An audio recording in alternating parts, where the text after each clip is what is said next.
You already know this is Pun Drunk Boxing, aka Mr. Moonshine himself. I had to do this right now, man. I just had to do it. I just felt like I just need to express myself right now. I usually go, you already know this is Happy Hour Thursday. I usually do this later on in the nighttime. Have a little few drinks in the system. Moonshine, rum, whiskey, wine, beer, whatever it takes. But you know what? I don't even need it today. But it's still Happy Hour Thursday. You read the title. Y'all read the title. I don't give a damn. First and foremost, I'm going to say this. I love Bud Crawford. I love Bud Crawford's skills. I believe he's probably one of the best technical fighters today. Could do it all. Southpaw, orthodox, jab to the body, athleticism, ring generalship, IQ, could bang it out, could outbox you from the inside, could outbox you from the outside, could beat you in points, could beat you in brawling. Everything but Crawford got it all. He got it all. Yes, he got it all except the resume, except the opponents. And he's getting praise like if he's going back to back to back and challenging himself. And all I see is passes. Is well, Bob this and Bob that. And top rank this and top rank that. And while everybody else is challenging themselves, while Canelo is moving open weight, challenging himself, top dudes, Triple G's, and Daniel Jacobs of the world, and going to Sergey Kovalev, future Hall of Famer. We see Triple G fighting the Sergey Deverenchenko's of the world. We see the Inoue fighting the Donairs of the world, about to fight Casimiro of the world. We see Lomachenko out there about to fight Teofimo Lopez. We even see Teofimo Lopez, a young buck, about to fight Lomachenko. We see it. Leo Santa Cruz will fight. Chocolatito Estrada, they will fight. All these dudes will fight. At least we got Tyson Fury and Deontay Wilder. And Deontay Wilder gets some backlash for not fighting nobody. At least he fought Tyson Fury, right? For the second time. Fought the boogeyman, Luis Ortiz, regardless how you may feel, how young or old he is, Anthony Joshua has a good decent resume. All these dudes deserve their little praise, but all I keep hearing is Bud this. His Bud is pound for pound. Oh no, he's number one. Oh, ESPN. Oh, Andre Wardle's talking about he's number one pound for pound. And Shakur, yeah, he's the number one pound for pound. And Bradley, yeah, he's the number one pound for pound. And Floyd Mayweather, yeah, he's the number one pound for pound. Yeah, he's the best. Yeah. Shut the hell up. Who the hell are you fooling? Who the hell are y'all fooling? Please, stop. Please. Your praises is too overwhelming. Stop. And we're talking about the 147 pounds. God damn it. Andre Granado's got better opponents than him. Samuel Vargas got better opponents than him. Ugas got better opponents. Porter got better opponents. Danny Super Garcia got better opponents. And you're still praising this guy because he got a WBO, because he beat Jeff Horn. Ben Jose Benavidez. Really? The Mean Machine, really? The Mean Machine at this point of his career, The Mean Machine. Oh, wow, beautiful. There's something to praise. Ladies and gentlemen, y'all already know, man, I consider these dudes as my modern-day warriors, modern-day gladiators. They put their life on the line for pure entertainment. I give them all the type of respect. But one thing that Punch Drunk do not do is give extra credit. No, I'm not your teacher. Do not give me the apple. No. I ain't gonna sucker. You ain't gonna sucker me. You ain't gonna fool me. I ain't one of them liberal minded. You could just fool around and you just give me a promo and cut a promo about somebody and be like, oh yeah, he's nice. Oh yeah, he's the best. He must be the best because Floyd Mayweather said it. He must be the best because ESPN guys and the personnel said it. He must be the best because Max Kellerman said it. He could be the Andre Ward. Yeah, he's a valid opinion right there. No. F that. We break things down unbiasedly, logically, and objectively. We cannot keep praising a guy and put him 1 pound for pound while other dudes is out there challenging themselves and fighting top fighters in their respective division. Stop. Stop it, y'all. Stop. Who are you fooling?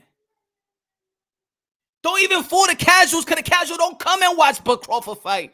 But y'all try to fool the guys that know about boxing. Who are you fooling? If Bud Crawford looks good, maybe we should look at his opponents compared to somebody else. Really? Should we go over the resume in 147? Huh? Should we?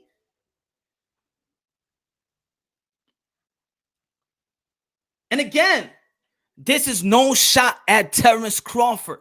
But if we keep praising him as number one in 147 in a lot of people's eyes, take out Manny Pacquiao, because Manny Pacquiao already got to cement the legacy. If we're going to put him up there to number one, it's not about me not praising Bud Crawford, but it's by doing so, you're shitting on everybody else. And that's not fair either. The more you praise Bud Crawford, the more you shit on everybody else that's actually out there challenging themselves time and time again. I'm sorry. Porter has proved more in 147 than a Bud Crawford. I don't care how's his technical side. I don't care anymore. If Bud Crawford does not fight a top 7 welterweight in this next fight, that is it. No more pound for pound talk. Sorry, you cannot be in the pound for pound because you're living through the 140 undisputed. No, that's it. If you're going to put Bud Crawford in the pound for pound number 1 and number 2 because of what he did in 2017, might as well put Manny Pacquiao, the 8th division world champion, just put him number 1 until the man retires. That's it.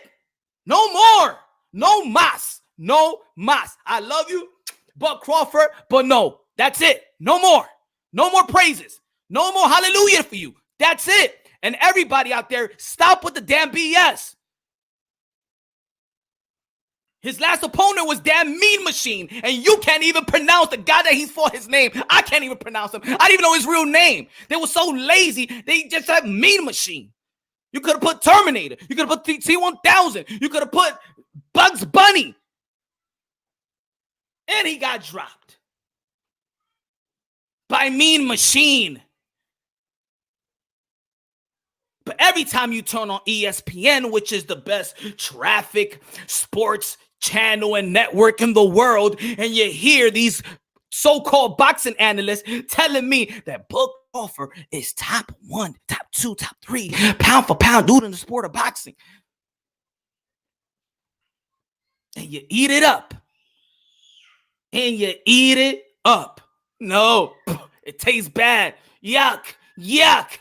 Stop feeding me bullshit.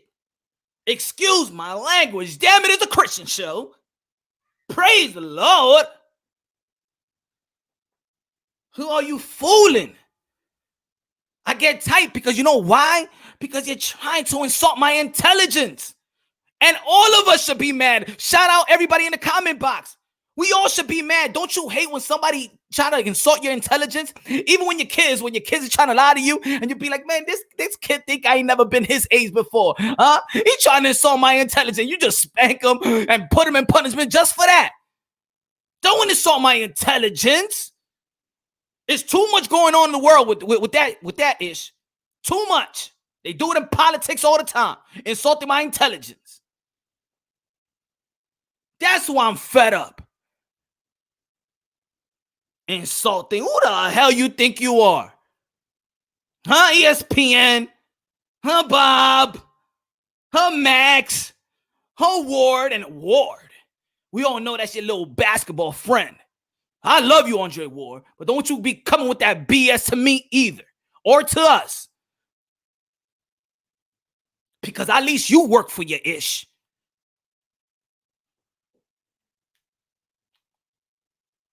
D-Ray, talk about something else instead of hating family. I do not hate nobody. Do you know? Did you just hear what the damn Mr. Moonshine just said? I said, these are my modern day warriors, modern day gladiators. They put their life on the line for pure entertainment. You tell me what channel speaks highly of boxers the way I do. People telling me, why the hell you call them warriors and you're gladiators for, Punch? What are you talking about? I'm keeping it real. It's not hating. It's not hating. It's bringing out facts, my brother D. It's bringing out facts. If I praise Bud Crawford as a number one pound for pound, what I'm doing is actually hating on the guys that they don't want to show love to when they are putting in the work, when they are challenging themselves, if you understand what I'm trying to say.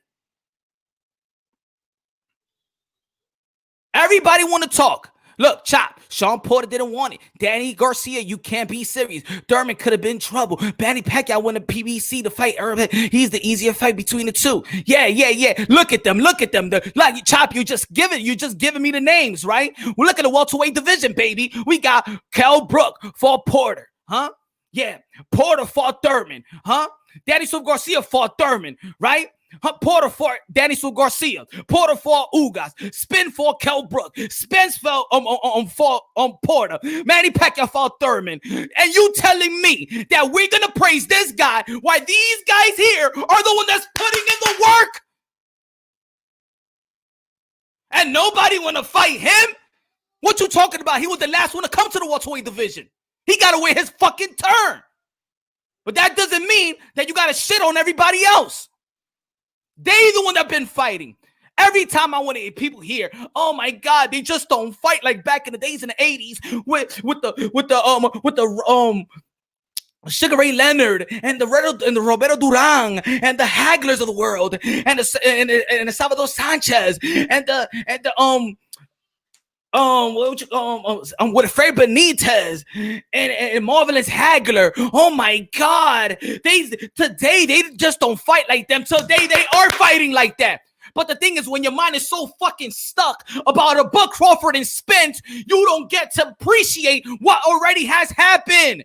These guys are fighting one another, and the only one outside looking in because he chose to, because he made the business decision, is Crawford.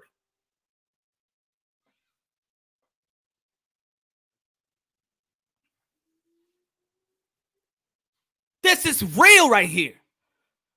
There goes for all the people out there saying these guys nowadays doesn't fight each other. They are fighting each other. The problem is that when you see these guys fighting one another, you're still looking past them and you're saying, but what about Spence and Bud? But what about Spence and Bud?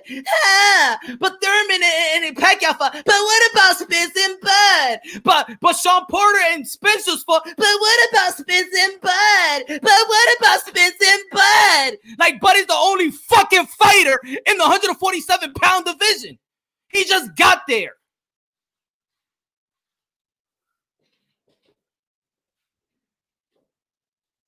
It's not about praising Bud. It's about praising everybody else. That's the problem. That people don't want to praise the guys that's already putting in the work and challenging themselves. We went like a half a decade, people calling Danny Swift Garcia a cherry picker, but take a good look at his resume. They shit on Keith Thurman every damn channel, but look at his damn resume. Look at Porter's resume. Pacquiao, y'all already know. Spence about to fight Danny Swift Garcia. Good resume. And if we praise the guy that hasn't fought nobody, you're shitting on everybody else. That's the problem.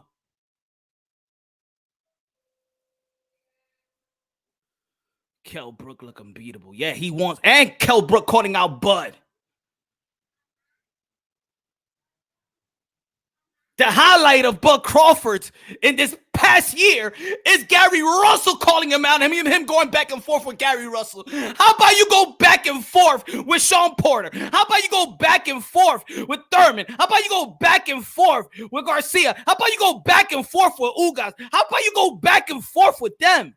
If you are the A side and you are the pound for pound dude in the sport in 147, and that's the way they look at you because the pugilist of boxing look at Bud Crawford like he is that dude. If you are the A side, then you should be sending people the damn contract. You should be the Canelo of 147, but you're not because you ain't put in the work in 147. That's not hating. That's keeping it real. And I love Bud Crawford. But I keep it unbiasedly, logically, and objectively, while others is chupando la teta de fucking Bud Crawford, if you understand the Spanish. De está chupando, par de mamagüevisto. Está chupando.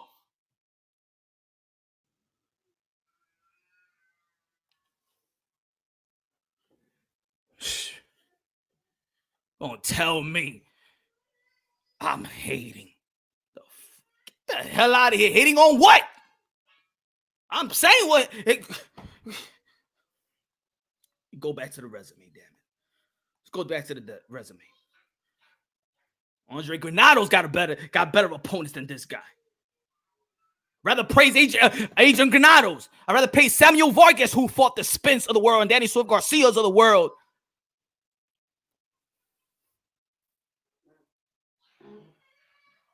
Again, I love Bud Crawford. I love Bud Crawford. But I break things down unbiasedly, logically, and objectively. If I'm going to put Bud Crawford number one, that is shitting on everybody else. And I ain't going to do it. No, sorry. Yo, what's good, Black? What's good, Johnny? I'm fed up, bro. I'm fed up, Black. I'm fed up.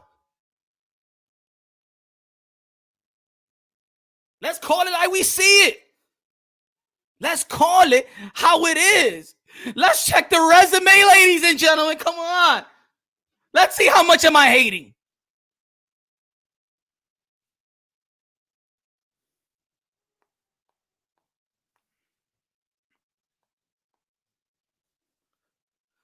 Whew. 2017, ladies and gentlemen. Undisputed 140. Praise him. Deserve every praise. Regardless of the Ndango and the Diaz and the Molina Jr., Victor Postal, good fight. Let's move on to the welterweight division. Jeff Horn, Jose Benavidez, Amir Khan, and Mean Machine. And we're in 2020. We're in 2020, ladies and gentlemen. And he still don't have an opponent. He still doesn't have an opponent. Danny Swift Garcia fighting Earl Spence. Manny Pacquiao don't got an opponent. Keith Thurman don't got an opponent. Kell Brook don't got an opponent, even though he's not top 10 right now. But you already know Kell Brook is game. Ugas got an opponent. Sean Porter got an opponent. And Bud Crawford again. Looking outside. Looking at the sandbox from the outside. Not because people don't want to fight him. It's because he didn't make the business decision. His business decision spoke louder than words. Okay? If Manny Pacquiao could boot Bob Arum, go to the PBC because Manny Pacquiao said, I want to fight the best. That's what Manny Pacquiao said. I want to fight the best. I want to fight the best in the 147 division. And you know what I'm going to do? I ain't going to go to Al Heyman because those are the best over there. And why did Bud Crawford start an extension? It's always when Bud Crawford is when we're talking about Bud Crawford, it's always what he does business-wise. Oh man, no. The Spence and Bud Crawford can't fight because the crossing of the street, these guys, over there across the street, I just can't cross because there's no crossing guard. And and Bobby and Al Heyman just doesn't want it. But I just said in the interview before that I'm my own boss and Bob works for me. And Earl Spence says that he's a boss and nobody answers him. He said that's a Bud. And then all of this and then all of that. And y'all motherfuckers can't smell the damn bullshit. And y'all the one that praising these dudes. Yet you frustrated. Yet you are frustrated, but yet you praise. Hallelujah. Mr. Another, stop the Crawford hate. That's what I mean. And see, am I speaking? Should I switch in Spanish? Should I switch in Spanish? Should I?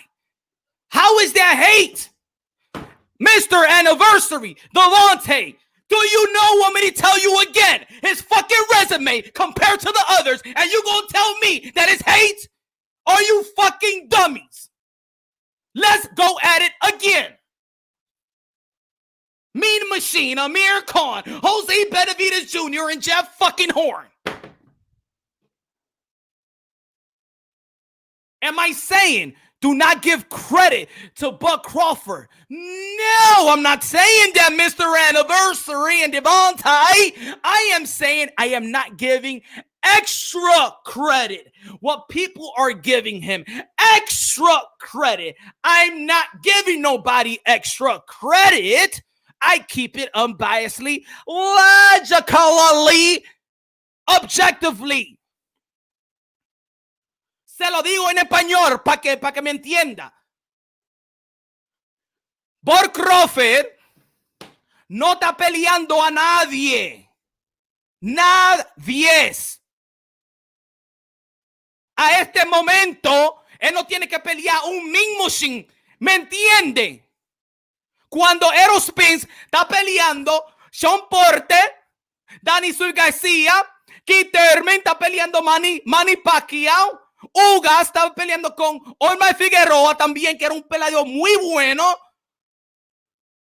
Dime, ¿me entienden, Mr. Anniversary? ¿Me entienden ustedes? Dime, en español le abro, hasta chino le abro a ustedes, coño, hasta chino.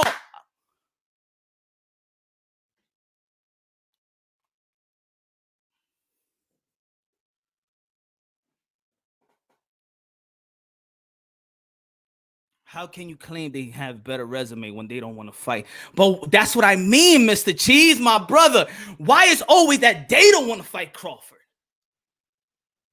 Why is that why is that this? If everybody in the top is fighting one another, why is that they don't want to fight Crawford? How about Crawford should have made the business decision like a Manny Pacquiao, that he was in the stablemate, that he was the top rank? Why he ain't moved his ass to PBC if he wanted the best? Why is that the extension? Why? I mean, people say you're your own boss when you're Al Heyman. Go back to Buck Crawford. Go back to the video when he said, this is the reason why I signed with ESPN. He said, no, Buck Crawford, because of ESPN. And I'm going to get exposure. ESPN. Because of ESPN. Because of ESPN.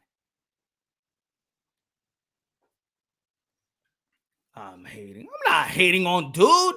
Why did PBC make a Wilder versus Fury? Okay, so let's make Bud versus Spence, right? Right? Let's make that. But if Bud feels like he is the best, if Bud says that, if Bud feels like he has the most accomplishments, if the pugilist of the sport says Bud is that guy, then Bud should be the Canelo of the 147. They should be scratching and crawling for Crawford. They should be scratching and crawling for Crawford. But why isn't it that? Why not? Huh? Why not? Why? Why not? We talk about, let's say, for example, Gary Russell Jr. overpricing himself. Maybe, and maybe this. Maybe Bud is overpricing himself. How was this pay-per-view? Can anybody tell me? They declined the offers. Who? Who declined the offers? Who declined offers?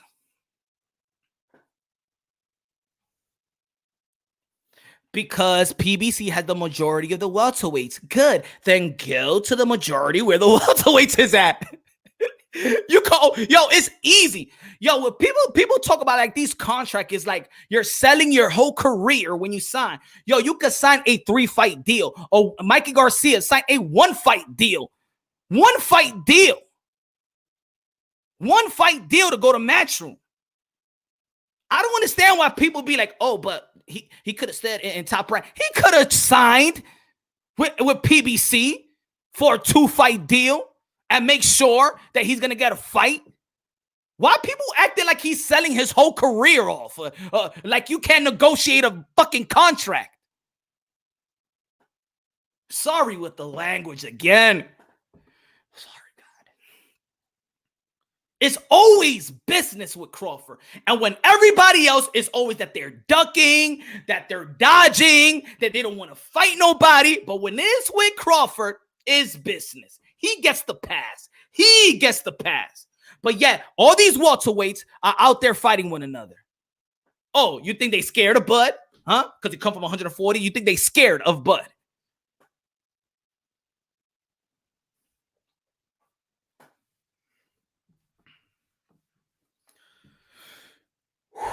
Ooh. Ooh. Why hasn't Russell got a significant fight, Bud? Why hasn't Russell got any significant fights at PBC? I don't know. Maybe it's Al. Maybe it's Al. Or maybe he overpriced himself. Crawford didn't send Ugas any offer. Little Mikey backing Spence up. I don't know, man. Bud didn't seem so thrilled to entertain that Porter fight. Exactly. Exactly, Johnny. You can tell Khan was looking for a way. Khan was so glad the ref forgot how it was. But you know they only fought Khan because they thought they were going to have a nice pay-per-view buys. And they was depending, you know what it is? They wasn't even depending on Bud Crawford's number. They was depending on Khan's number. That's sad. They was depending on Khan. That's the only reason why they fought Khan. They was depending on Khan's to bring the number, and it bombed. Because Bud is a hell of a fighter. A hell of a fighter. But his character, so boring. Don't even put a mic on him. Don't even interview him. You're not going to get nothing exciting out of Bud. You're wasting your time. Unplug the mic. But damn. When Gary Russell Jr. says something about Bud, here comes the Incredible Hulk. Bud Crawford does a live show where he usually doesn't. Talking about he's going to beat this little dude up. Take it to the street. Bud Crawford is alive. When Keith Thurman sent the contract, he just tweeted.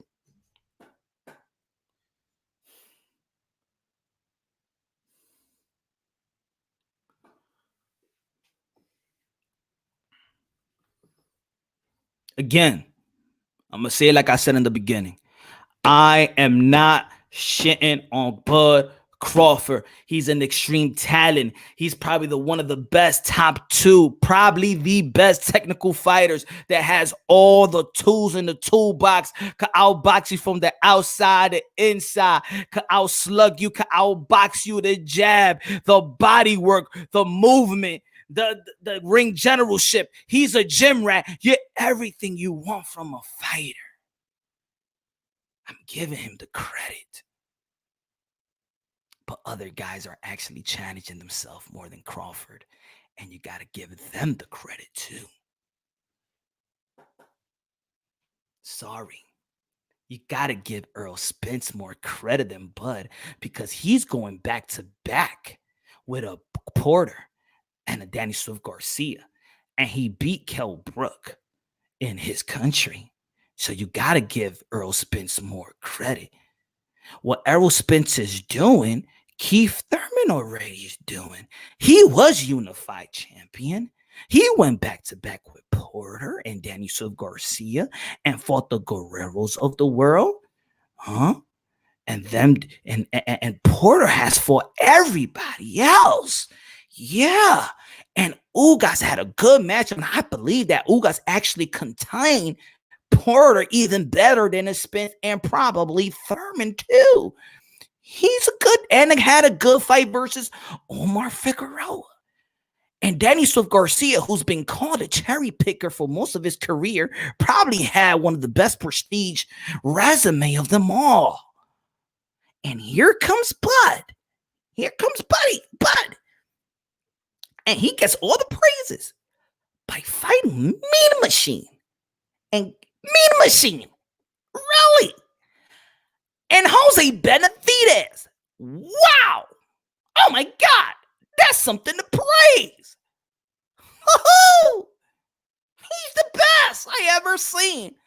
Maybe he does look better than the rest because he's the one that actually is the least to actually challenge himself.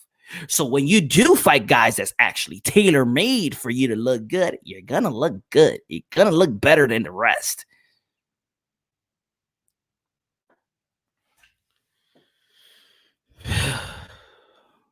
Thank you, Smoke. Thank you. That's all.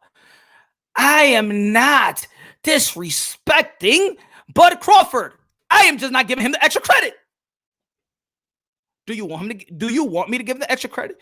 Do you want me to sit around and say he's the best while these other guys are challenging themselves? Huh? That's what you want me to say? That Lomachenko is going to be fighting Teofimo Lopez? Really? Yep. You want me to just keep on saying Bud? Yep. In the heavyweight division, you got Wilder and Fury. Yep. You want me to keep on saying you know who I go about to fight for another unification bout with Casimero? Yeah. Huh? We got Burchett. We got Jose Ramirez out there. God. 33 years old is Bud Crawford. 33 years old. 33. He's going out his prime. Time is running out. You should be begging for a good fight. Should be begging. Tell me, ladies and gentlemen, who Crawford is going to fight next? Exactly, D. I'm not giving no extra credit. Who Crawford is going to fight next? And tell me if it's going to be a James? Do you want me to fight Ray Robinson? Huh? Can you help me out here? Can you tell me? Smash the like button, ladies and gentlemen. Damn it, smash the like button. Damn it, I'm coming with passion here. Teofimo 22, fighting arguably the best fighter on the planet. Crawford is 32, fighting a gunshot wounded Benavidez. Yes. Handicap.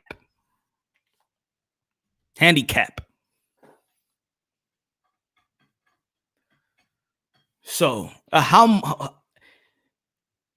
just tired of the constant praise. Praise him. Is he a pound for pound type of talent? Yes, he is. Is he number one? No. Is he number two? No again. Is he number three? Fuck that. Is he number four? I don't know. Number five? Maybe. But if you got Lomachenko gonna fight Teofimo Lopez and he becomes the undisputed, because we already know morally, we know what's the undisputed bout. It's Teofimo Lopez versus Vasily Lomachenko. Oh yeah, he moves up if he was down from Bud Crawford. If Inoue wins and beat Casimero, he's moving up.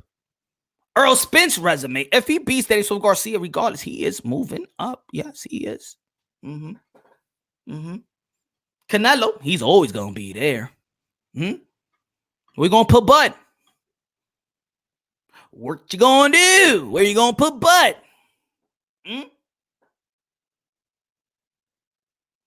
He's gonna go down.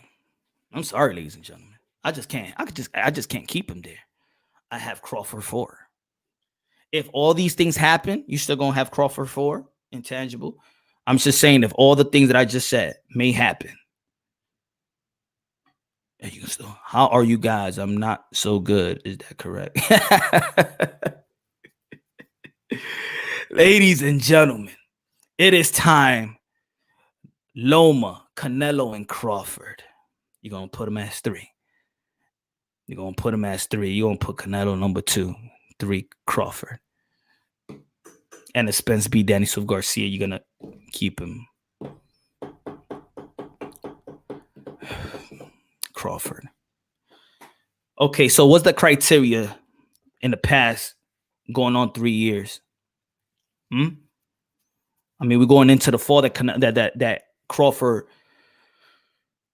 is going to go into the fall and he might not fight nobody else, so we're going to keep him there. I don't have Usyk above him.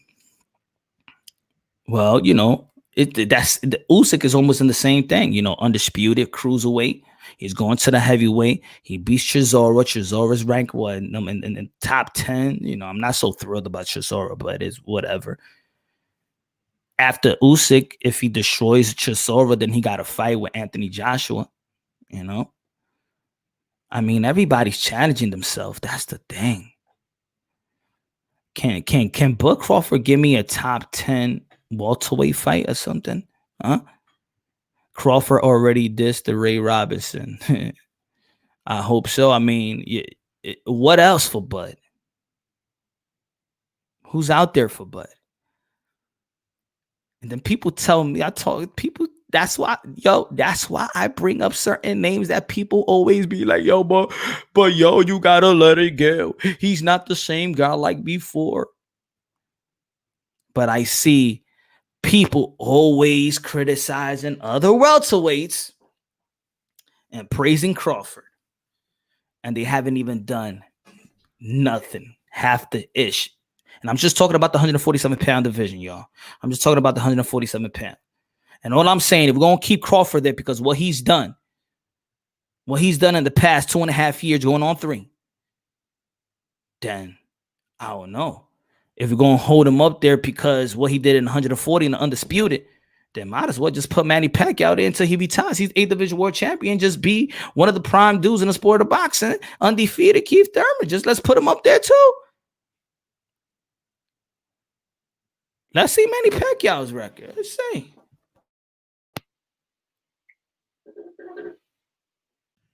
Oh.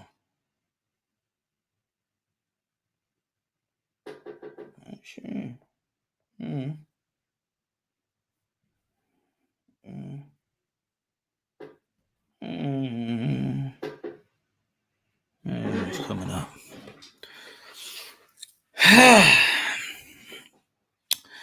Damn. So let me know, guys. Now I'm actually like really staring at the comment box. Am I being too hard? Let me know, guys. You really blatantly disagreeing with me or y'all agreeing with me? Y'all understand my sentiment. They understand that I'm not discrediting Bud Crawford. I'm just not giving him extra credit and actually valuing what the other guys has been doing. What do you feel about the welterweight division? A lot of people feel like, oh my God, it's not at the past, but I just proved to you that everybody's already fighting one another. Everybody that's in the welterweight division is fighting one another. Only fight that we haven't seen is Bud Crawford versus Errol Spence. Well, let's say Keith Thurman Spence and Bud Crawford fighting everybody else, but everybody's been fighting. And almost all the fights has been split decisions, right? Bud Crawford, Porter, Errol Spence, split. Thurman, Daniel Garcia, split. Ugas versus Porter, split. We having great fights at welterweight. We having great fights. This is my golden era of welterweights. I don't give a damn what anybody say. The only reason why people are not going to say the same thing I'm saying is because you're overlooking what we're already seeing.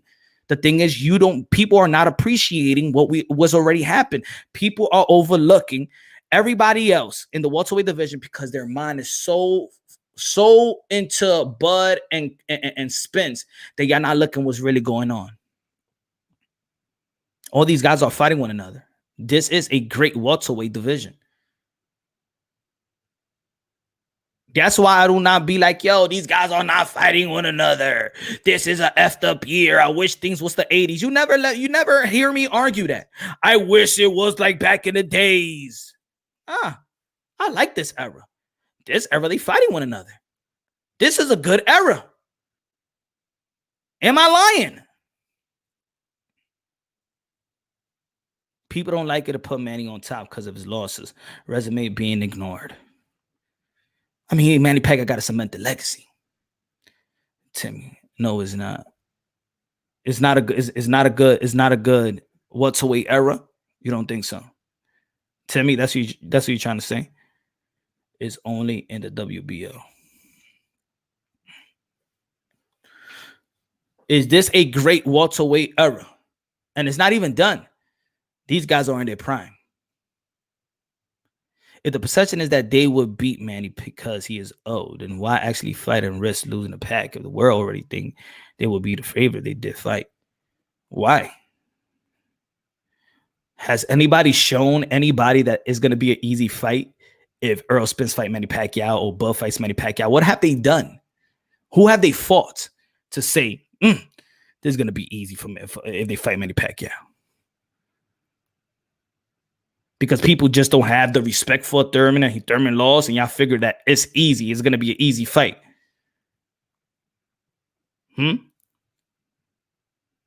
Everybody on the same level. Everybody's really on the same level. The thing is, people just do not want to give credit what credit is due.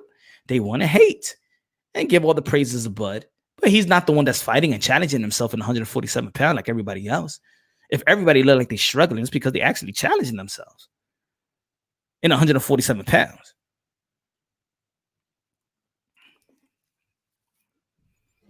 Yes, Timmy. State your case. How this is not a great welterweight era. State your case. So far, we're not even done. We're not even done. We're not even done. How is this not a great welterweight era? How? You want me to name the fights again that's already been happening in the welterweight division?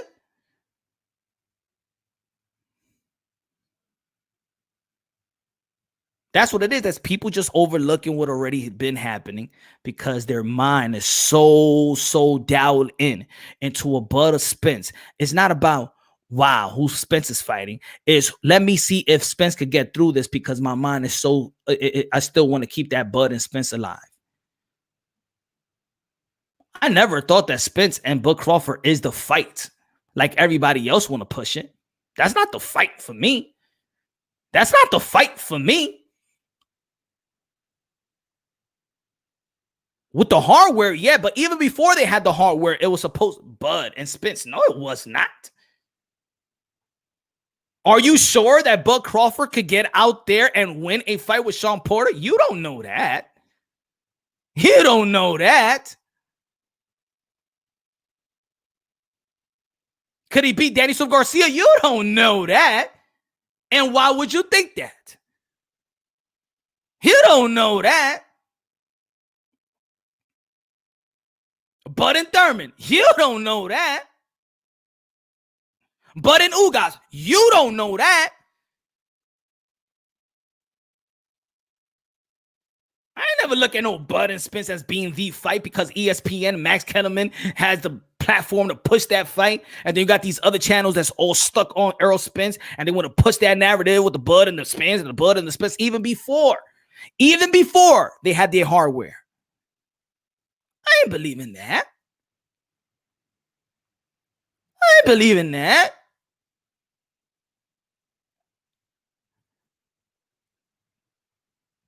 Plenty of media will say Errol and Bud would beat Pacquiao if they fight.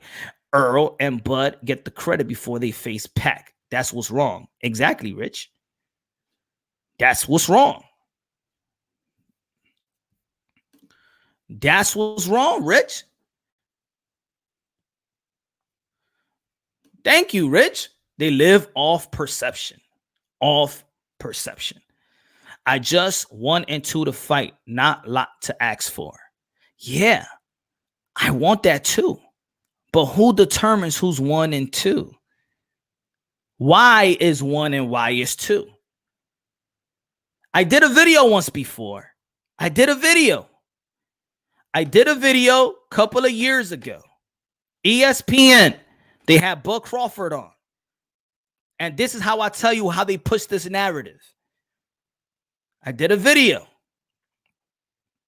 I edited the video the way it was supposed to be. Bud Crawford was on First Take. Do you remember? They asked Bud Crawford, who is the guy? Who is your legacy fight to beat? The best guy, he said Keith Thurman. They practically laugh at him, right? What did Stephen A. Smith said? He said, well, you know, Keith Thurman is good, but Errol Spence is special. But Bud Crawford is saying, but he's the best welterweight in the world. He's the unified welterweight in the world. I mean, Keith Thurman is good. He's got that. Max Kellerman said, yo, yeah. But what is your legacy? What do you think is fight? And he goes, Keith Thurman. He's the best guy. couple of days later, they had Earl Spence.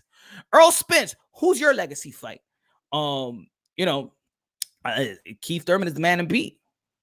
That's your legacy. I know that's a good fight, but when you see when you see that's the guy, who is it? But see, they already had 1 and 2, while Thurman was already the unified, the most proven welterweight. They pushed that narrative way before. And if you got a platform like a First Take, which is the leading show in all of sport, in the leading network of the world, and you got casuals looking on that might not know what's going on in boxing, you know what happened? The casual beats, they're going to listen to Stephen A. Smith, and they're going to listen to Max Kellerman because he's a boxing head. And you know what people going to be like? That fucker Keith Thurman. Yeah. I heard that this guy's not really the best. Yeah, he got 2 titles, but it's really Bud, that guy that hurt, Stephen A. Smith, the loudmouth guy. And he said, no, that is Earl Spence guy. And then Max Kellerman said, no, Earl Spence guy. And because that's Max Kellerman's favorite fighter, now I trust Max Kellerman because he's a boxing head. So I'm going to trust him. There goes the narrative. There goes the narrative.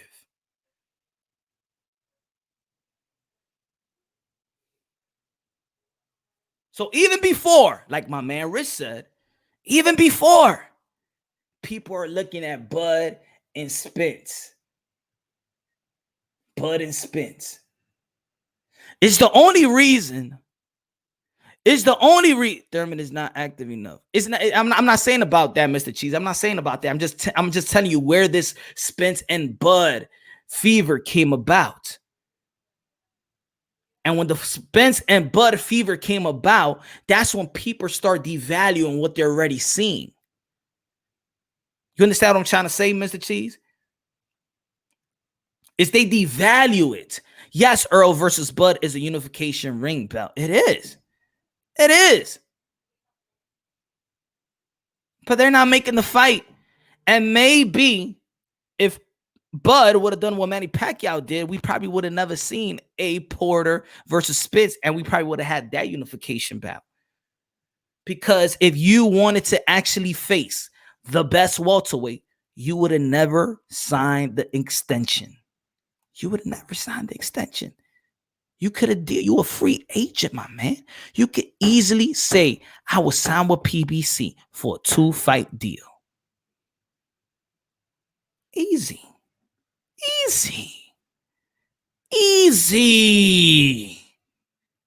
Do you understand what I'm saying? What's up, Glenn? It's a hat division. Unfortunately, PBC are not willing to gamble versus, but that's what I mean, Mr. Cheese. They are all fighting in one another, but your eye is on one guy.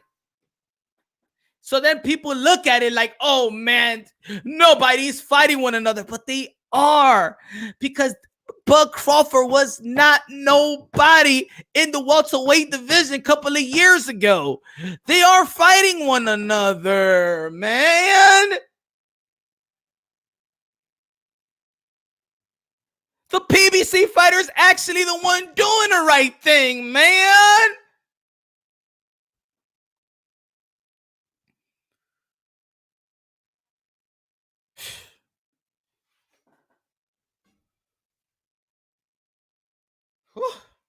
Even the sweat going in my eye. Smash the like button, ladies and gentlemen. If you want to support the channel. Send a super chat if you can. Cash App too. And also, y'all already know the merch is here. It's right down in the description box or whatever down the video. Franz, my friend, how you doing, my friend? So if legacy fight for Spence's Bud is Thurman and Manny beat Thurman, then shouldn't Pac on top? Pac is always going to be on top because everybody always calling him out, And that's what I'm saying. If Bud is that top dude, if he's that guy, he will be like Canelo or something, Like, come on. Come on. All I'm saying, that's shit, man. We can't be praising Bud like that as a pound for pound while other guys is out there challenging themselves, man. We can't. We can't. It's not fair. That's all I'm saying. Regardless, Spencer's going to fight a top welterweight and Daniel Garcia, who his losses was actually close fights. The type of losses that his stock don't drop. The type of losses that he does not go down in the rankings. That's why he's in position in the WBC. That's why he's in position in the WBA. That's why he's in position in the WBO. Sometimes it's not about how you win. It's not about if you lose and win, but it's how you win and lose. That's why people give a standing ovation when Sean Porter loses, because he's really not losing. It's how you win and how you lose. So people may look at it and be like, oh, yo, this person lost. That's it. Thurman lost a split decision to Manny Pacquiao, a legend. Oh, but he's old. But he's a seasoned old dude. He's a freak of nature. He is not your normal 41-year-old. Stop looking at Manny Pacquiao like he's this 41-year-old, regular 41-year-old. No, Manny Pacquiao is a freak of nature, 41 years old. Get it together, folks. He is not your normal 41.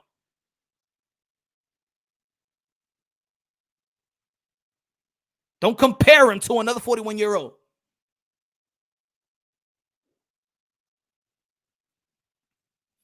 Earl 90 proof Spence don't want no smoke with Bud. I just keep saying the same thing like a robot. It's like a robot, Devontae. It's like you could break a lot of things down to people, but they still on that robotic. But no, Earl Spence doesn't want none with Bud. Earl Spence doesn't want none with Bud. Earl Spence doesn't want none with Bud. Earl Spence doesn't want none with Bud. I don't care what you just. Earl Spence doesn't want none with Bud. Earl Spence doesn't want none with Bud. Everybody ducking Bud. Bud is the man. Nobody want to with Bud. I don't want to hear what you got to say. Everything's being facts. Bud for a beat machine. Nobody want to with Bud. That's what it seems like. I'm listening. I'm preaching to people. Everybody's scared of Bud. Everybody's scared of Bud. I don't care. Everybody's scared of Bud. Everybody's scared of Bud. Yo, go looking for what's good, my brother. How many top-ranked welterweights are left for Crawford? None. That's why he should have never signed the extension. There was no welterweight to start with.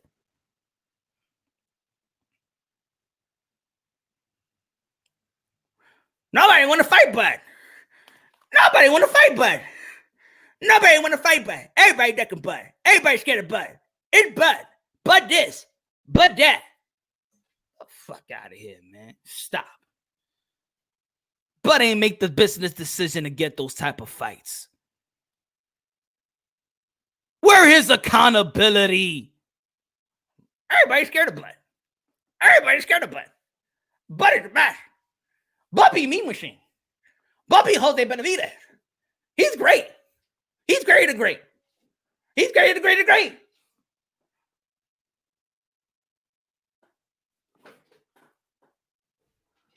Yeah, I see a bunch of dudes that actually challenging themselves, and they whack, they trash. You giving all the names of all the derogatory names you could think of. Like I said, Daniel Garcia, he used to be labeled as the cherry picker, Danny. And then you look at his resume, you'd be like, really? Is he a really cherry picker? Really? Luca Batiste, he even had better opponents in 140 pounds than Bud. Bud is the best. Incredible. He does it all. You saw his last fight? He didn't touch the glove. He didn't touch the glove. He tripped. But what did he do after? He beat the shit out of him. That's Bud. Come on, man.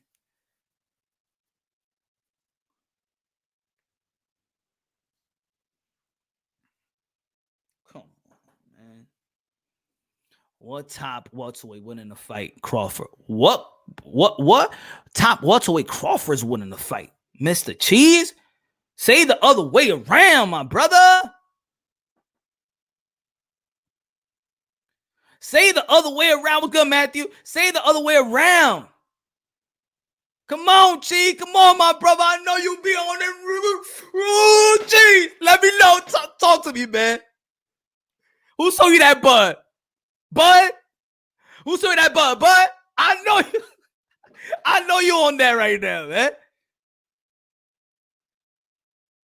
When Bud is going to be like, you know what, Thurman, really? You told me to send you the contract? Matter of fact, Bobby.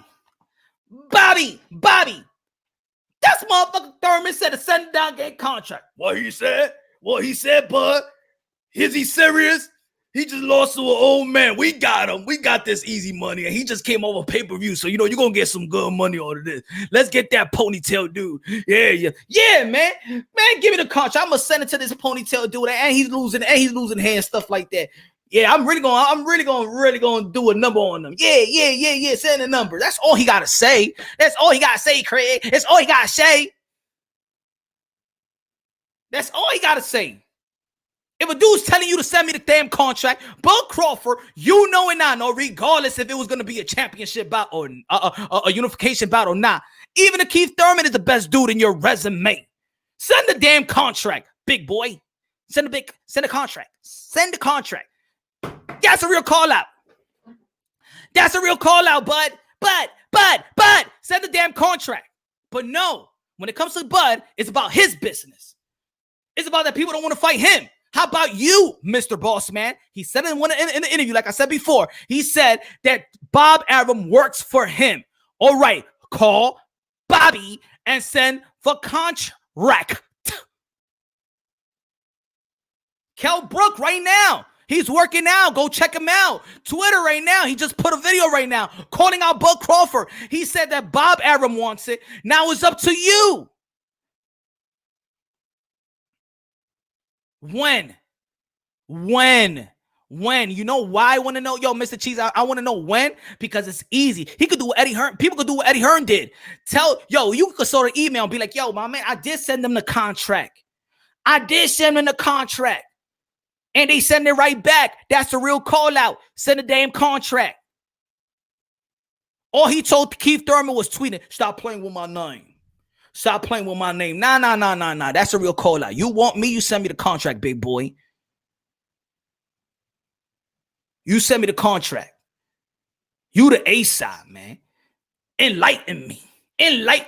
Give me the money. You the top dude. You the A-side. So show me a real deal, buddy.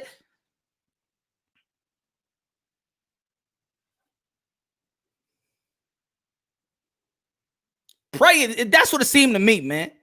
And that's what people don't want to. That's what people don't want to say. People don't want to say that. People want to say that everybody is all talk, but it's Bud. Bud is the man. Bud is the guy. Bud is the guy that's calling everybody else, and they don't want to give him the fight.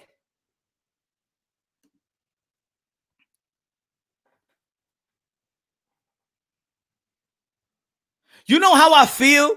Like when it comes to Bud and probably everybody else, you know when there's two dudes that they're about to fight, right? They're about to fight and they all chest up to one another, but they don't throw nothing and they just in each other's face like, yeah.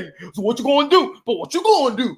But what you gonna do? What you gonna do? So go swing. No, you swing. No, you swing. No, you swing. But you said this. Nah, you was talking shit. So what you gonna do? So what you gonna do? So what you gonna do? Hey, what you gonna do? Hey, then it's all there. That's what the fuck is going on in boxing.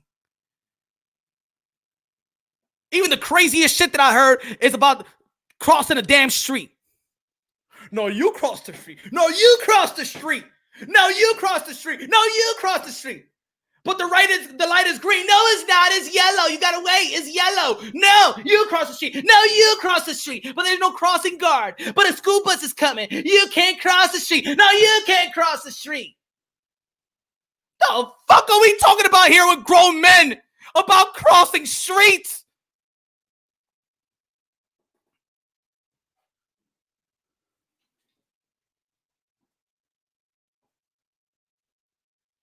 But when I finish what I have to do on my street, then you could come to my street. Or I go to your street. But whatever. Whatever. I cross it whenever I have the time.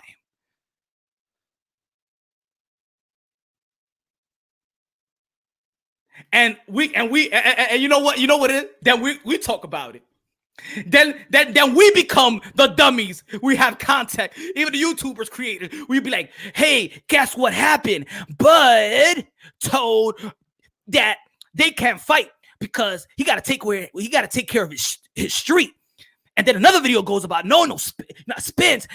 He got to cross the street, and you already know that Al Heyman don't want to hold nobody's hand, and they waiting for Al Heyman to hold the hand across the street. You know, a guy like mommy and daddy, like Daddy Heyman. No, Daddy Heyman. I hold Daddy. What Heyman tell me to cross the street? I'll cross the street. No. Bob told me I can't go outside yet. You gotta wait at 3:00. That's what it sounds to me. That's what it sounds to me. And there's gonna be people out there that actually gonna vouch for Bud, huh? Really? But no, and then imagine just put it in your head for the Bud fans, right? For the Bud fans, and they behind Bud across the street. But you cross the street. Nah, Spence, come over here. Come on, look. It says walk now. It was saying don't walk. Look.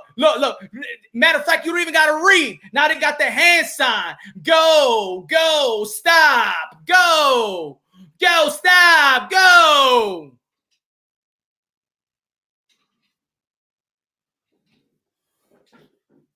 Don't we put it this way? Okay. If the biggest fight, let's go a little bit on Spence about the Spence and Bud fight. It's about to be Bud. Spence is gonna fight Dennis Garcia, but let's just call it how we see it. Because of course, the boxing community is either you're a Bud fan or the Spence fan. Either you say, well, Bud is the one that's stuck in. No, Spence is the one that's stuck in. But let's just look at it from the outside. Let's look at it for a little while. These motherfuckers really do not want to fucking cross the street. Give me the damn whistle. Give me the damn whistle. Give me the damn whistle. Brrr! Cross the damn street, motherfucker. Brrr! It says go, damn it. Brrr! Brrr! Brrr! Brrr! Cross the damn street. Cross. Brrr! Damn, I got the whistle now. Brrr!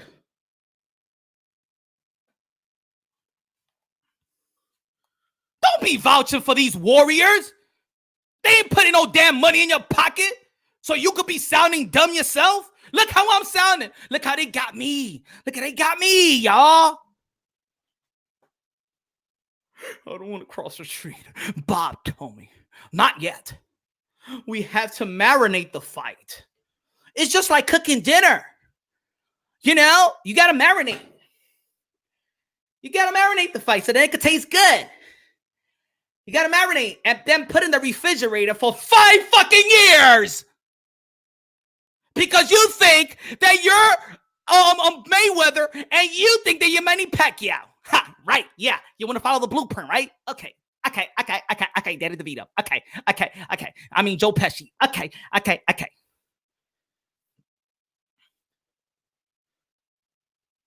Yes, when you over-marinate fights, it tastes like garbage. You can't read. You can't wash the meat up and then put the adobo away. We got to marinate it one more time. Once it's over-marinated, it's over-marinated. Buckcraw's going to be 33 years old come September. Earl Spence, if he beat Dennis Garcia, will have to fight his mandatory within 90 days of the winner of Lipinette and Kovarokos. Excuse me, I forgot how to pronounce his damn last name. Let's call him another meat machine. How about that? Let's call him Meaner Machine. How about that one? A meaner machine. He's meaner than the other mean machine. So guess what? The fight ain't gonna happen.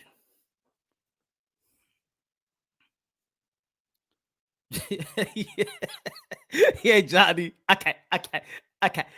That's how I feel. Like Joe Pesci and Lethal Weapon. Y'all not gonna fight. Who Bud Crawford's gonna fight? Who? Ray Robinson? Who? James? Okay. That's it. Okay. But nobody want to fight him. Okay.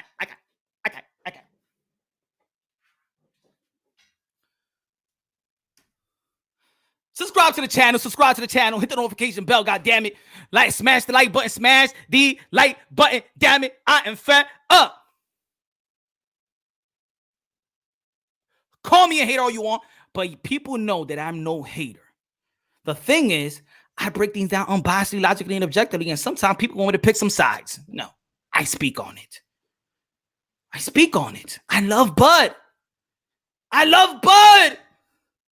Yo amo ese tipo. Por ese tipo nos quiere pelear con nadie.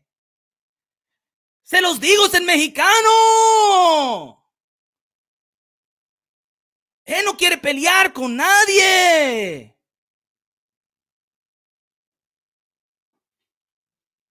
Lipinette versus Crawford would be sick. But that ain't gonna happen either. That ain't gonna happen either. Right, son? Like I said, the fight is not gonna happen soon. So forget about it. Forget about it.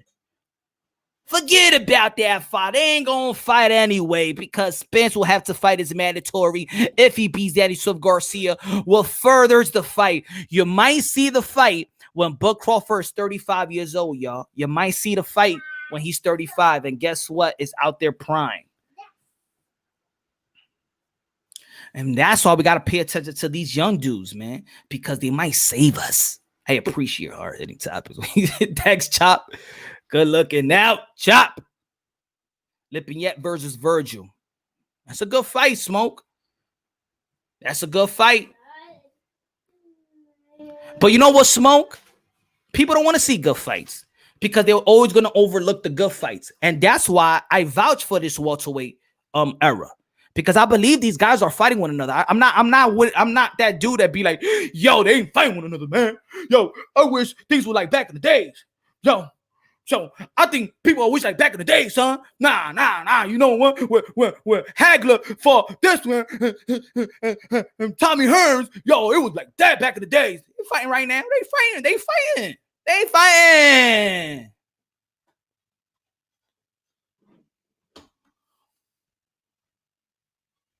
There's a lot of storylines in boxing, but you got to appreciate the journey of these fighters and the storylines. And maybe you will appreciate the matchup. You will appreciate more Porter and Thurman because they were sparring partners and they came from the same class. The 08 class was one of the best classes. I love the 08 class. That's what I talk about because that's actually like my class. You feel me? The 08 class of boxing is like the 96 class in the NBA. One of the best classes. If you understand what I'm trying to say, draft the best classes. The 08 class was Bud, Mikey, Charlo brothers, Andre, Russell, Deontay Wilder. These guys.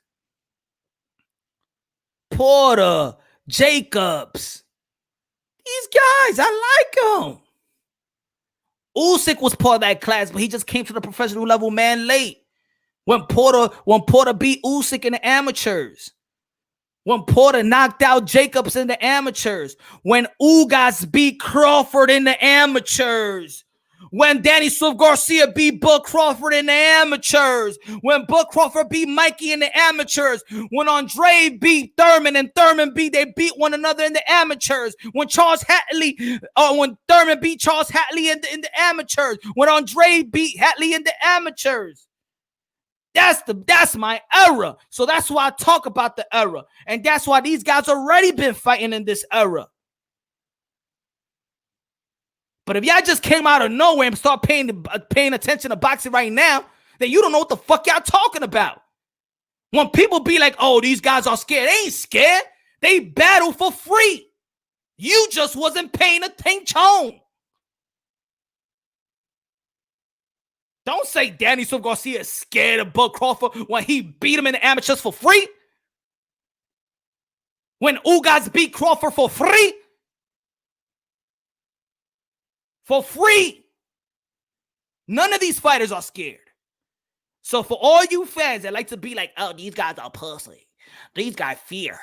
These guys are scared. You don't know what the fuck you're talking about. No, they're not scared. They're groomed to fight. This is what they do. This is what they do. What's good, Radar? What's good? Hit the like. Shit. Hit it. Hit it. Fuck it. Make love to the like button. Make love. It's Punch Drunk in the building. Mr. Moo. Woo, shot himself. Virgil Ortiz, future superstar in the boxing. Yes, sir. Yes, sir. Give him a fight. He's willing to fight somebody. He's willing to fight somebody. Elite, salud, mi hermano. Am I being too hard on it, or am I speaking? Tell me, because y'all my peoples. Like, I'm not here to be right or wrong. I'm not here, bro. I'm not here. My egos has been pushed aside a long time ago. I have grown in life once I set my ego aside. I learned that, ladies and gentlemen. I've learned that. So, hey, ladies and gentlemen, I want your input. Am I wrong? Am I going too hard? Do you feel what I'm saying, or do you not? Am I blowing something out of proportion? Let me know, mi amigo. See what's good. I want to know if I'm saying something wrong. I know that there's managers and investors and promoters that's scared of losing their investments. They the one that's actually ducking and avoiding. The only thing is that I got to hold them accountable for this. I got to hold them accountable because they are the ones that actually like to come out their mouth and saying that they are the bosses. Then when you pressure them on a fight not making it happen, they'd be like, well, yo, Eddie Hearn. Eddie, go ask Eddie. Eddie got to make the fight. Oh, no. Ow. I was the man. Yeah. I was the man. Whoa, Bob. But when they talking on these interviews, they be like, oh, I'm my own boss. You remember Devin Haney with Tiggy from Lopez? He said he's his own boss too. Oh, you got to answer to Bob. You got to answer to Marlon. I'm my own boss.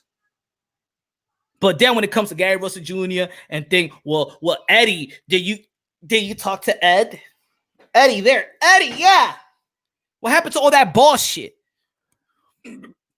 When Bud Crawford stepped up to Earl Spence and he said, I don't answer to nobody. You got to answer to somebody. Okay, so make the fight happen. But then in the same conversation, Bud said, so Al, you told Al what you got next? Well, Al said, I got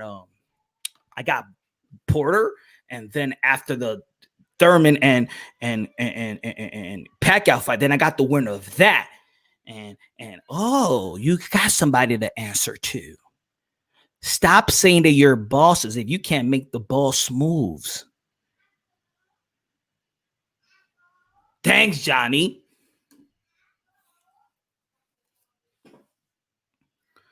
I thought I was blown out of proportion. I feel like it because I like Bud. I like Terrence Crawford. But I'm not gonna praise him because me praise him as a number one pound for pound or two or whatever is shitting on everybody else that's actually competing with another. It's actually shitting on them. Samuel Vargas has the balls to be in the ring with people. Oak Cliff in the building.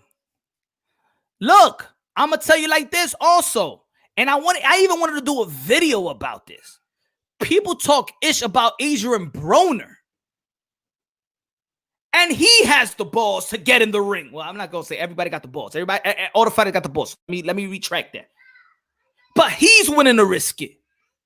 Adrian Broner, the guy that people think that likes to clown about Adrian Broner, the guy that's not serious about nothing, the guy that's the party animal, that guy. The guy that a lot of people don't want to give respect for what he's done in the sport of boxing, becoming a 4th division world champion. Yeah, even me, I'd be like, come on, but what the hell Broner is doing? Even that guy, look at his resume. He moved up. There's a lot of people that get credit for moving up, and they get credit for moving up and winning or fighting the fight and moving up. Kell Brook, wow, he gets a lot of props for going 2 weight classes up for Triple G. But guess what? Broner moved up 2 weight classes to fight the likes of Porter, to fight the likes of Paulie, to fight the likes of Maidana, to fight Mikey, to fight. He got guys in his resume. He's willing to mix it. Even he's willing to mix it. And sometimes we got to take responsibility as well. We got to take responsibility. You know why? Because we're so effing hard on these boxers as well. I'm being hard on Bud, but y'all got to agree with me on this. I'm saying sometimes y'all hard on boxers when these guys is actually pursuing getting better and getting better opponents. Some guys just don't give a damn. I always tell this in my live show when I'm trying to break something down about the hate in boxing. I couldn't believe when I went to the Charlo, and I know people that follow me, I say this, I said it a couple of times. I couldn't believe that after a guy, and I'm talking about, let's say I'm talking about Keith Tom Thurman, I'm talking about Deontay Wilder, because that same day, I couldn't believe, and ain't no race bait here, because that was predominantly an African-American crowd right there. Because I argued that before.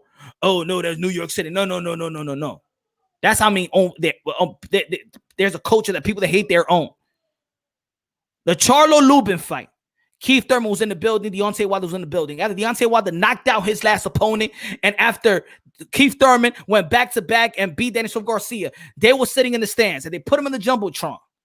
And when they put him in the Jumbotron, they was booing. I'm not saying in my mind, where did that boo come from? Where did that boo come from? What did he do to get booed like that? What did Deontay Wilder do to get booed like that? You couldn't explain it to you can't say it's AJ fans that night in the Charlo versus Lubin card. You can't blame it on an AJ fan. There was no AJ fans there. I'm saying these guys are actually knocking people out or winning, and they getting booed. Damn, sweat getting on my eye.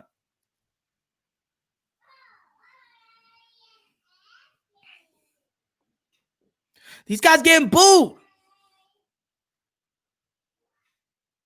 These guys are fighting the fight. These guys are fighting the fight. And y'all praise the guys that's fighting Mean Machine. Mean Machine. That's the guy y'all praise. That's the guy y'all praise as number one, pound for pound, number two. The guy that fight Mean Machine at this stage of his career.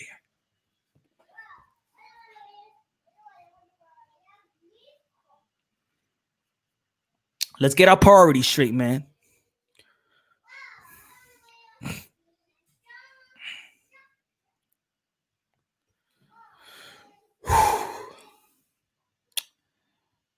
I just hit you back, bro. Got it. Oh, man, hold on. Man, this is my boy right here.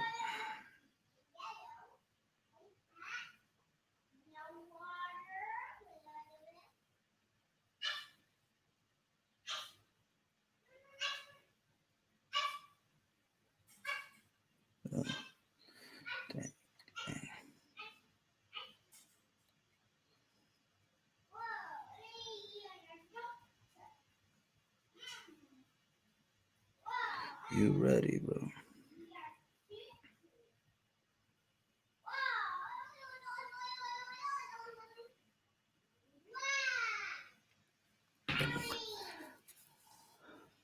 Shout out to Luis Collazo. True warrior, man. Shout out to Luis Collazo, man. Out there putting God at the forefront of everything he does, man. Everybody out there, man. I can't go a live or video. Bud is a bum basher. I would like if Bud showed more urgency in pursuing anyone who yes, Smoke. And ladies and gentlemen, Smoke is a Bud guy. And that's what I mean about you could be a fan of somebody, but still be biased logically and objectively, and still ask for it. You don't have to be a delusional fan. You know, I respect that. That's what I mean. I love Bud, bro. Yo, I wish I would have had a channel way back in 2013. Because back then, when I was in the barbershop and we talking about boxing, I was mentioning 5 dudes that's going to be in the top of their game. And I said it was going to be Thurman. I said it was going to be Andre, Thurman, Wilder, Mikey, and Crawford. No, and Gary Russell Jr. as well. I used to argue, and people be like, yo, who is these dudes? And I used to be like, yo, we got a heavyweight. I'm telling you, bro. We got a heavyweight. Because, of course, that's always the talk of the town, man. We're going to find the next heavyweight. Yo, when's the next heavyweight? And I'm like, yo. And I remember when Deontay Wilder signed with Golden Boy. And I'm like, yeah, man. Yeah, we got a heavyweight. I was hyped.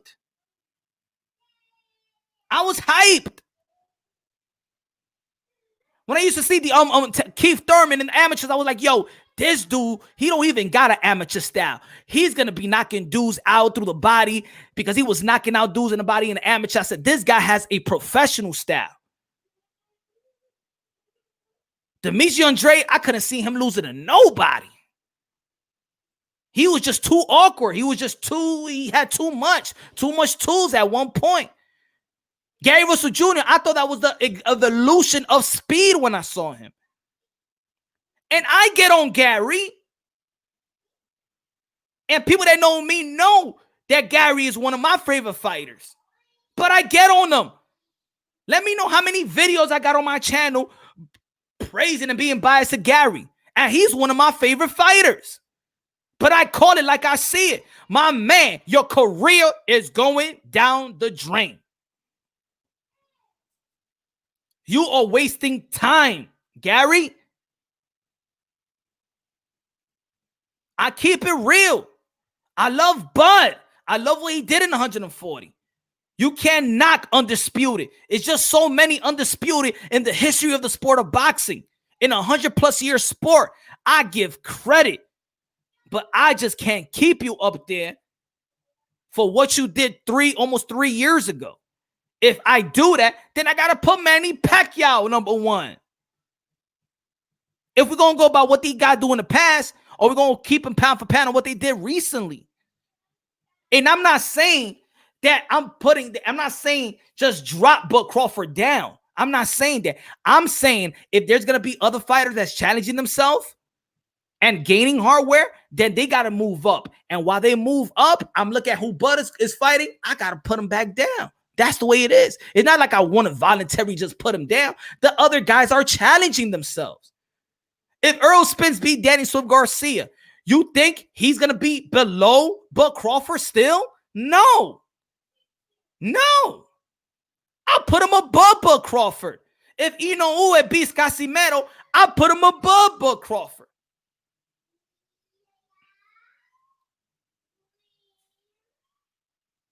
Jamel Charlo, people don't even want to talk about him in the pound for pound list. If he beats Jason Rosario and he unified 3 titles, I'm going to put him in the top 10. Somebody may have to go out.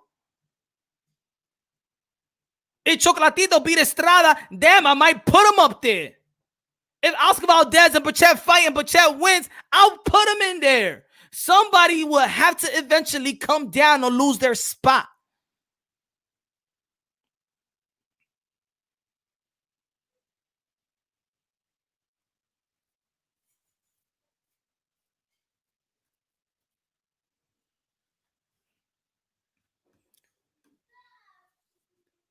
Punches. Oh, what's good, Prime? Yes, sir. Early. Get your drinks, baby. It's Happy Hour Thursday. If you don't know, now you know. Every Thursday's Happy Hour Thursday. You got to come out with your drink. What you drinking? What type of whiskey? What type of wine? What type of rum? What type of tequila? Tell me. I'm the bartender. Can I get water? Yeah. Can I get water? Ladies and gentlemen, I'm coming out with a country song too, man. Stay tuned. I'm coming with a country song. I'm coming with a country song. I know I'm just staying out of there. I'm just coming with a country song. And I thought that Errol Spence was actually going to fight a tune-up. So I'm actually happy. I'm actually very impressed.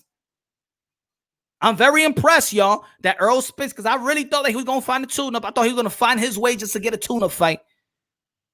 But he's fighting a back-to-back, and that's hard. And I got to give respect to Errol Spence. Thank God that the man is still alive to be a father to his daughters.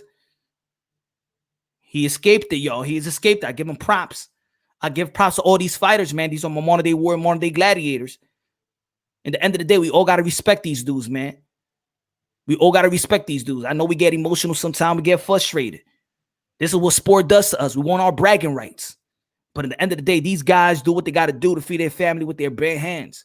Literally. They fight for their family. They fight for their pay.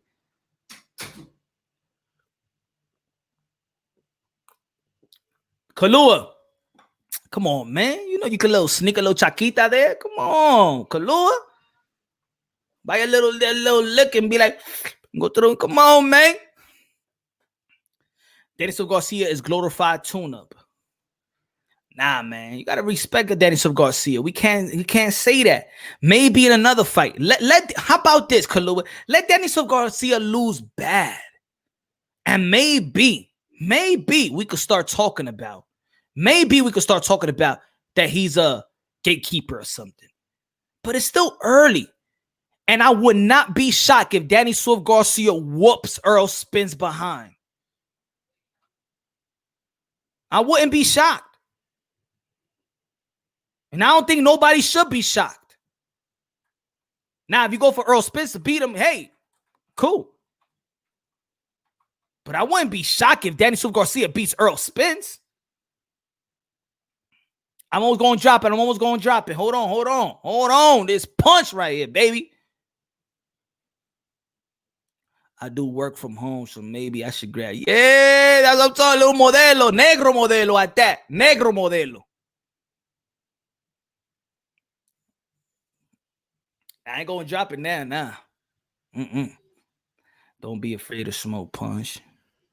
Don't be afraid of smoke. Come on, man. I ain't afraid of nobody. This is boxing. Go look it out, man. This is boxing talk, man. You think I'm here to be right nor wrong? I like having dialogues. People use this shit like this is war. You want smoke? You put me on. Let's talk about boxing. You want smoke? I'm going to debate. I don't do this for the debate scenes. I really don't do it.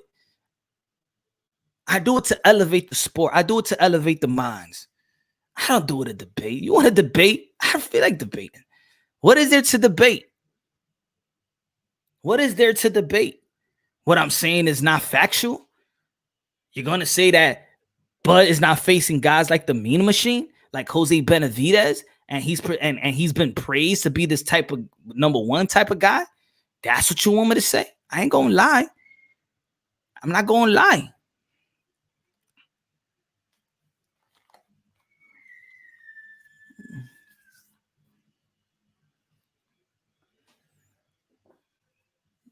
Now people got teams.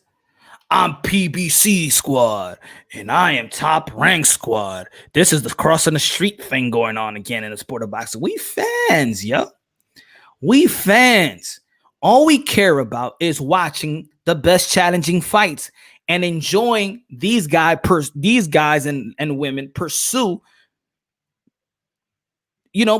greatness. That's all we care as fans. And we could understand about the persons, and we could understand the value in their marquee. We could understand that. But that's not why we watching a sport. We're not watching a sport to devalue human beings. You think I look at boxing and be like, he's a bum. I don't waste my time with my family to shit on people that's entertaining me and putting their life on the line at that.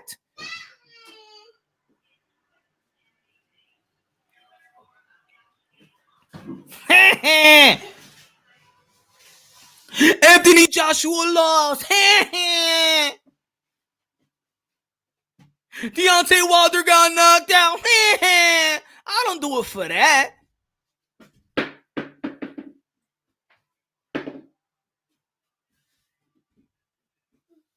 We got to respect these dudes, man. We got to respect these men and women, man. We need to stop shitting on dudes that's actually sacrificing their life for pure entertainment. We the one that's supposed to be as humble. We are more barbaric than the guys than what they doing in the ring. Us fans are more barbaric than what happens in that ring.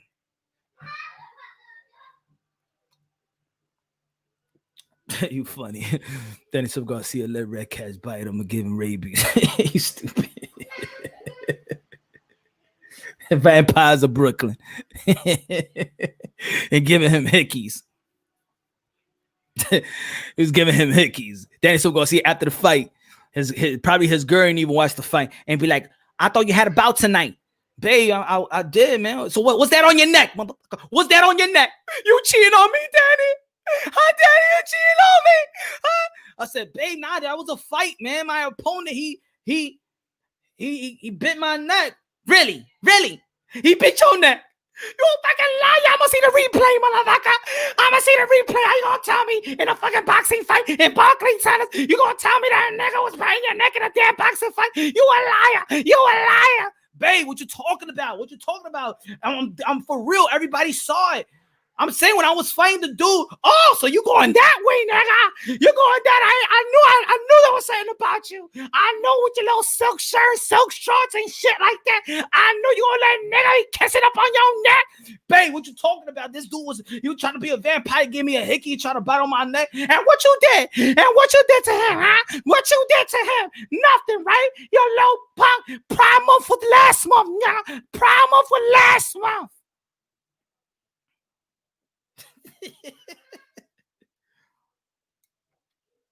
Yeah, Danny Silver Garcia was actually too sweet for that one. Yo, what's good? Yo, what he did? You see, Angel Word too. Yo, you put your lips on my son's neck. Crazy, you put my lips on your son's neck. What the hell he doing, Rev? He's kissing my son's neck and they're gonna see, yo, what you doing? You know I got wifey. She ain't even out here. You don't know what you doing. You motherfucker think I'm stupid, right? Your excuse is that this nigga was biting your neck on a damn boxing fight. You think I'm gonna believe that? Where you was at after the fight? Where you was at after the fight, Danny? Huh? Where you was at, Lavo? Marquis? Huh? Oak? Where you was at? The meat packing district, motherfucker. That's where you was at. What you got in your neck? What the bitch name at? That was Red Catch. That's her name, Red Catch. How you gonna find a girl named Red Catch?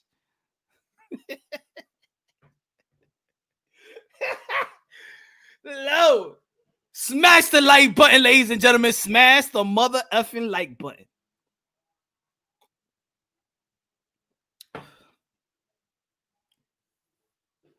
Errol Spence is the best, 147 pounds. I mean, he's putting in work. He's putting in work. He's putting in work. Give me a second, y'all. Give me 1 second.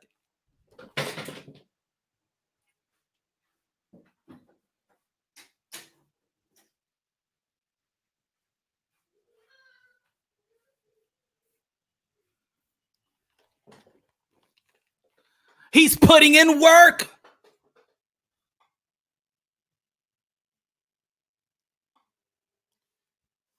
Oh, you cool with your boo, bro? I like Virgil more than Spence. Look, Spence is putting in work. And you know why he's putting in work? And you know I'm giving Spence his props. The same props that Spence is doing, Thurman did it. That's why I was giving Thurman his props. That's why I ain't like the way people was, Thurman this, Thurman that. Spencer's doing the same thing Thurman is doing. You could say the same ish. He's taking his footsteps. Back-to-back Porter, Danny Silver Garcia. Who did that before? Who unified before? You know? You got to give these dudes their props, man. You got to give these dudes their props. This era of welterweights is doing their thing. And I'm going for bat for them, bro. These dudes are doing their thing. Now, Bud, you got to get in the mix. You got to fit in. You got to fit in the crew. You got to. You got to. Peace out, Bob. Let me sign this couple fights deal with PBC.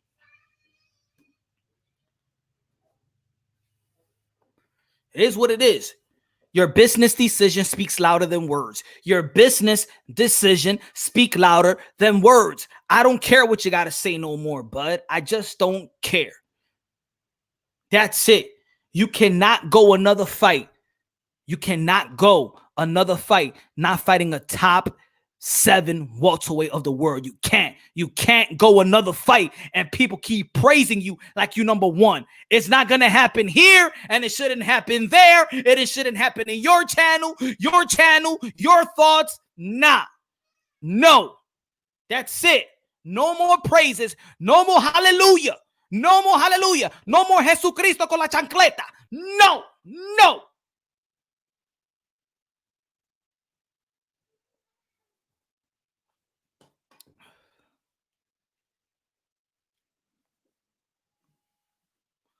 Now, I can't wait to see the Jermell Charlo versus Banana Rosario. Banana Rosario is ready. Dominican Power. Plátano. Maduro. ¿Cómo tú te gustan los plátanos? You have it yellow, or you like it green? Jason Rosario is ready to fight. That's going to be a tough fight. It ain't going to be easy. Pay-per-view, I don't know if it's worth it. Charlo, Sergey Derevchenko, Jermell Charlo, that's a good fight. Derevchenko's going to push him to the limit. I don't think it's worth the pay-per-view, though. Sorry, showtime. You're not going to get me like that. No. Stream, I have to find stream.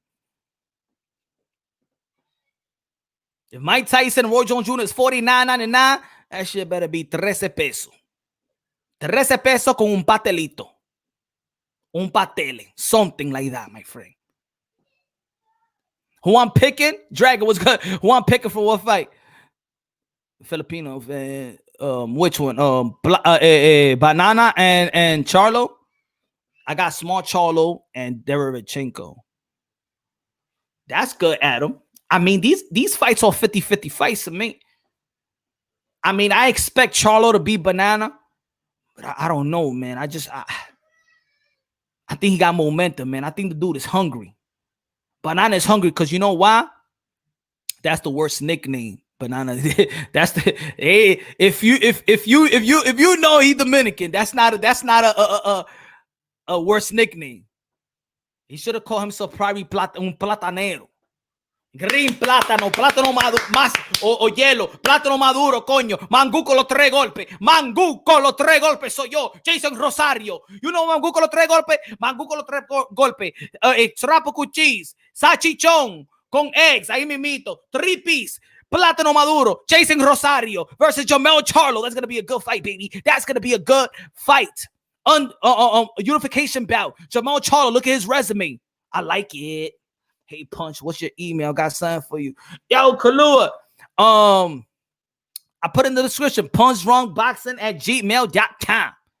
Punchdrunkboxing@gmail. Everybody want to hit me up too, man. I do counsel. You know, you got problems with your girl, or you doing bad in life, and you need somebody to lean on. Here, Punch Drunk Boxing. I could, you know, he don't need somebody to lean on. I'm here for you, man.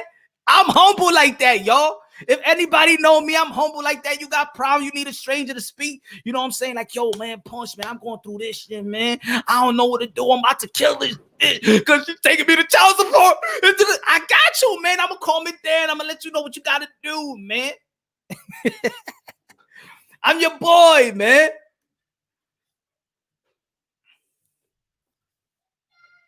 I'm your boy. I got you, man. I got you. With good, you know. For real, man. You got Punch like that. You cool like that. Of course, you're my brother. Y'all all my brothers and sisters in Christ. I'm cool like that. You got problems, man. I got you, man. That's what it is. Sometimes with men, you know what I'm saying? We don't know how to help one another. You feel me? Like, yo, I need somebody to talk to you. The girls know how to do that. You know, you go through some problems. The girls know how to talk amongst each other and support one another and stuff like, yeah, this motherfucker, you know what he did? He's fucking cheating on me with some crackhead bitch and stuff like that. Don't worry, girl. Don't worry. You better than that girl. You better than that girl. Oh, I'm gonna take his motherfucking ass, child support, get him everything. Fuck that. You know what I'm saying? When guys struggle, man, we don't like to let other dudes that we know we struggling because we too prideful, man. And then we get that anger inside and stuff like that. Nah, man, I'm here for y'all, brothers. I'm here for y'all. This is Happy Hour Thursday. Everything goes today. Boxing, politics, religion, fatherhood. Speak on fatherhood, uplift fatherhood. Man, gotta take care of your family, take care of your woman, and all that. Be the head of the house and all that. Man, I got you. Anyway, let's go back to boxing. I'm getting carried away now. I don't care about what's always. I'm over. There's more to boxing. Of course, there's more to boxing, Jose. I'm just talking about Bud. But there's a lot of things going on in the sport of boxing, baby. I wanted to see Amanda Serrano versus Katie Taylor, man. It's a fight. Damn.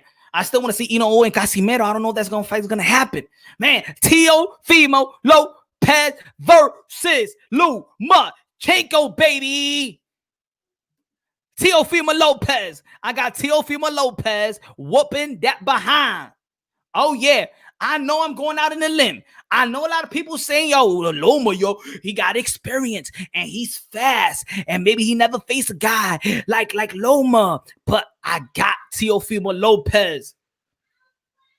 Teofimo Lopez winning is important to boxing. It's more important than you think.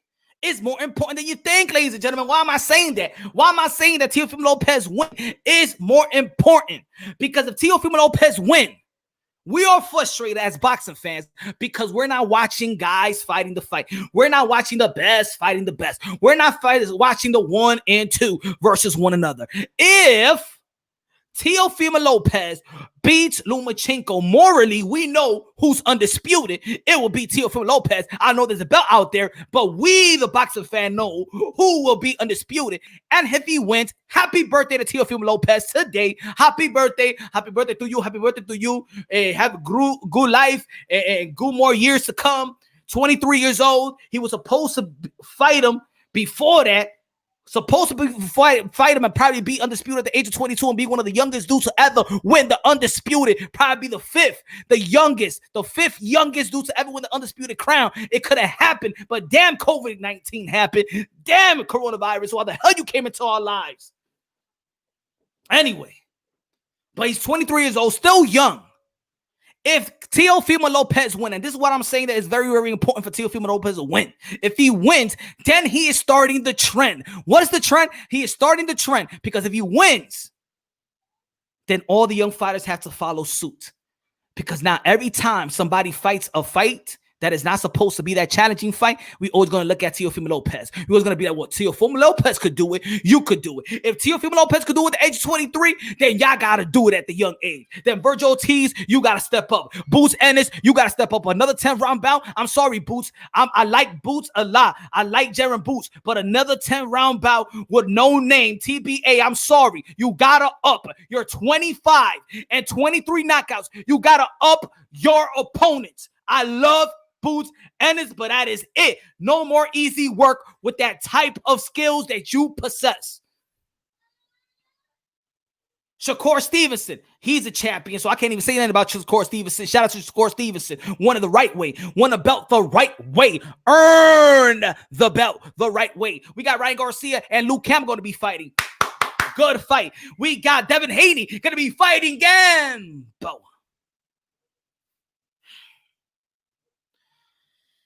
Gambo. I'll get to that in a minute. Brandon Lee, you got to step it up. Spencer, step it up. Chris Copeland, he won a little title there. He got to step it up too, but he's doing good as well. Who else? Michael Conlon. I thought he was going to be fighting for the vacant title. Whatever. David Benavidez, Caitlin Plant, all these young, but you know what I'm trying to say. Devonta Tank Davis is going to be fighting Leo Santa Cruz. All these guys, if Teofimo Lopez wins, he is setting the trend that you will have to challenge yourself because somebody set the tone. Teofimo Lopez beating Vasily Lomachenko sets the tone. He will massage the frustration of the boxing fans. And he will be the people's champion because he's going to do and he's doing what we are begging all these fighters to do. Am I right, ladies and gentlemen? That's what we want. To challenge one another. Right? The best fighting the best. Unification bouts. Undisputed bouts. Teofimo Lopez at this age is going to set the trend that these prime fighters couldn't do. That they dropped the ball collectively. 2 fights that the fans wanted to see desperately. 2 fights. Post Manny Pacquiao and Floyd Mayweather, which given the blueprint, and this is why these guys are over marinating shit. Deontay Wilder, Anthony Joshua, we lost that big fight. Undefeated heavyweights, we lost that big fight. Power hitters, we lost that fight. Over marinating shit. Bud Crawford, Earl Spitz is going to be past its prime because they're probably going to fight when Bud Crawford is 35 years old. Let me get a sip of water.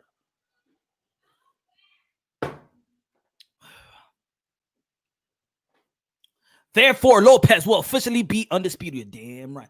Who is Devin? Who's Devin? Who, yeah? 2 times. 2-time email champion of the world. Ooh. Team takeover. That's what I'm talking about, Dragon. No word. There's always more sharks than fish in the ocean.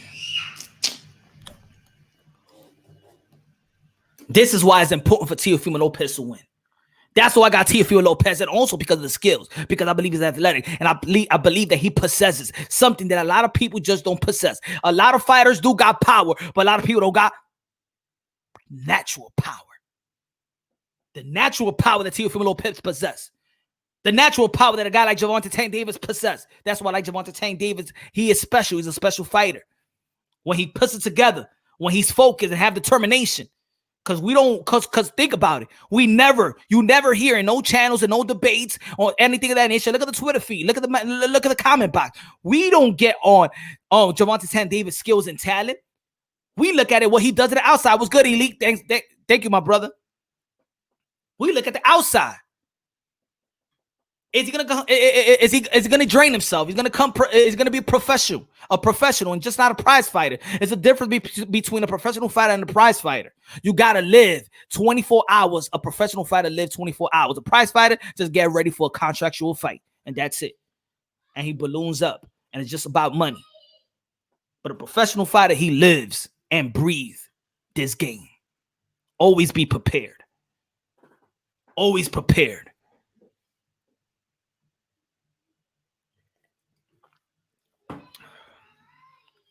Leo will expose Tank. I put it like this, Chop. I expect a good fight. I expect a challenging fight. I don't even look at it as exposed. I mean, these are 2 good fighters, right? So all these 2 fighters, when it's good fighters like this, you should a chess match. A chess match is what's gonna happen. You feel me? A physical chess match. I don't expect anybody, like, let's say when Canelo and Triple G are fighting, I don't expect nobody to expose anybody like, oh my God, I never knew. I expect it to be very challenging and very hard. And that's the way it's supposed to be. If you look at for 1 and 2, that's what we're looking at. Can you imagine that the fight that we've been waiting for? Oh, Spence and Bud, and then Spence knock out Bud in the first round? Then what y'all gonna say? Or vice versa. Keith, please send a contract to Bud. Let's make it happen. Vice versa.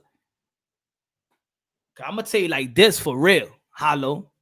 In reality, even as Bud as champion, Bud needs Keith more than him because Keith could get a fight. Keith got a resume in 147 pounds. It's not Keith Thurman that we're begging to fix his resume up and challenge himself. We're not asking that for Keith. He done it. Porter done it. Daniel Garcia done it. Earl Spence done it in 147. That's Bud. Bud got to come out. He needs to want it more. He needs to want it more.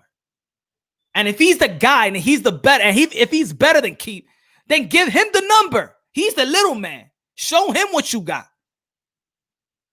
Think about it.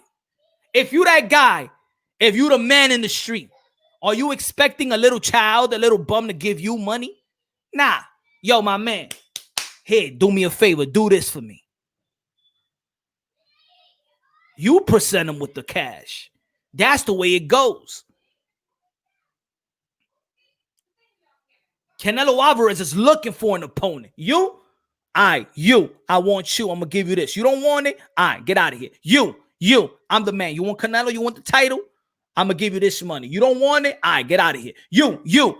That's Bud. If Bud is the man, he's the one that's supposed to be going to Keith Thurman.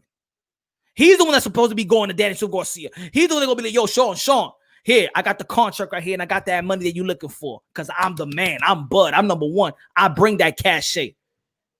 Is he that guy? Because trust me, if he was that guy, they'll be fighting Bud. Oh, maybe Bud is not that guy. Maybe Bud is not that guy. So stop praising like he's number one. Because number one, that A side brings that money. He brings it.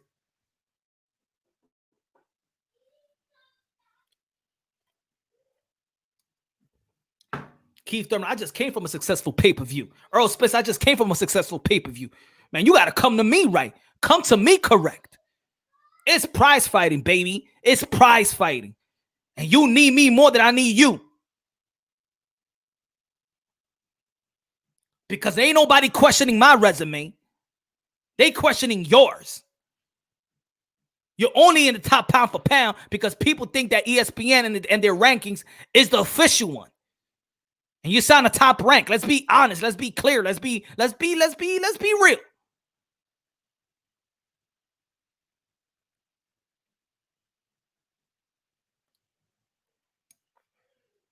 You want to be in the mix? Pay the fee. Pay up. Pay up, bud. Pay up. Pay up, bud.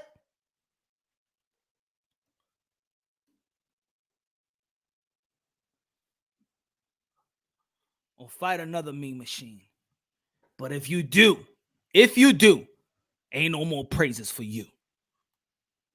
Send the link. Kalua was good.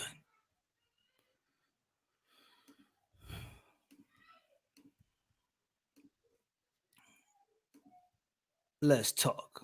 I want to hear some perspective here.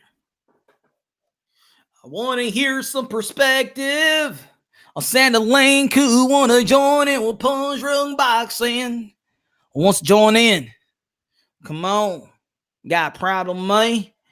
You got a problem with me? Punch Boxing, I really don't know no more excuses from this blood fans. I know, man. I know. It shouldn't be no more, right, brother? It shouldn't be no more excuse. That's it, man. It's running out. It's running out of time. Punch, you really think that Thurman wants that fight? Yeah, man. It's not about wanting it. It's about presenting the fight the way it's supposed to. If Thurman just said in interviews, yo, put it this way, Martin. Thurman is the only one that talks about contracts. Yeah, he's the one that gets hated. He's the only one that says, send me the contract. Said it with Earl Spence. He said, yo, Al Heyman never put a contract in our face with my name or your name. So let's be honest. And when he said that, Earl Spence ain't saying nothing about that. Because that's the real deal. The contracts. Ask any promoter. Ask any manager. The real call outs is when somebody presents a contract to somebody. And the real duck is when somebody declines. Ask Bud, has Thurman ever declined a contract that was presented to him by Bob? Even Bob said himself he wasn't giving Thurman a contract. Remember, he was pursuing Daniel Garcia first. Remember that.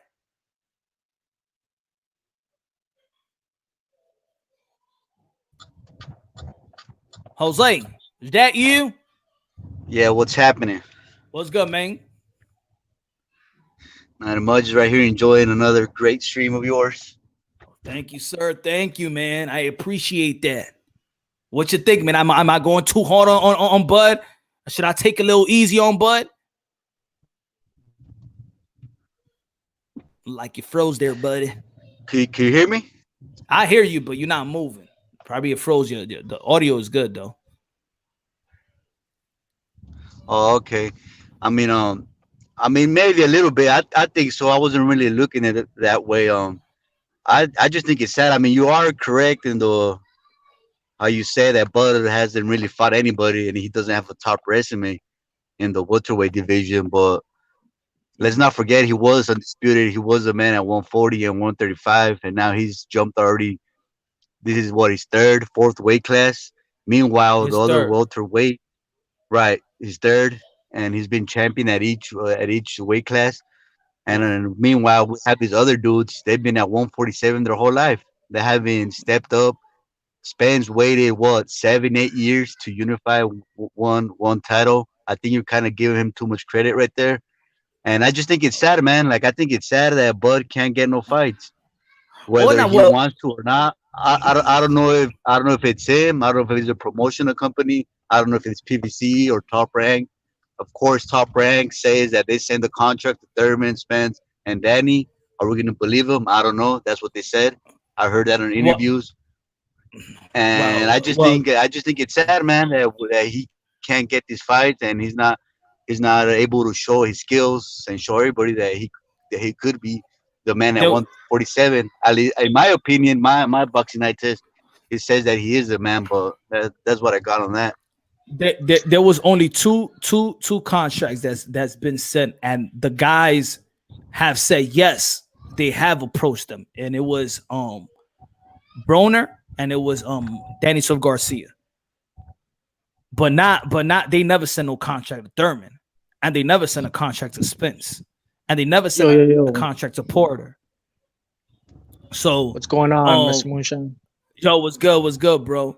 So I don't think at this point we have to take Bud at he got to be accountable for this. I mean, for how long we just gonna look at you know Bob.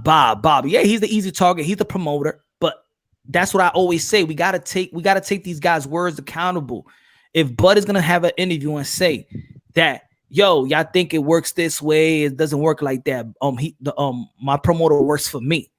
When he says that, then he's saying, in other words, that he's his own boss, that he calls a shot. He says that he tells the promoter what he wants. Right. I Then mean, he how for how does. long for how long we gonna look at Bob? It's an I excuse. mean, Bob is just an it's excuse not, to cover up it's what not Bud just is him doing, though. bro. It's not just him though. It's we all seen the videos of how Spence told Crawford that he wasn't fighting him next, that he was taking the easy route, this and that, and the third right. So we all seen that. So we're just like beating on a dead drum right there. We all seen the videos of Spence saying that he has to cross the street, and he came up with all that. We all seen the tweets and when Crawford told Spence to take his panties off and let's make the fight, let's negotiate. So in my perspective, I'm thinking like they don't even want to talk to this dude, and it's sad. Like everybody's laughing. Oh, he should have joined PVC, but why? Like why? To me, it's just sad. Like everybody laughs and stuff, but to me, it's just sad that Crawford can't get his fights. I don't. I'm not saying his fault or it is. I'm just saying it's sad, and I'm done. Like it's over for me. The welterweight division, it's over. Like these Good dudes luck. are probably 31 years old and they're only fighting one division. At least to me, at least Crawford, if boxing stops today, which you know what I mean, we were close to happening. Crawford's in the Hall of Fame. Spence ain't in He's the a Hall of bum, bro. Fame. He's a bum. Hold on. Thurman, Good. he's in a Good Hold on, looking out. Jose. He got to read something. No. Hold on. Good looking out, Thurman, white he's in a powder. Good looking out, white powder, man. Thank you a lot, man. Thank you for the contribution, my brother. Hey, yo, Punch, He's bro. in I'm the Hall telling of you, man. Fame. That hold He's in on, the bro. Hall of Hold on, bro. I'm telling you, Punch. Danny Garcia, Hold on, bro. he's Hold in the on, Hall bro. of Fame because at Hey, 140, Hold bro. on. Danny Hold on. Garcia, I don't think Danny he could Garcia. hear you, Jefe. I don't think he could hear you. Let me just finish my point. Real quick. Thurman, he's a Hall of Famer for sure. He's a great boxer. Um, Danny Garcia, he's in the Hall of Fame. He was a great 140 pounder. He when he beat Matisse, I was that's when I was in that big Danny Garcia fan. When he beat Matisse, he fought Morales twice, and that was a good Morales. So Danny was the goods at 140. However, at 147, he hasn't beat any top welterweight. But it don't matter. He's still in the Hall of Fame. Porter, I don't see him in the Hall of Fame. Spence, I don't see him in the Hall of Fame. Crawford, I see him in the Hall of Fame. And that's just my opinion on it. No. How the fuck? Go ahead, Jefe. Go ahead, because I was gonna say Hey, something right man. after. I Go just ahead. wanted to say, man. Shout out to the MXBC, man. You know what I'm saying. The MXBC does show support of Punch, bro. We're constantly sending people over here to Punch Drunk. punch drunk, even though he might not say he's part of the MXBC, but he's always welcome in the MXBC, man. Yo, shout out to the people support me, man. We all brothers, man. We all brothers, man. Put it that way. Yeah, and Yo, I want to say just this quick point. I'm gonna let you talk, bunch. He said that it spent 7 years to unify. When he was a champ in 2017, and he unified in 2019. That's 2 years, bro. So I don't know what the hell Jose Yepes is talking about. When he's been in the prison since 2012, you know how to count or what? nah, but I understand, but he hasn't. He has. I mean, it took him. It's not about taking him, because as soon as he got in position to unify, it actually just took him 2 years to unify. Yep, he took the chance. Yep. You know, it took him 2 years to unify. But when it comes to the whole career as a whole, like it took him 7 years in the sport of boxing to unify one belt in one division, and he hasn't even moved up. He's moved down in weight. He's a drained fighter. You could see it in why his would he move up from the most prestigious? Why would he move up from the most prestigious weight class in boxing? That sounds dumb, bro. Now look at this. Now, of course, we may look at people that they move up and down. I mean, they move up, right? But the thing is, this is what it is. If we can't contradict themselves, and I'm not saying you, I'm saying boxing community as a whole. In boxing, people say that the welterweight division is a stacked up division. If it's a stacked up division, that means there's a lot of fights to be made. And if there's a lot of fights to be made and a lot of money to be made, why am I gonna and a person could still make the weight? Why move? Look, Earl Spence got a fight with Daniel Garcia. And if it's not Daniel Garcia, he could get a fight with Manny Pacquiao. If it's not Manny Pacquiao, he could get a rematch with Porter. If it's not Porter, he get a rematch and he could get a fight with Thurman. And he could still get a rematch with Bud. So it's still a lot of fights in the welterweight division. Now I say this. Yes, I do believe that if Earl Spence fight in 154, I think he'll be more comfortable. I think there'll be some resurgence to his power. I think when at the welterweight division at this level, he's probably like 80% in power. If he's walking around in 190 pounds, he has to shrink almost 40 pounds to make that weight. I think that Earl Spence could be more powerful at 154, but he still get money here. He's still the unified titleist, and I like the welterweight division. They're all fighting each other except for Bud Crawford. But if we're just gonna look at Bud Crawford, then we're not gonna appreciate what we already seeing. Yeah, that's Crawford's not there. If Crawford's not is the one that didn't want to that didn't want to come to the PBC and make the fights. When Manny Pacquiao said, "I want to fight the best welterweights of the world," guess what? He went. His business spoke louder than words. He came to PBC for a 3-fight deal. Remember, Manny Pacquiao's only here for a 3-fight deal. Bud Crawford could have done the same. Not sign the extension, come for a 2 or 3-fight deal, and get the fight that you're looking for. Business speaks louder than words. And it's not only that. It's not only just signing to the PBC, bro. He's not putting the pressure himself. I don't see him out here in the public putting constant pressure. He's always trying to play like the Mr. Nice guy, Mr. Etiquette, Mr. Businessman. But in the sport of boxing, you got to put this pressure, bro. And if you don't put the pressure on Spence, I don't know if you've seen him when he's always around Spence. He's always playing Mr. Nice guy. Yeah, they have their phone numbers. They FaceTime. So to me, it's all a scheme to milk the fans. And I put the pressure more on Crawford because Spence is doing what he's doing, bro. He's a younger fighter. He's the A side. You know what I'm saying? He don't got to fight him if he don't want to. And people would forgive him. Bud is the one that's getting played. And he's a dumbass for not putting pressure on these fighters, bro. So Bud knows what he's doing. And that's the thing. He's the one. These guys are putting in the work. Regardless if people like these other guys or hate them. If you don't like PBC, I'm not a preacher for the PBC. But in the welterweight division, they all fighting one another. There's only one guy that's not fighting. And if people are going to perceive him as better than these guys in the welterweight division and going to claim that he's pound for pound number one, even though I respect what he did at 140 and becoming the undisputed title, but you know what? That was 2017. If we're going to go by what people did in the past, hey, then put Manny Pacquiao's 8th division world titleist. Put Chocolatito back in the mix, in the pound for pound list. If you're just going to look at the past, Then let's look in the past and then put everybody else that's still doing their work. But I'm sorry, Bud Crawford is not that. Bud Crawford is not. It's not that I want to put Bud Crawford down. Is that I got to elevate other people up, and by doing that, he got to come down. Yeah, but that's what I mean though. Danny Garcia, he was a great 140 pounder. So we were talking about that scenario right there. Then Danny Garcia is not a top welterweight because he hasn't beat anybody in the welterweight. He was a great 140 pounder, and he's in the Hall of Fame because of that. But if we're gonna be keep the same energy and keep it objective, then we have to agree that Danny Garcia is not a top welterweight because he hasn't beat a top welterweight. Which top But welterweight Danny Garcia beat?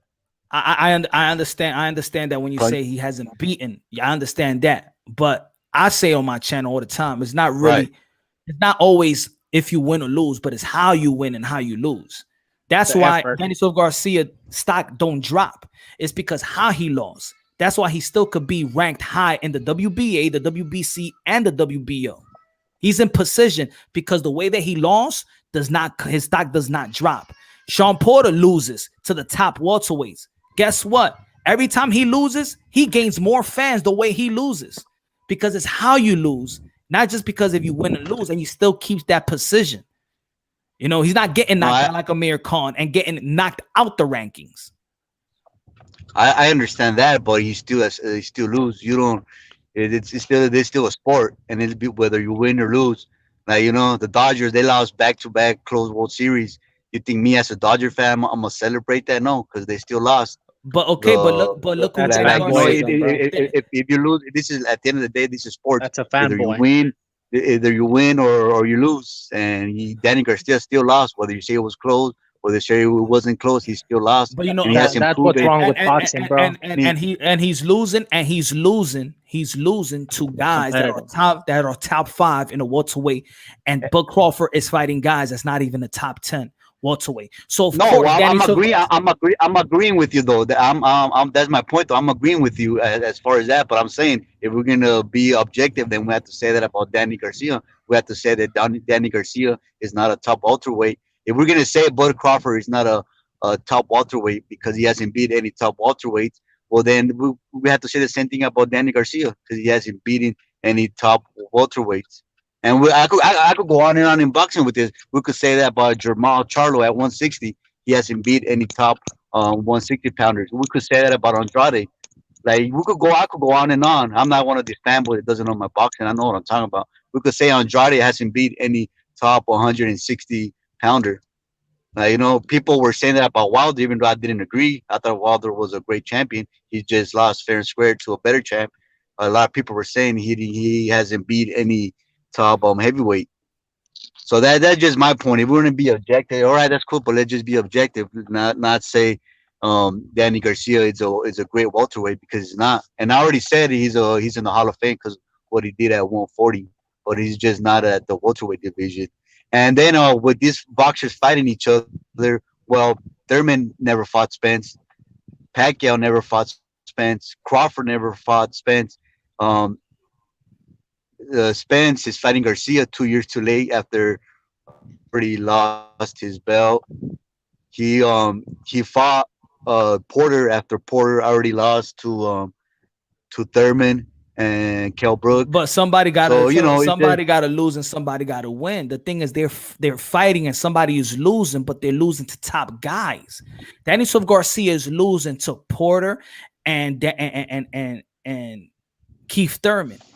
Porter is losing to Spence, Kell Brook, Thurman. Ugas is losing to Porter, but look at that fight. Look how close. It's a split decision. So it's not about winning or losing. A lot of people feel that Ugas even beat Porter. You understand what I'm trying to say? yeah. Look at it like Porter- this. Punch. Spence and Porter was a split decision.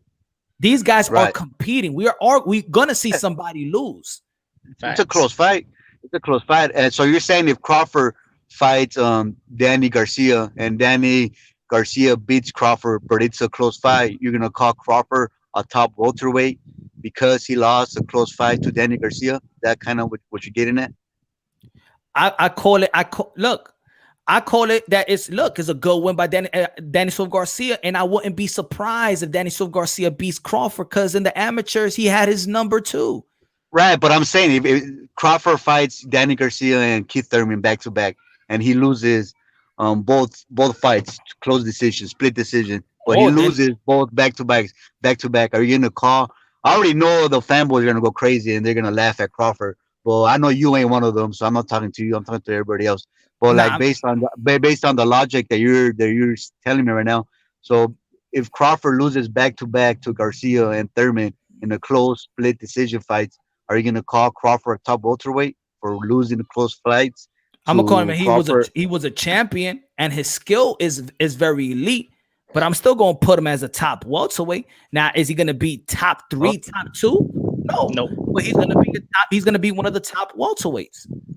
all right, that's Yeah, cool. but Then I mean, I don't agree with it, but I understand your logic now, and hey, this is what it's all about, right? so I don't what agree with you're it, but saying, that's cool. I Jose, understand. you rather see them bum bash and look good than at least compete against the top guys. And even though you lose, you're still competing with the top guys. It's almost, look at it like the dudes that are fighting the best. It's almost like a playoff game. Sometimes you lose and sometimes you win, but at least you make the playoffs, bro. Bud has not made the playoffs. He's still fighting bums. He's still going life and death against bums, bro. So he can't really compare. So you saying that, oh, because they lost to a top guy, they shouldn't be a top fucking welterweight. That don't make no sense, bro. In that case, nobody's gonna want to fight each other, bro. So you got to look at it in that way, man. There's a lot of fanboys out here, a lot of Errol Spence haters, bro. A lot of PBC haters that look at that narrative, bro. Bud has to put himself in position to get those fights, bro. It's like put it this way. It's like I was saying earlier. People love to bring the 80s. They love to bring Duran. They love to bring Leonard. They love to bring Wilfred Benitez. They love to bring all that when they all fought one another. Yet some of them lost and some of them won. Yet we still respect them in the end of the day as the best era. Roberto Duran didn't beat, he only beat Leonard and lost to everyone else. You feel me? But he still get the respect of this Roberto Duran. But he Right, lost but to a lot of those legendary fighters. yeah, he did. But that's but see, we remember Duran as a great 135 pounder, as a great 140, Okay. 147, and not so much. And then when he went up, not so much either. So we kind of see it's kind of you gotta look at boxing. Not a lot of people know boxing that like that. That's what I'm saying. Danny Garcia was a great 140, and I'm always be a Danny Garcia a fan, but 147, nah, not so much. I don't think he's a top 147 pounder. He already lost to Thurman. He already lost to Porter. In my opinion, he's gonna lose Arguably, to. Now okay, now put it this arguably way. lost. Now put it this way. Now put it this way. Let's say Danny Sub Garcia beats Earl Spence. But yet Then we they're already gonna know, change. that he lost to Porter and Thurman. Where will you rate Danny Sub Garcia? Well, then that changes the that changes the narrative because then he will be the top welterweight, and I'm gonna have to change the narrative on Danny Garcia. I'm gonna put him as a top welterweight You because know, he See, and beat. that's a difference, bro. You're changing the narrative. We're not. We're How am keeping I it changing it? consistent. I'm not. That's history. I'm not changing anything. I'm No, not. no, I'm no, not like I bro. said. I'm not a Because fanboy. If no, Danny it's not Garcia about being a beats, fanboy, bro. You're saying that Danny Garcia is not a top welterweight when he he's not arguably beat right now. Thurman, bro. He arguably beat Thurman. Just because they didn't give it to him in Uh, the cards doesn't mean he lost, bro. Like it does. people sometimes wins and defeats. Sean Porter lost, but he still won. You know what I'm saying? People want to see Sean Porter So, because he gave Errol Spence a competitive fight, bro. That's just the top fighter. Sometimes you have a bad day, sometimes you have a good day, but they're all top fighters and they all compete against each other. What we're saying about Bud, bro, is that he's not even competing with the best, bro. So how can we hey, value how good Bud is if he's not fighting the best? And that's what me and Mr. Moonshine well, are saying, man. wait, Hit the like yeah, button, subscribe, and buy some merch, bro. yes, sir. Yeah, that's all I'm. But well, and, 140. Well, I'm just agree saying, with you and I'm at just saying, 147. and He's Jose, not, and but I'm at and 140 I'm he is. just saying, Oh, go ahead. and I'm just saying in the welterweight division. I'm not saying nothing what he did in 140 or Right. 35. All I'm saying is the welterweight division. All I'm Right. And saying, I already yeah, agree with you on that. And like I said, but also with Danny Garcia, I don't put Danny Garcia as a top welterweight. And in history, he's not going to be a top welterweight. But if he beats Spence, then obviously that's going to change things, right? If he You beats know, Spence, and you know what's if the he beats narrative? Crawford, was You that know, what's my narrative? That they all on the same level. They on the same level, in my opinion. And if right? Well, anybody that's is cool. That's and respectable. anybody is better than anybody, it's by a hair. Because all of these guys is just winning by a hair. Earl Spence just beat Porter by a hair. Same thing with Porter and Thurman and Daniel Garcia and Thurman and Porter and Daniel Garcia and Ugas and Porter and Kell Brook and you know and Porter and Kell Brook and Spencer was a good fight. He knocked him down, but it was a good fight before this guy broke him down. But that even was a good fight. They all fighting each other really. Remember the last guy that came up to the welterweight division is Bud Crawford.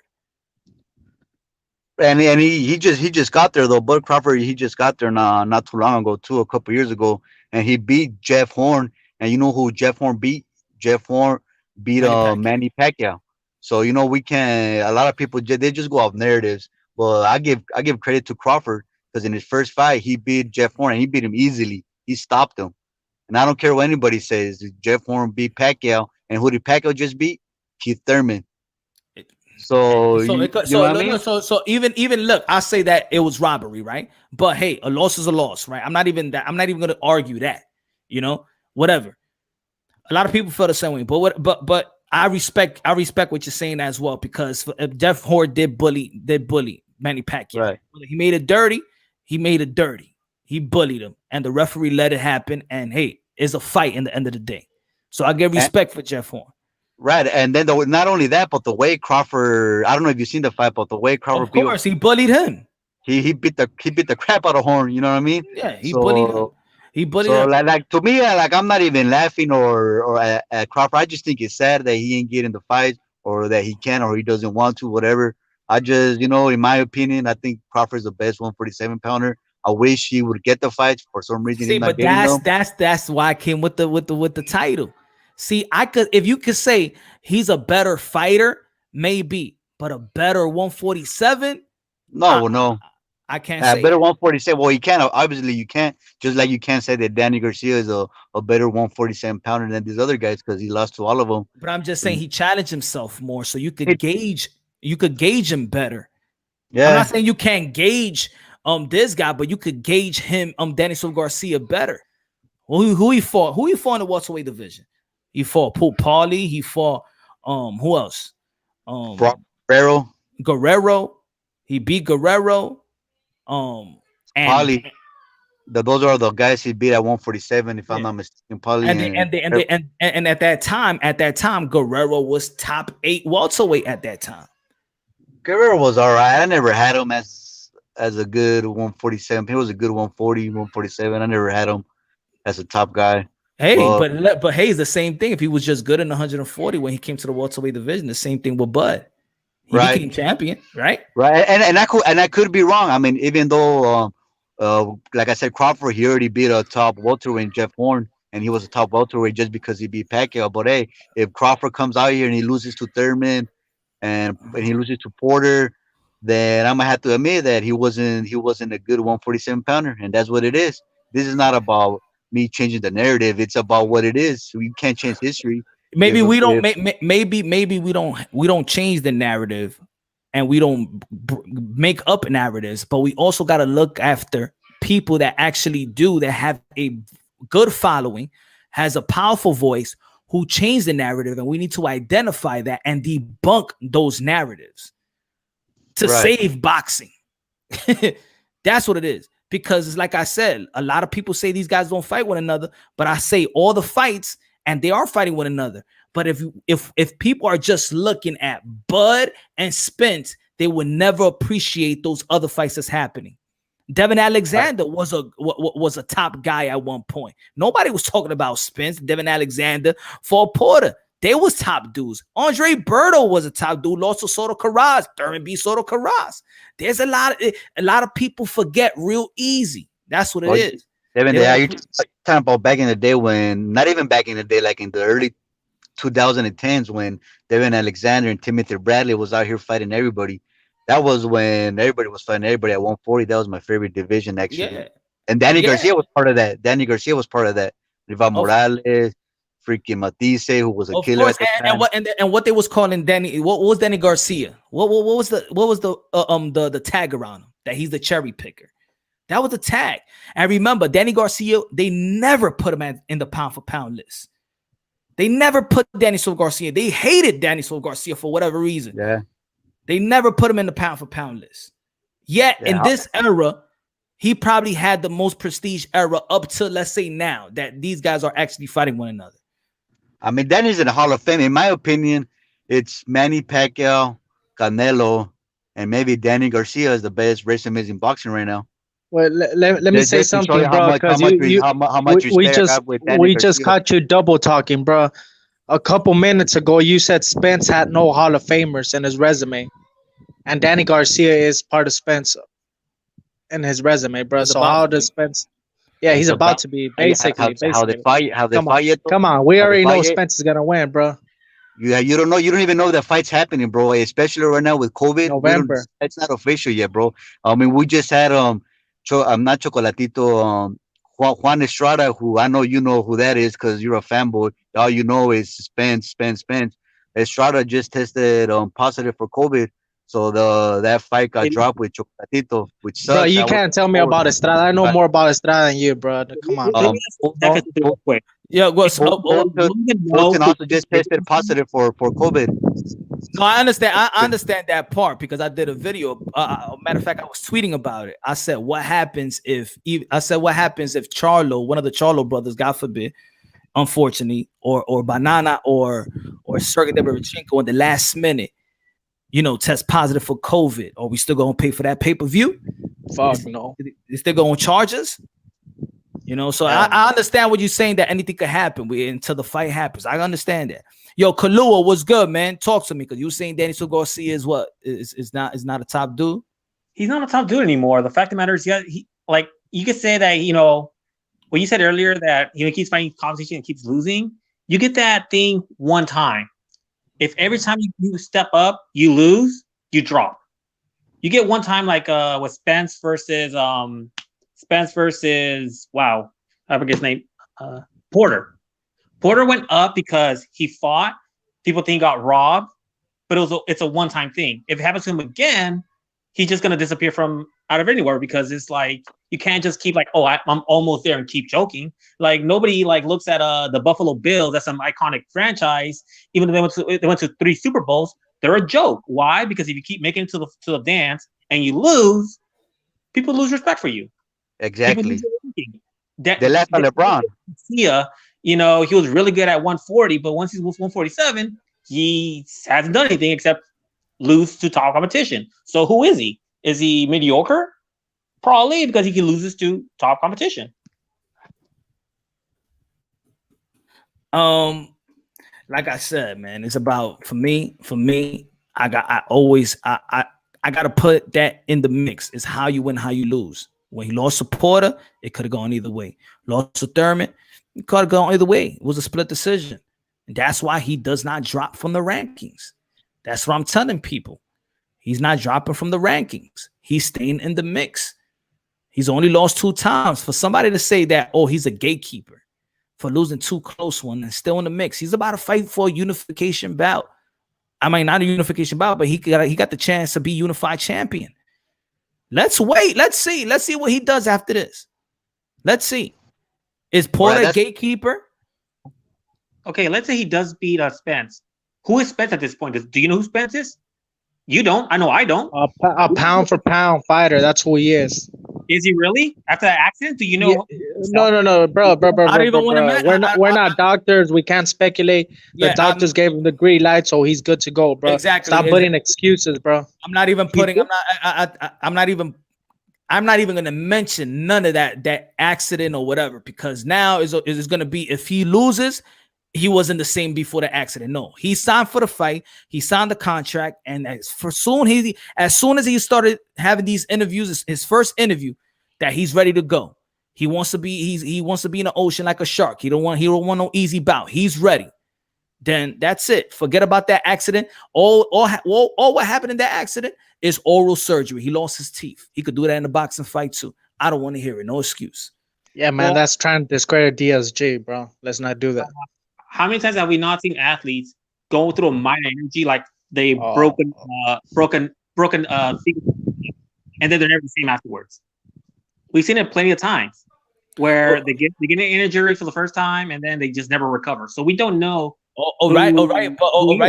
If you got shot in the leg and now you was a mover and you can't move, now you got to be a stationary fighter. If you blew your hand up, if you I mean, athletically wise, is he unfit? Because nobody's talking about him athletically wise if he's unfit. They're just talking about his new teeth. His new teeth, which is part of his jaw. And that's one of the most important things for boxers is their jaw. Hey, man, he signed a contract, bro. Yeah, so I won't give it any either. So if he wins, he gets the credit and the praise because he came back from that injury. He has heart, and he goes back to back with Porter and Daniel Garcia, where he could have just had a tune-up, but he said no, he was ready. And if he loses, is damn, if Earl Spence didn't have that accident, man, if that would have never happened, he would have beaten Daniel Garcia. And Daniel Garcia, no praise for him. It's gonna happen. I know that's gonna happen. That sounds like fanboy. That's fanboyism. We shouldn't push it on this channel, bro. Keep that shit for another channel, bro. How the same way? I was the same way when people was talking about me when I was doing on videos with Manny Pacquiao and people wanted to bring his age. Nah, I'm like, don't bring his age, because if he loses, then people gonna be like, oh, it's because he's old. But see, he won, and it's like, oh man, he still got it. Oh, Manny Pacquiao, nah. If he's ready to fight and he signed that contract, I don't want to care about what he's saying about what age. I'm looking at him like another champion about to get it on. That's it. Because I want everybody to get their 100% just due. Right. Yeah, that's true. That's why I give Crawford the credit over Horn, because Horn beat Manny Pacquiao. So that's what that is. But I mean, I think we beat this topic to the drum. It is what it is. You know, the people who hate Crawford are always gonna hate him, and the people who love Spence are always gonna love him. Just look at what happened with the Wilder situation. Everybody's saying, "Oh, the glove gate." Tyson, he cheated. It was the costume. No, it was the padded gloves. No, he had some steels in his freaking cranium. He fucking dented a cranium, which I never heard that in my life. How could you break someone's skull? But anyway, so I think that is what it is. Nothing's gonna change. You already know that's gonna happen. If Spence loses, they're gonna blame it on the accident, and if he comes back, well, he's a great champion or warrior. So it is what it is. Like I said earlier in the comment, I'm over this fight. I'm sure it's never gonna happen. It's sad. Yo, I did a video about that. I feel you, Jose. I said this fight would never gonna happen. I feel it. It's not gonna happen. But hey, at least we got Teofimo and Loma coming up for Undisputed. Which just a side note, I know people were kind of arguing in the chat earlier. The WBC, they just came out and they just said that it's gonna be Undisputed. Yeah, that's going to be for Undisputed, and that Loma is going to actually lose his franchise title. Yeah.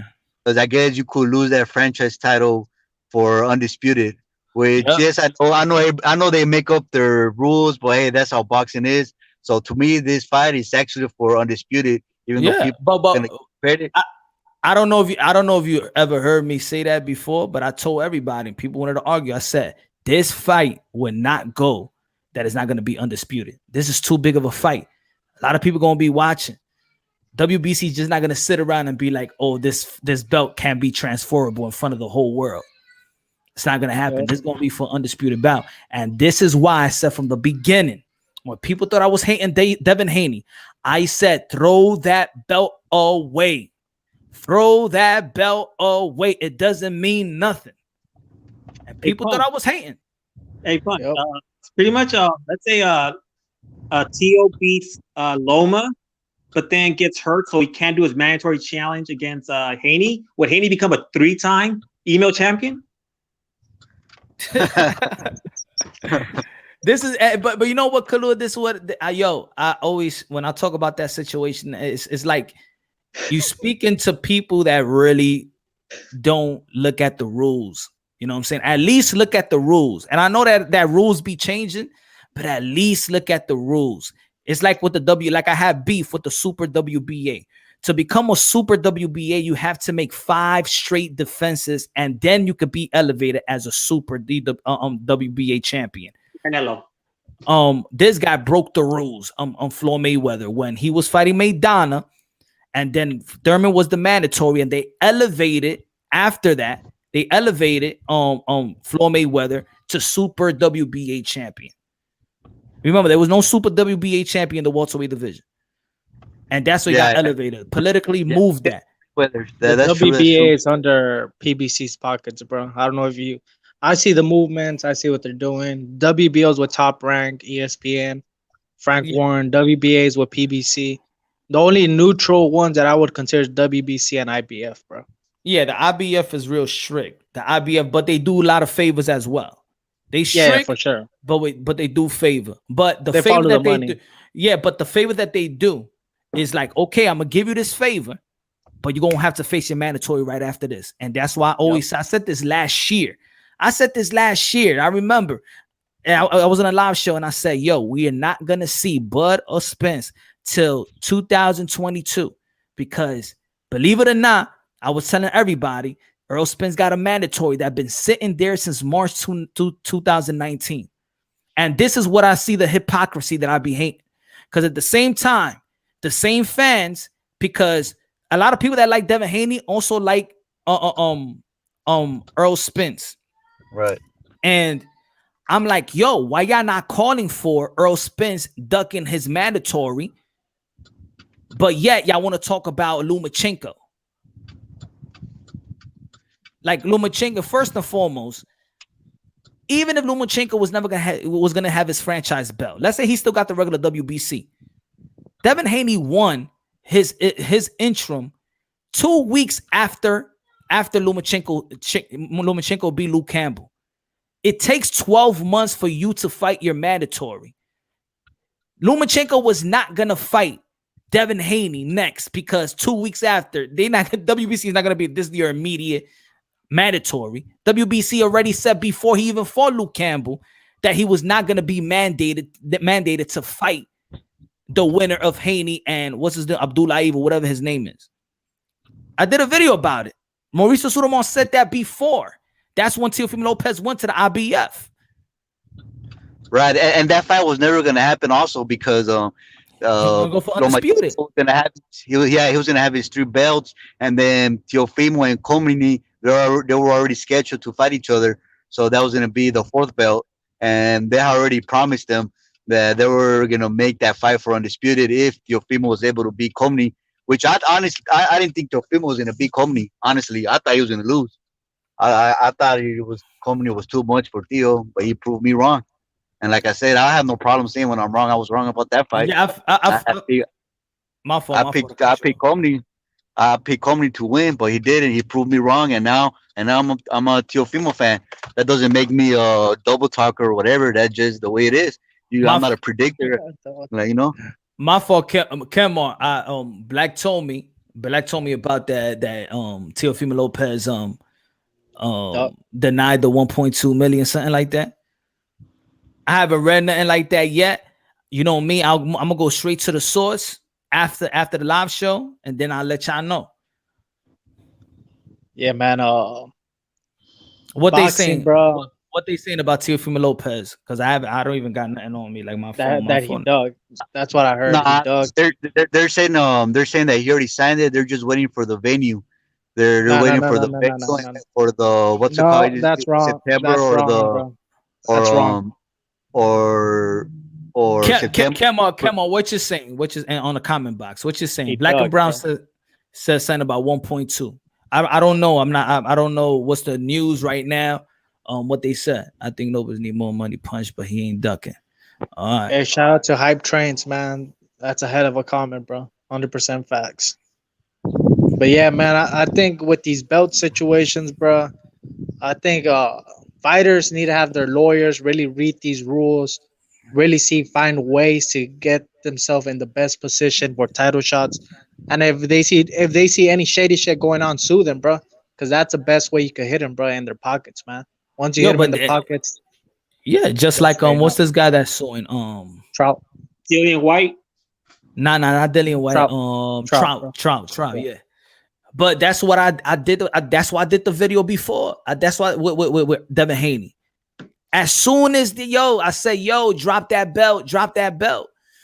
And people thought I was going crazy on Devin Haney. I said, you stupid for keeping the belt because Mauricio Sudamon just said in the interview that your belt don't mean shit. He said that this is gonna be undisputed. He said that Lomachenko could be undisputed with the franchise belt. I'm like, yo, they playing you dirt. They just gonna use you for extra champion fee. Remember, the champions pay the most fees in these belt federation. So if you're not gonna be respected as a champion, why pay the sanctioning fee? If your belt don't mean shit, why you gotta pay the most sanctioning fees to the WBC? That's what I was saying. Like, don't be taken advantage of. You man young. You don't even have to accept a belt. You man young where you could earn it. And you your own boss. You got your own promotional company. You don't got to be suckered in.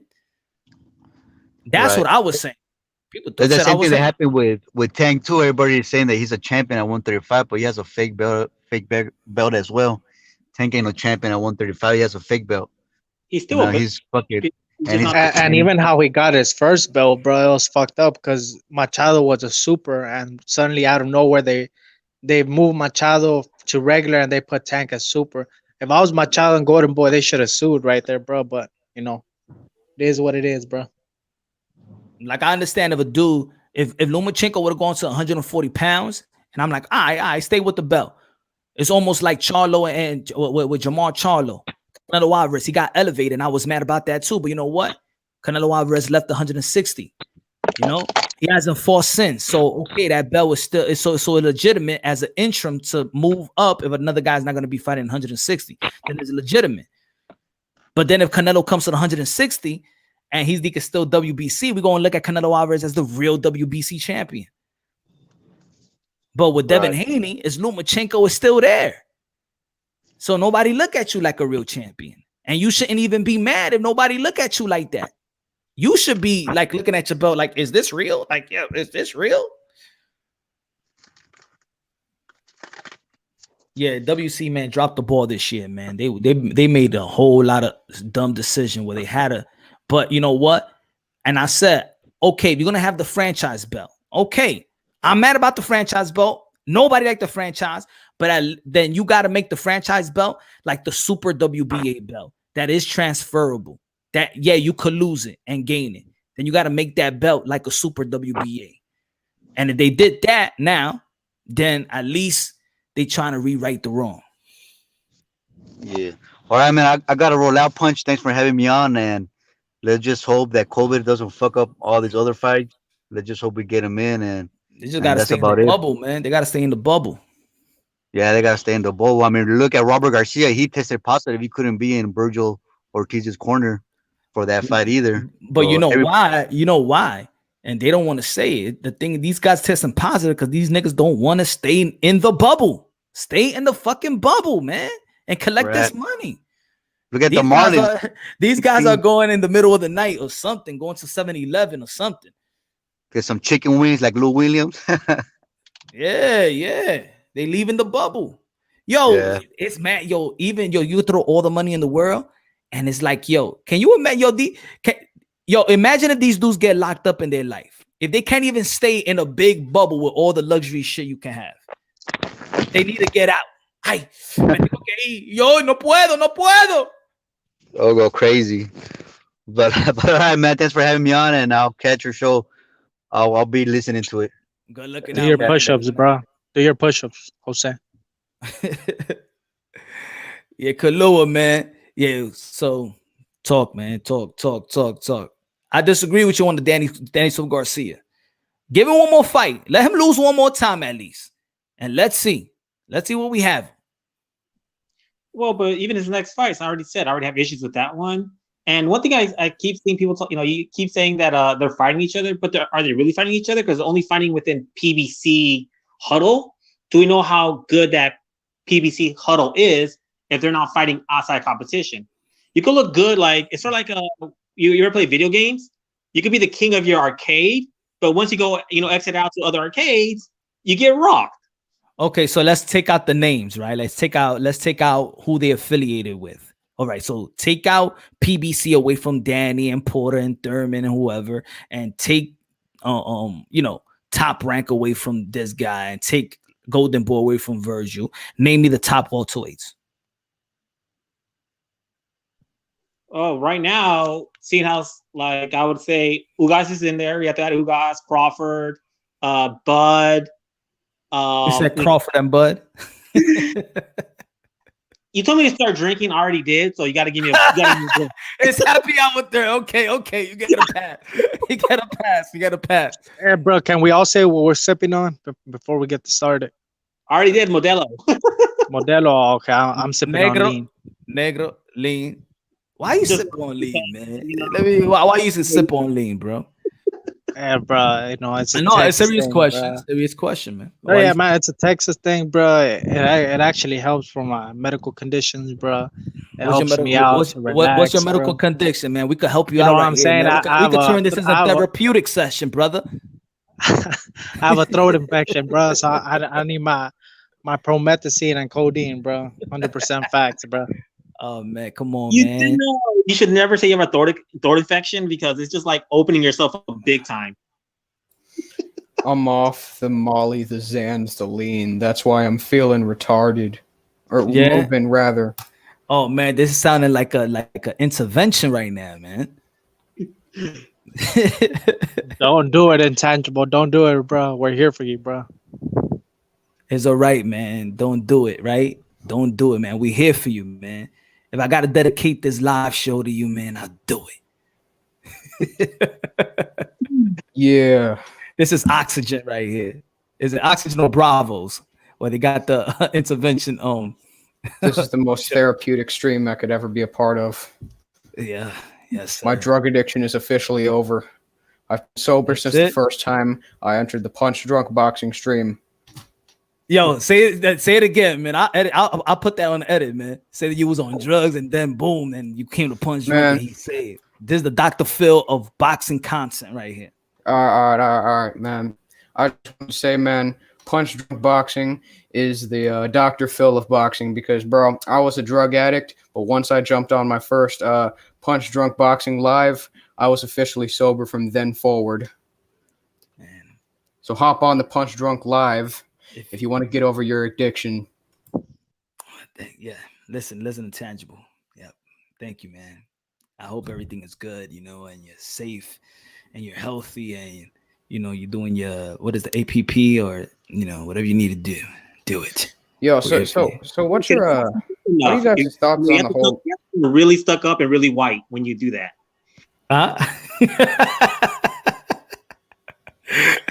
Go ahead, Intangible. Oh, wait, what did he say again? I said when Punch does that, he has to sound really stuck up and really white. He can't just sound that way. Come on. You're giving therapy. Well, I think it's irony, actually. So I do not intend to sound like a legitimate drug addict. I mean, hey, a legitimate drug addict also sounds happy for a moment, and then after that, when it wears off, they start crying. I intend to talk about how I'm from the hood with the DC metropolitan area voice in order to make it sound sarcastic. But yo, what are you guys' thoughts on the whole Lopez Lomachenko situation? All right, now you gotta tell me, because to be honest, I've just been on the live show. I haven't even look at my phone or nothing like that. What's the news right now? What they saying? They just broke the news that Teofimo Lopez turned down an offer of $1.2 million to fight Lomachenko, whereas Lomachenko on the other end was going to receive $3.25 plus million. I gotta send that text. You feel me?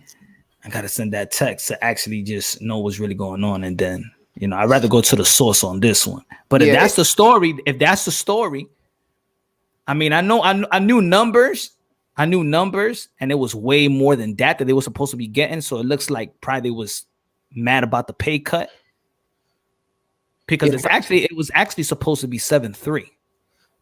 It hasn't been specified, however, whether the offer was for just regular ESPN or pay-per-view. I have that fight's not pay-per-view. There's just no way. Yeah, the thing is, though, they didn't. I think if they don't specify have in the any fans, contract. it has to be pay-per-view. And they had talks about it. Yeah, the thing is, if it's pay-per-view, in my opinion, Lopez should have taken the offer because he probably would have received more than 1.2 million just off the pay-per-view revenue alone. Now, I don't. Bob Arum probably claims like 99% of it. Who knows? But I don't know. I think that's still very possible because it probably would have done around 350K in my opinion. But if it was on regular TV, there's not as much revenue coming in. I can understand him turning down that offer. But if Lopez is going to do all that, I think he should. I'm going to be honest. I think he should make a counter offer. Yeah, I think they're going to probably negotiate. You know, they're going to negotiate. But I just think that probably that's the problem. They was promised the fight, and that's what it is, yo. Is when you're negotiating at first, and the pot is heavy, and then you're like 1.2, really? It went from 3 to almost 4 to 1.2. That was the numbers I was told prior to anything. So the 1.2 million, that's new. Well, if it is 1.2 and Lomas has to go down to 3 point something, I think Tio should just take it because he could make. He's so young, he could make up that money. He fights Loma, beats Loma. He now becomes a top tier superstar, and it'll propel him to a whole new height. But if he doesn't take the fight because he's gonna tag over $1.2 million, he's only 22 years old. It's gonna cost him way more in the long run. I think that people just need to. I mean, like who are we? You know, we just fans, and we're telling guys to take this much pay, but yet they're the one that's risking their lives and whatever. Like at the same time, even though as fans we do sound like, even I'll be the first one to say, "Yo, fight, man! Come on, you know, like come on, man, just show the world, man. You're gonna get more money after that or whatever." But I don't know what's people's plans, man. I don't know, and really, you know how boxing is. We really don't know. We really don't know what's on that paper. We really don't know what's on that paper. We hear a lot of people saying they get this, they get that. I tell people, yo, when you hear about purses, trust me, that's not what they're getting. We don't know. Yeah, here's the thing, though. I understand why people talk about it. I feel like we all understand that boxing is a business first before actually a real sport. So you can't just blame people for talking about that aspect. Yeah. Now, I do think it is worth admitting and worth acknowledging that we are ignorant to what is actually going on. I don't know what happened in Teofimo's contract. Now, here's one thing that we actually don't know about that I think would be pretty crucial into understanding the rationale behind this decision of him turning down this offer. His purse versus Richard Comey was never revealed. It was revealed what Richard Comey made, which was $750K. But Teofimo Lopez is probably is the less expendable financial asset. Therefore, he probably received more for that fight. So if he's only receiving only $300K more against Lomachenko in an undisputed pay-per-view fight compared to, say, maybe 800, 900,000 against Richard Comey in a undercard fight for one belt, I think he has an argument in that case. Does he really? Because you're talking about two different worlds. One was pre-COVID, one's post-COVID. They're not the same. Yeah, that's true. That's true. That's one counter argument you could make. But I mean, let me see. Hold on. Still, go talk. So let me charge my phone. Go ahead. Yeah, here's the thing though. That's just one argument he could use. If I'm Teofimo, I'd take the offer. I'll just be honest. But that's all I'm really saying. Yeah, I'd say the same thing. I would take the offer too, but you're talking about like he's looking at, at the fact of the matter he made this much for Comey, but when he fought Comey he had a live gate. Live gate brings a lot of revenue. Like let's say they had that fight in Los Angeles, like Staples Centers, and it was a live gate. People want Los Angeles big events, a unification fight with two of the best in the world will sell out, and it will sell out big money.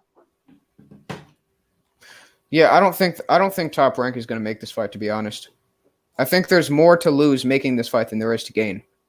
I think Because that's, let me put it like this, right? Would you rather have 2 financial assets or 1?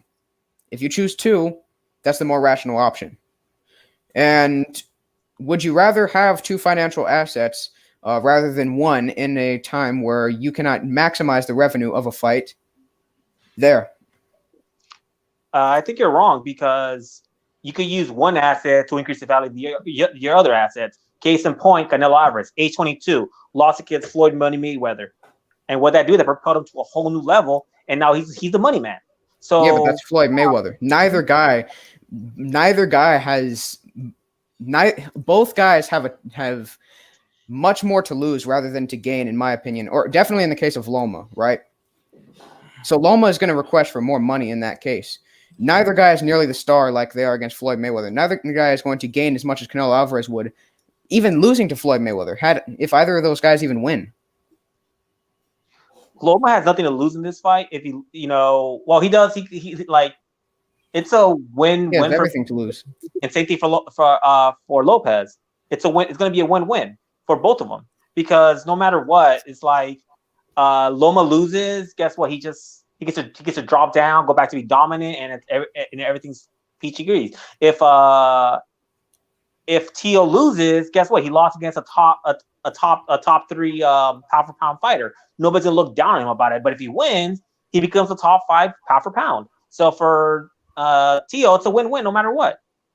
Well, Teofimo is not the favorite in this fight. And you also have to consider what fashion would Teofimo lose in. If Teofimo loses in dominant fashion, people will not look at him the same. He's not going to receive nearly the purses he will in the near future. And his confidence could potentially be ruined.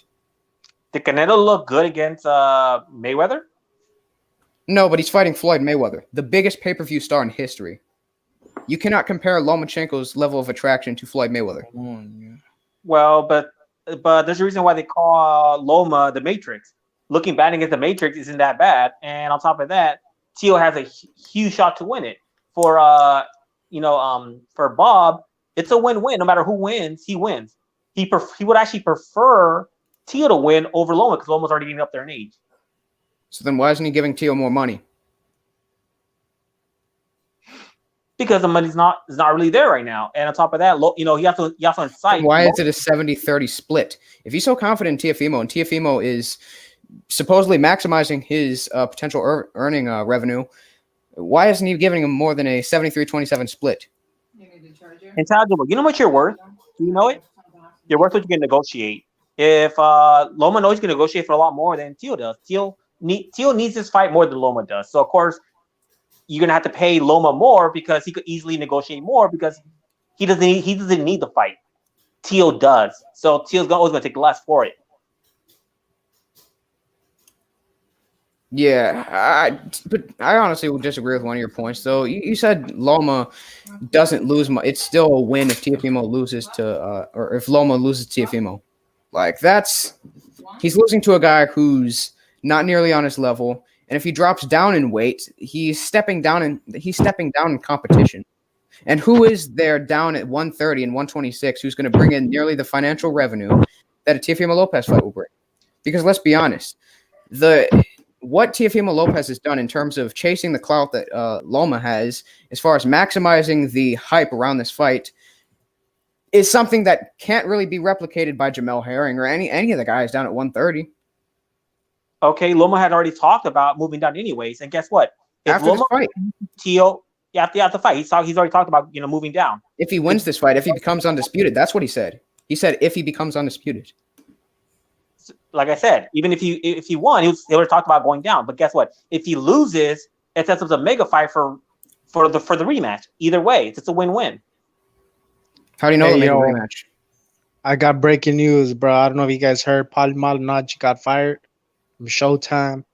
I was reading the article right now. And he already punched. I thought he'd been fired. Oh, I just saw the article right now. It was a recent article on Boxing Scene. So he got fired, bro. Or for making that Eastern European comment like a couple months ago, I think, or weeks. I don't think it was actually that. I think it was. Oh yeah, I think it was actually. Oh yeah, I remember. I remember reading it was about something on IFL TV. Yes, I think so. Oh yeah, that's a while ago. Yeah, there's gonna be a rematch because Teal's gonna want it because all the money's gonna be there, and Loma's gonna want it because he's gonna want another shot at it. You know, sometimes a loss gives you more money than a win. Well, what fashion would he lose in? If he gets beat down in dominant fashion, nobody's gonna want to see the fight.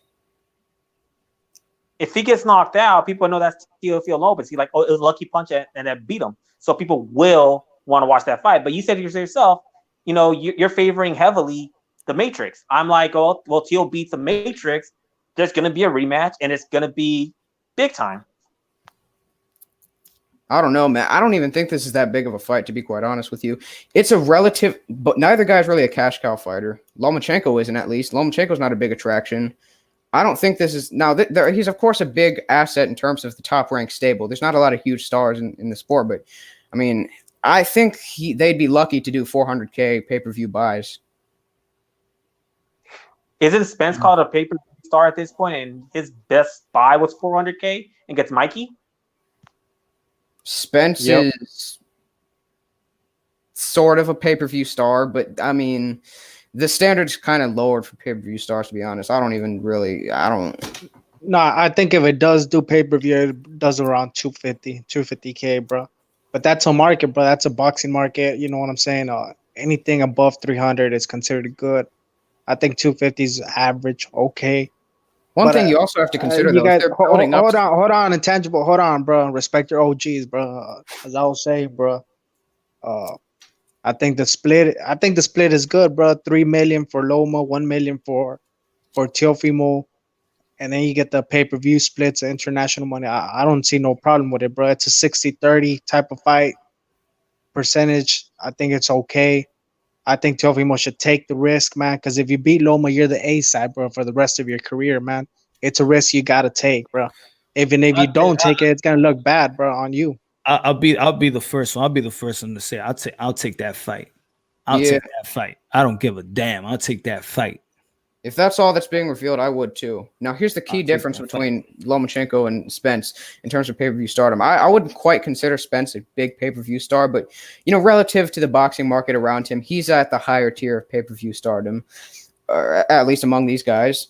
The thing is, though, they're building Spence to be a pay-per-view star, and they are pretty much anticipating that Spence has a future, and they want Spence to move up in weight and get more pay-per-view bouts against guys higher than him. Lomachenko has stated straight up he's not moving up above 135, and he stated that he doesn't have many fights left. He states, I've actually heard some rumors that he might retire after this undisputed bout. He said he might go down to 130, but there's not much room for him to do much more, honestly. I think it's much better to put in pay-per-view stock into a Spence rather than a Lomachenko, as well as Teofimo, honestly. If he don't take this fight, then it will actually, in my opinion, and the things that I've been saying, it will actually go against everything I just been saying about what's great about Teofimo Lopez, business-wise and legacy-wise. If you don't take this fight and it's 1.2 million, then everything I said about he's the captain of this generation that's going to prove to the people that this is about legacy, and he's just going to be just like everybody else. He got to take this fight. He got to believe in himself. But he got to believe in himself. He got to believe in himself. He got to look at this like this is an investment. Yep. I don't think anybody is actually serious though about. I don't think anybody is actually 100% in favor of legacy rather than money. Like everybody fights for the money. Nobody steps into the boxing ring. I just want the pride and the legacy. I understand that. I understand that perfectly. I understand that. But you also got to understand that sometimes you got to take a little, and then in the end you're gonna see more coming. You know, it's a chess game too. You know, you gotta bet on yourself. You gotta bet on yourself. That's the same thing I was saying about Deontay Wilder and Anthony Joshua. I said, man, take that money. Because if you beat Anthony Joshua, then you're the real king. I disagree with you, Punch, because his first offer that Wilder got Wilder's low ball. Then he bet on himself, and he came out okay with it. So it was better not to take the money because he took long for him to get exposed. He might make more money in the long run because he didn't take that Joshua fight. And you know how much I hate PBC and Wilder. That's what's wrong with boxing, bro. Everybody's looking at the long run. Everybody, even bums, are looking at the long run. While the fans, we just get exploited, man. I think that's a bunch of bullshit. I think if you get offered that amount of money, you should take it. You know what I'm saying? How Punch said, man, look at it as an investment because it's gonna help you in the long run, bro. How much did the Oscar De La Hoya get versus Floyd Mayweather? What was the purse on that one? I think Oscar De La Hoya had like 54-46 or 55-45. And Floyd had 25, right? Yep, something like that. That's half, right? And then what happened after that? Who's Floyd Mayweather after that? He never seen 20 million ever again.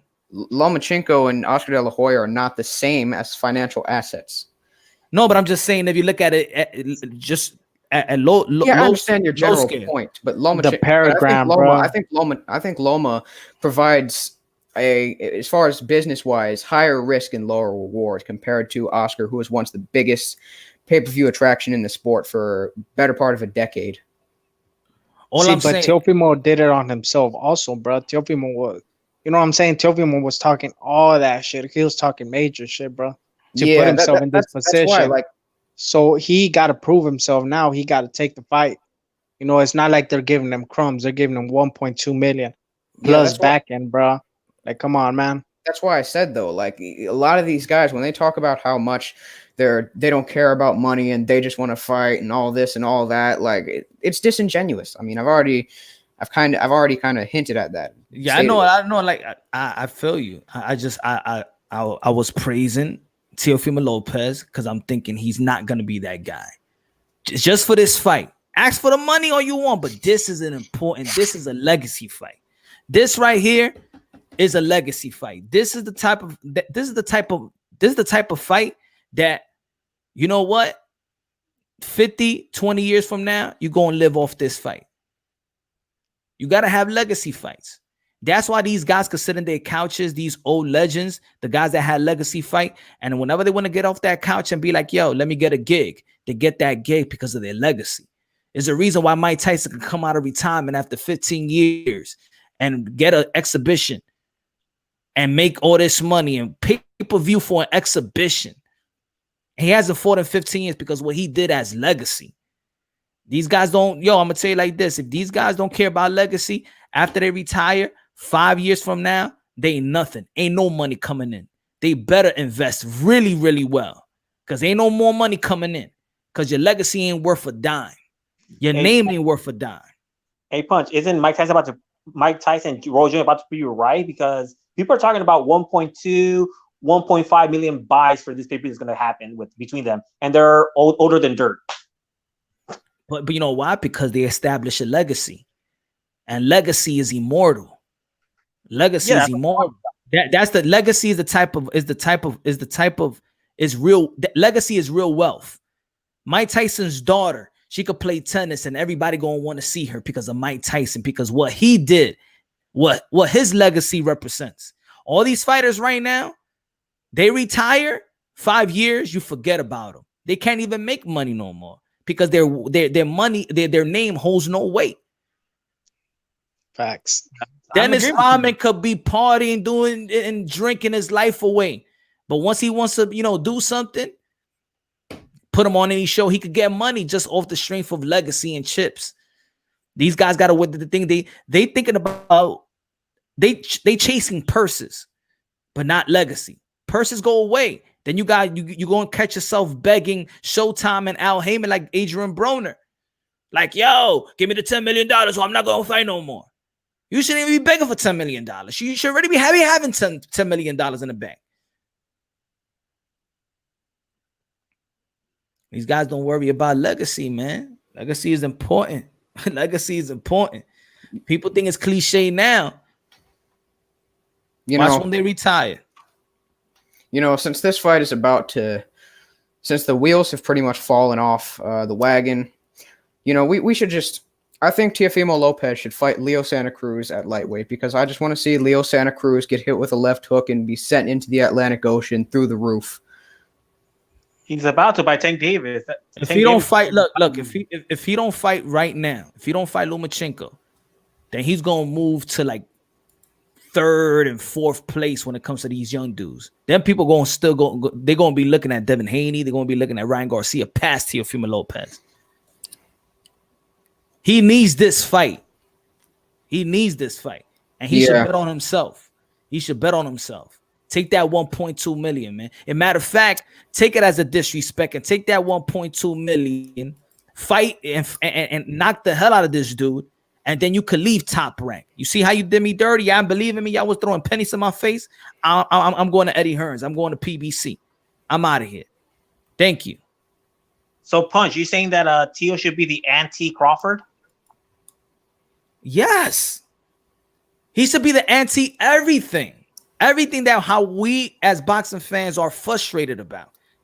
He should look at everything what's going on in boxing.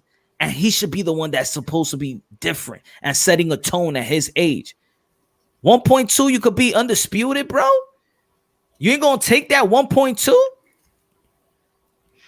Well, also we also don't know if Teo, like one of the reasons Teo may be backing off too is his weight. Don't forget he is a big guy too. And every month it's gonna be that much harder. Nah, but there's one thing about when you big and not in shape. He's in shape big. He's only 12 pounds. He said the day before yesterday, I'm only 12 pounds away. That's nothing in boxing. Man, but all muscle. It's easy to lose fat weight, but he's like Teo. If you look at his pictures, it's all muscle. That's hard to cut. Yeah, man. Sorry to say it, Punch. I know you're a big Teo supporter. I wasn't always a big Teo, but I like the dude. I like what he brings. But I kind of knew that he wasn't gonna fight Lomo, man. For some reason, I keep it unbiasedly, logically. Hey, if you don't take this fight, y'all gonna hear from me. Yeah, for sure. And that's why we respect Punch Drunk, man. The realest on YouTube, bro. Shout out to New York. Shout out to DMB. Shout out to Texas, bro. And shout out to Cali, bro. Facts. You gotta take that fight. If it's 1.2, 1.4, you gotta take that fight. Or you just like everybody else, bro. You just like everybody else. I have no faith now. Everybody's the same. You was the savior. For me, that's why I'm hyping Teofimo Lopez. Because I do believe he could beat him, but it's the how he's going about it. Don't quit boxing, Punch. Come on, bro. Huh? Don't quit boxing, bro. It sounds like no. I'm saying like you're gonna nah. I'm just aren't we all fed up with the same shit? Man, this is why I troll, because it's the one thing that can keep me into the sport. It's very hard to dedicate every single day into trying to learn about the sport of boxing. I respect that, bro. Come to the MXBC today at 9:30, bro. Nah, I'm not a part of no clique, bro. Yeah, that's the point, bro. It's getting to the point where I'm numb to boxing, bro. Like I expect this, man. You know what I'm saying? For real. Like like going into all these fights, like I'm not gonna get hyped about any of these fights until they both do. Now, actually, no. Fuck the ring walk until the first bell rings. Hey, boy, like that dude from Effort Jog, but what's his name? Curtis Harper, bro. Not want to fight, man. Dude, fighters gonna start doing that, bro. Yeah, Jimmy Lennon Jr. might just walk into the middle of the ring and then just say, Jermell Charlo has tested positive for COVID-19. This bout is off. We sorry to tell you guys. Have a good night. Yeah, man. It's facts, even there wasn't Danny Sue Garcia and Thurman made $2 million a piece for that fight. $2 million a piece. On CBS, yep. On CBS, prime time. Sold out. Barclays Center. I know they got more under the table, but I'm just saying reported. $2 million a piece. Yo, trust me, this guy, if he beats Lomachenko, he would never even see below $3-4 million. Because once you have those 4 belts and you're paying 4 sanctioning fees, they have to pay you.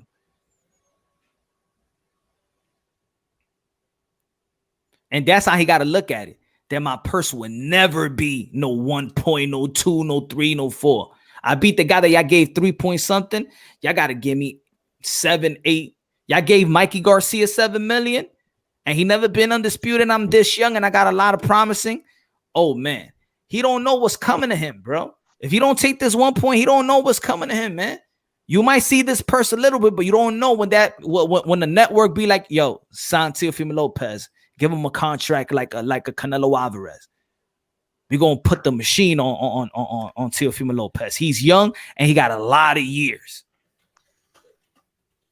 Well, Teal's biggest problem is that he's Honduran and not Mexican. What's that supposed to mean? Hey, bro, come on, bro. Well, you gonna put yourself in a hole right now. What's that supposed to mean? There's a lot more Mexicans in America that only follow Mexican fighters, and there are Hondurans that follow Honduran fighters. I don't know. You just went left on that one. Yeah, bro. I'm serious. I always thought Teofimo was Puerto Rican for some reason, bro. Like he's from the New York. He's Honduran. He misses out on one of the biggest demographics in boxing, which is the Mexican demographic, because we support our own. Yeah, but like I don't know if Hondurans are into boxing like that, but I think he should just market himself as you know what I'm saying, like Latin similar American. to how Roberto Duran did, bro, for all Latinos, like Edwin Valero. But that's for what I mean. certain fighters that they market. He has the capability of doing with this machine. He could take over this machine, bro. They could do, Top Rank could do way better with Teofimo Lopez in the top than with Bud Crawford. Well, his biggest issue is he walks around with the Honduran flag. So he wants to do that. He also stop walking around with that, because that's showing all the other Hispanic fans like, well, I'm for Honduras, not for Latinos, period. Nah. You gotta represent. You know what I'm saying? Yeah, bro. You gotta represent. You know what I'm saying? But from what other interviews I've seen, he always gives props to like Mexican fighters and Mexican people. So you know what I'm saying? It's not like he's hating out here, bro. So I don't know, man. He better. They say he rejected it or he's not happy with it. But if he ain't gonna fight, he ain't gonna negotiate. Is it a take it or leave it type of thing? I don't know, y'all. He's probably negotiating. So I'm not even worried about it, because he needs this fight too much. But if he doesn't reject it, they're not going to increase it. But if they do increase it, he can still take the fight. If they don't increase it, he can still take the fight. He has nothing to do with rejecting it. Does he need at this age? Probably people would be like, nah, he's young. Because even the guys, even pugilists is saying, oh, his father. Look what Timothy Bradley said to his pops. You know what I'm saying? You tell him like, yo, your own father setting you up for failure because he's going for the Lomachenko fight too early. Yep. Well, so I don't know. But he should want this fight. He should want this fight, because even if he loses, he was young. They could use the age now on him. You know. Yeah, there is some excuse, just like they could use, exactly. I don't know. Now they chasing purses, man. Don't forget the purse. With this fight, this is legacy. The purse is gonna come. That's why I love when Oscar De La Hoya always said that. Yo, the money's gonna come. The money's gonna come. And these guys be hating on Oscar De La Hoya. Look at Canelo Alvarez. Listen to the guys that have done this. Go for legacy. It's gonna come. And it's gonna come big. Did we think that? Yo, think about it. Did we think that Canelo Alvarez was gonna get that type of contract? We knew he was gonna get money, but listening to the contract, we didn't think he was gonna get it like that. Facts. You gotta bet on yourself. I want to give a quick shout out to Buddy McGirt, man. Hell of a trainer. I see he got Carlos Balderas in his stable, man. A great coach. I think Balderas is gonna get much better with Buddy McGirt, man. Shout out to them. The first trainer I'd go to, honestly, would be Buddy McGirt, because I have this issue where I blow up in weight. If I don't stick to a very strict routine for a good a while, I'll just blow up to like 160. So, I would go to Buddy McGirt for that self-discipline. and I'd get back down to 140, 135. If I'm gonna go to a trainer first, I'm going to Eddie Reynoso. That guy is just a miracle worker. So is Buddy though. Like Buddy actually completely salvaged Kovalev's career. I don't know. I go with Robert right now, man. That Robert's a good choice too. Robert got COVID, bro. I ain't going near Robert. Bro. You know what? Yeah. You know why? Because sometimes you also got to look at the gym. You know what I'm saying? Who you got in your Sparring. gym?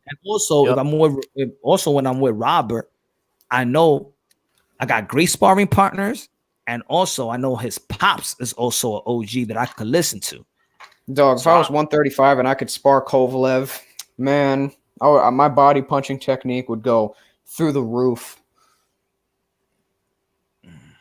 I don't know. From what I've seen, what Eddie has done with Canelo and what he's doing with Ryan, I don't know how he could bet against Eddie. Yeah, I think it all depends on the style of the fighter, bro. Like certain style work with certain trainers. That's how I look at the. I look at the trainer. I look at the gym. I look at the preparation. I look at the wisdom. You know what I'm saying? I got Robert, and I got the OG. I got the pops. So I got good, and I got good sparring and everything, man. And they seem like man humble, and he's a fighter, so he understands me what I'm going through in that ring. And you got Ellie Sekback, bro, on your ass 24/7. Asking me questions, bro. For real, Ellie Sekback would be just following me into my house as I'm trying to go get as I'm trying to go eat something, like a snack. Ellie Sekback would follow me everywhere I go. I don't think he has. I don't think he has the caution. Like I don't think that he actually knows that he's sometimes bothering dudes. Like you could see Virgil T's face when he's in a heavy bag. Like yo, my man, yo, you here? Like I got you after I work out. Let me fucking work out. That's true, bro. Man, I'd be driving some car, and then I'd pull up, park my car, and all of a sudden Ellie Sekback just pops out my trunk, and it's just like, yo, what's your favorite ice cream sandwich? Yeah, and then he asked the dumbest question, yo. That's why it was funny looking at Virgil Ortiz, like his face, like dude wasn't even paying. Hey, Intangible, man, what's your opinion on Japanese people? I respect his hustle, though. Yeah, I respect his hustle. I respect his hustle, but I like the way that Tyson Fury when he threw him out the gym. Hey, Punch, where do you think Virgil as far as welterweights right now? Top 10. Yeah, Virgil's a beast, man. He's a beast. Shout out to Oak Cliff, bro. He's a beast, man. I love Virgil, yo. He a beast. I want to see. I want to see Virgil versus Ugas. I want to see that fight. I want to see him versus Cavallari. He stops Ugas, bro. I ain't gonna lie. I was seeing Ugas versus Delorme fight yesterday, bro. Delorme was hurting Ugas. And I think someone like Virgil, I think it would be competitive, but I see him stopping Ugas, bro. I really do, man. Dude, I think he should fight Kavalauskas, a long range sort of a puncher that I think he might have to work on trying to get by the first 3, maybe 4 rounds. I think it'd be a good fight for him. And that'd be his first fight against a top 10 or an active top 10 fighter. So I think that makes a lot of sense. Yeah, I think that's underrating Ugas at this point, because if you're gonna have Virgil fight Ugas, you should just fight Crawford instead, because I don't see that much of a gap between Ugas and Crawford to make fighting Ugas a better option for no title than fighting Crawford, who's a lot of people consider the king of the division. Yo, I don't see no separation in all of them. That's what I was trying to say earlier. I don't see no separation in all of them. My big fight was never Bud and Spence. That's just a narrative that they pushed even before they had the hardware. That's a narrative that was. Spence Virgil is gonna be like the final combat, bro. It's a finale of all finales, bro. I'm telling you right now, man. And you're gonna hear it first, bro. Virgil Ortiz is gonna fight Rashidi Ellis next. Rashidi Ellis is gonna fight Brad Solomon on August 28th. So we're gonna see how he does against a former Virgil Ortiz opponent. And I see the combat coming like in November, December, bro. Virgil Rashidi Ellis, man. I'll say this. I don't give a damn if Earl Spence still making weight at welterweight in almost 2 years. Then I'll say I think he's taking something. The dude is too big. He shouldn't be making weight at that age no more. Yeah, 2 years? I don't Like, I give him one more year. Crawford versus Spence used to be my most anticipated super fight. I don't care anymore. If the fight happens, cool. But it's very likely both guys are past their prime because Crawford is 32 and Spence is 30 coming off a car crash. So really, like, if the fight happens, whatever. It's good for some it's good for those trinkets and those belts or whatever. But that's What's good, D? What's good, D? What's good, Radar? Double talking D. Shout out to you, bro. Spence versus a Canelo. That'll be an awesome mega fight. Who? Canelo Too destroys small. him. Spence is too small. Yeah, I don't think the PBC would put him in there with. Nah, I think he's a pure right now 154 pounder in my opinion. I think he'll be a good side 154. Like, he could compete. Think about it. Like, Spence relies so much on strength at 147. And if he were to go up to 160 or 168 or wherever he'd fight, like, that would be basically gone. He's not a long range fighter. But then it Canelo's depends at at 160. right I think Earl Spence beat Jaime Munguia. Jaime Munguia's, I don't want to say trash. He's not the greatest boxer in the world. So I think I would possibly, I think he's a work in progress, bro. Yeah, but right now, he doesn't have the best defense in the game, so I'd have to lean towards Spence in that bout. Definitely. I'd definitely lean towards Errol Spence in that fight. In that fight. But Spence ain't gonna be able to bully like a Sergey Deverchenko. I say that. He won't be able to bully him. That fight would be tough for Spence. I'd probably pick Deverchenko to win that fight. Because, I mean, look how much pressure Porter was able to bring on him when he was using lateral movement and then just creating angles for himself. Like, Porter's most underrated weapon in that fight was his boxing ability. He was actually outboxing Spence in many spots. The movement, yep. And that's actually the hardest jump up, bro. From 147 to 154. Yeah. It's 7 pound difference. The gloves changed from 8 ounce to 10 ounce. The fighters are fucking huge. You start fighting 7-footers, bro. So it's a big difference. 7-footers. What's So good? everybody's What's good? 6-footers. My bad. Oh yeah. I thought he was gonna fucking fight Sebastian Fundora for a second. Double talking D. What's going on, bro? What's up, y'all? I can't get a 1, 2, 3. This man's at Taco Bell, bro. This man's a Let me get a vegetarian. He pulled up from McDonald's. Sell a veggie burger and a diet water. Give me a No, McFlurry, I bro. had to get me a cigar. They got the drive-through stores out here in Columbus. You get like liquor and beer and snacks and shit. Oh yeah. That's what's up. I feel Drive-through store and shit. But yeah, man. Getting a DUI, you're on punishment drunk, you should be drinking and you're driving. Come on. I'm smoking. I ain't drinking. I don't really drink that much, bro. I drink like socially every now and then. I don't do a lot of drinking. Me and liquor don't mix. Yeah, that's good. That's good. It's happy hour Thursday though, man. Get your liquor right now, man. I do Get it like cheap. moonshine though. I like moonshine because like clear liquor and brown liquor, that shit send me sideways. But moonshine is like I could drink that. And it's kind of a relaxing buzz. You know what I mean? But if I drink like some rock or some cognac, shit, I'm out there wilding, fam. You gotta get that. You gotta get that caramel moonshine, man. Not the caramel, the cinnamon moonshine. My fault, the cinnamon moonshine. My man had some apple spice moonshine he got from West Virginia. That shit was good as hell too. I ain't gonna Yeah, lie. down south is the best, man. They got nothing in the Northeast. Down south moonshine is the best. Sip some lean, bro. It helps you out too. Oh my god, man, that ain't messing with no daggone. I ain't trying to look like Joel's. Man, if you really wanna feel happy in life, take the path I chose and just shoot tons of heroin every day. Damn. Damn, come on, man. They might be kids, but they might be kids. Come on, intangible. They might be kids here. Hey Nah, man, he should- okay. Let me restate this real quickly. Nah. Ain't no kids here. Ain't no kids here. You know. No. But BFB, whatever. for all you children out here, do what I do and just shoot up that bleep. All right. Yeah, Do all that, and you'll be happy in life, fellas. You're sending a bad message to the youth, man. Tangible. You're sending a bad message to the youth. You shoot heroin, you ain't gonna have no goddamn life. That's for goddamn sure. You're gonna end up looking like Johnny Boy, bro. So that's a no. Come on. Johnny Boy don't look like no damn dope addict. I've been around dope fiends. That dude don't look nothing like no dope fiend.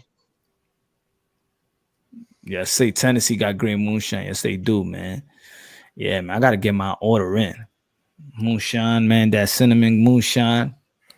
I'm telling you, I taste that cinnamon moonshine. I look more like I look more like a fatter version of somebody who would do Abercrombie and Fitch commercials with Ryan Garcia. Yo, what you think about the news that Teofimo Lopez is ain't trying to bite that 1.2 million? What you think about that, D? You say what now? You say what? That Teofimo Lopez ain't trying to get. He rejected 1.2 million. They might not fight. I don't know, man. If I want to see if the fight don't happen, I'm going to fucking destroy Lopez in a video. I'm gonna destroy him, bro. What I said, Hefe? What I said? You said the same, bro. I said the same, bro. And these are the two biggest Teofimo fans. Everybody know I've been all for Teofimo. He better take that. I've been advocating for that kid and everything. I've been backing him up. Teofimo to take over. If that fool don't take that fight, I'm on a flame. I'm talking about. I might do 2 or 3 videos on that bullshit. If 2 or 3 videos a day. If this fight is off, man, I'm gonna go on ahead and I'm telling you, dog. I'm gonna kill him. Look, man. If this fight doesn't happen, bro, not only will I move on to UFC and join the Stipe Miocic fan club, but I'll also just turn my channel into a badminton film study channel. Like, I'm done. I'll just be done with boxing. I'll be finished with it. Maybe I'll just start making troll videos about boxing. I don't know. I can't do it anymore. Maybe I'll make a football analysis channel. I've been involved in this sport for way too long. And boxing, I keep telling people, boxing has seen worse troubles. Like, the new age fans, like the younger guys and the new age fans, y'all just, like the articles and history books are there, but y'all didn't live through this shit. I lived through this shit when boxing was in a worse place. Y'all think it's bad now, but I'm telling y'all, boxing has been in a worse place than it is now. So I'm not giving up on the sport of boxing. Look, I know that. The thing is, though, it's worse to experience it than to just read about it from about 20 years ago. Like, it's worse. Yeah, that's what I'm telling you. I experienced it already. Lived through the Joe Louis era, bro. The whole point is that, just like Intangible said, it's different when you experience. So I experienced bad times already. So this saying as bad as, you know what I mean? Can you give us an example of like a time frame? Yeah, the 80s, motherfucker, when the IBF had to step in because boxing was in ruins. When you was itching your dad's ball sack. That's the time. The 80s, motherfucker.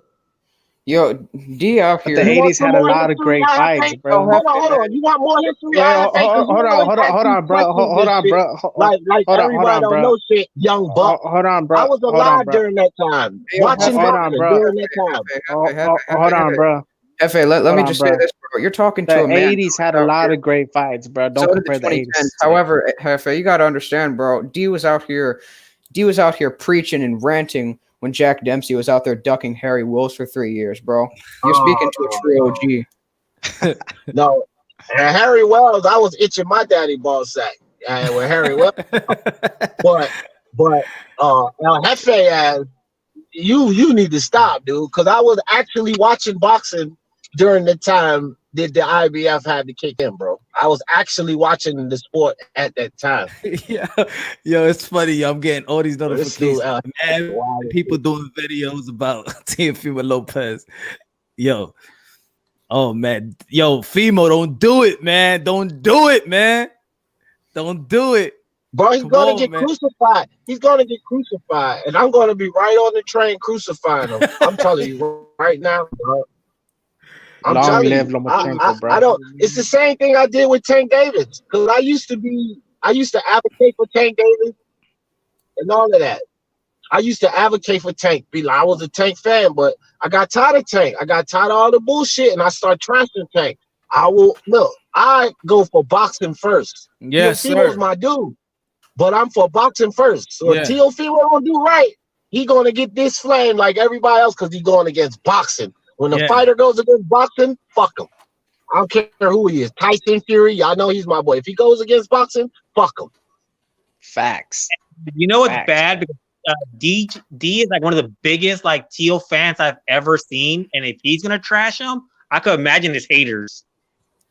Oh yeah, I know, Khalil. No doubt. They gonna get oh my goodness, they gonna burn him. If- And I ain't protecting man. him neither. I ain't gonna say one word to protect that motherfucker because 1.2 million for this opportunity is more than enough. It's the Exactly. opportunity is so valuable. I don't want to hear nothing about no more. 1.2 million is more than enough for this opportunity. You are a 22-year-old kid and you have the opportunity to beat a Lomachenko. I don't want to hear shit about no money, bro. Look, Because I can understand. if he beats Lomachenko, all the money in the world will come to him. That motherfucker Yes, be one of the biggest stars in boxing. All the money in the world will come to him. So I don't want to hear shit about not taking no 1.2 million. That's bullshit. I will burn his ass. I'm telling you. I will burn him. I will say, if Teofimo wants more money, that's fine. But I gotta say though, if Teofimo is unwilling to come to the table with a counteroffer, then that's a bit questionable, to be honest. Unless they just say we're not making the fight next. If Teofimo does not come to the table with a counteroffer before that is able to happen, I gotta say I can't defend Teo in that case. Bro, I think his manager better do that work, man. He better not let this slip. Yeah. And I think I think that's gracious of you. I think that's gracious of you to even say that it's fine that he wants more money. Because I ain't even giving him that. I'm not even giving him that. 1.2 is enough, bro. I don't even want to hear that bullshit. The more money shit. Take that 1.2. Or like you said, Intangible, at least try to renegotiate. And if the renegotiating don't work, take the 1.2. I don't want to hear nothing about this fight not happening or Teofimo is on my total shit list. Period. Yo, he gotta take this fight, D. He gotta take this fight, man. Gotta take this fight, all this preaching I've done, man. I gotta call it fair, bro. I gotta call it fair. Exactly. I don't go unbiasedly, man. I gotta call it fair, bro. Teofimo, he letting me down, bro. Like this one hit me worse than fucking Tank Davis because with Tank Davis, like even with the Charlos, because I was, I gave up on Jamal. I'm back with Jamel, but with those guys, Tank Davis, the Charlos, they was with the PBC. So there was other elements that I knew behind them, which is why I stuck it out maybe a little longer than them, because I knew Floyd and Ellaby was on some bullshit. You know what I mean? I knew there was shit behind that. Teofimo don't got no goddamn excuse. And you ran your mouth and talked yourself up on this damn fight. This was you was prepping for the last 3 years, dude. I'm not trying to hear this shit. And I backed you up every time. Fuck that shit I'm talking about. Y'all want these young guys to be great? Get out of Teofimo. Get off his ass. All of this shit. I'm talking all kind of shit about you, dude. And now you ain't gonna take the fight? Oh, hell no. Hell no. Well, yo, I went all hype on your closing, and this is what I received. This is the news that I get like 15 minutes after. Right. Your dad came on my channel, was kicking into me because I was supporting you. That's the whole reason Sting came on the channel, because he hit me up in the DM. He was like, bro, I love your channel. You keep it real. You know what you talk about. You unbiased. He was like, I heard when you got, because I put a video up getting in Teofimo's shit after the Nakatani fight. But Senior respected that. He had no problem with that. He said, you need to get on my son. Get on my son. All right, this might be the time. It might be the time. Well, because I flamed him before. I flamed him before after that Nakatani talking about that tall fighter shit. I'm like, hold up, bro. I want that tall fighter shit. This might not be the tall fighter, the last tall fighter you fight. I flamed the fuck out of him. This time he gonna get it 10 times worse if that motherfucker don't take this fight, man. I'm gonna tell you that right now. He gonna get it 10 times worse. Yo, good looking out. Glad peace, chop my brothers and sisters. Chat in the panel, chopping it up with the fam so can't jump in, but listening without. Thank you, man. I appreciate that, my brother. Yo, man. Nah, man. He ain't gonna do that to me. He ain't gonna do it to me, D. Yo, Radar, my fault. What's good, man? What's up, Raider? Yo, what's cracking? You breaking up? Hey, what's up? Hey, man. I was looking at it a little different at first. You breaking up? You guys hear me or not? Keep going. Yeah. Yeah, we can. You guys hear me? Yeah. Oh, hey, at first I was like, it's like a 73-27 split. It sounds like. You breaking up, Brad? At first I was like, you know what? That seems a little unfair. Oh fuck, man! Can you guys hear me now or not? Yeah, I can hear you. Hello. Yeah, I Oh, can't my hear bad. No, I'm just saying that at Breaking up, first bro. it sounded a little unfair, you know? Yeah, you breaking up. You 27. breaking up. You breaking up bad. I can't hear you. He ain't breaking up to me. I am clear. Oh. Oh man, you know what? I'll fucking come back.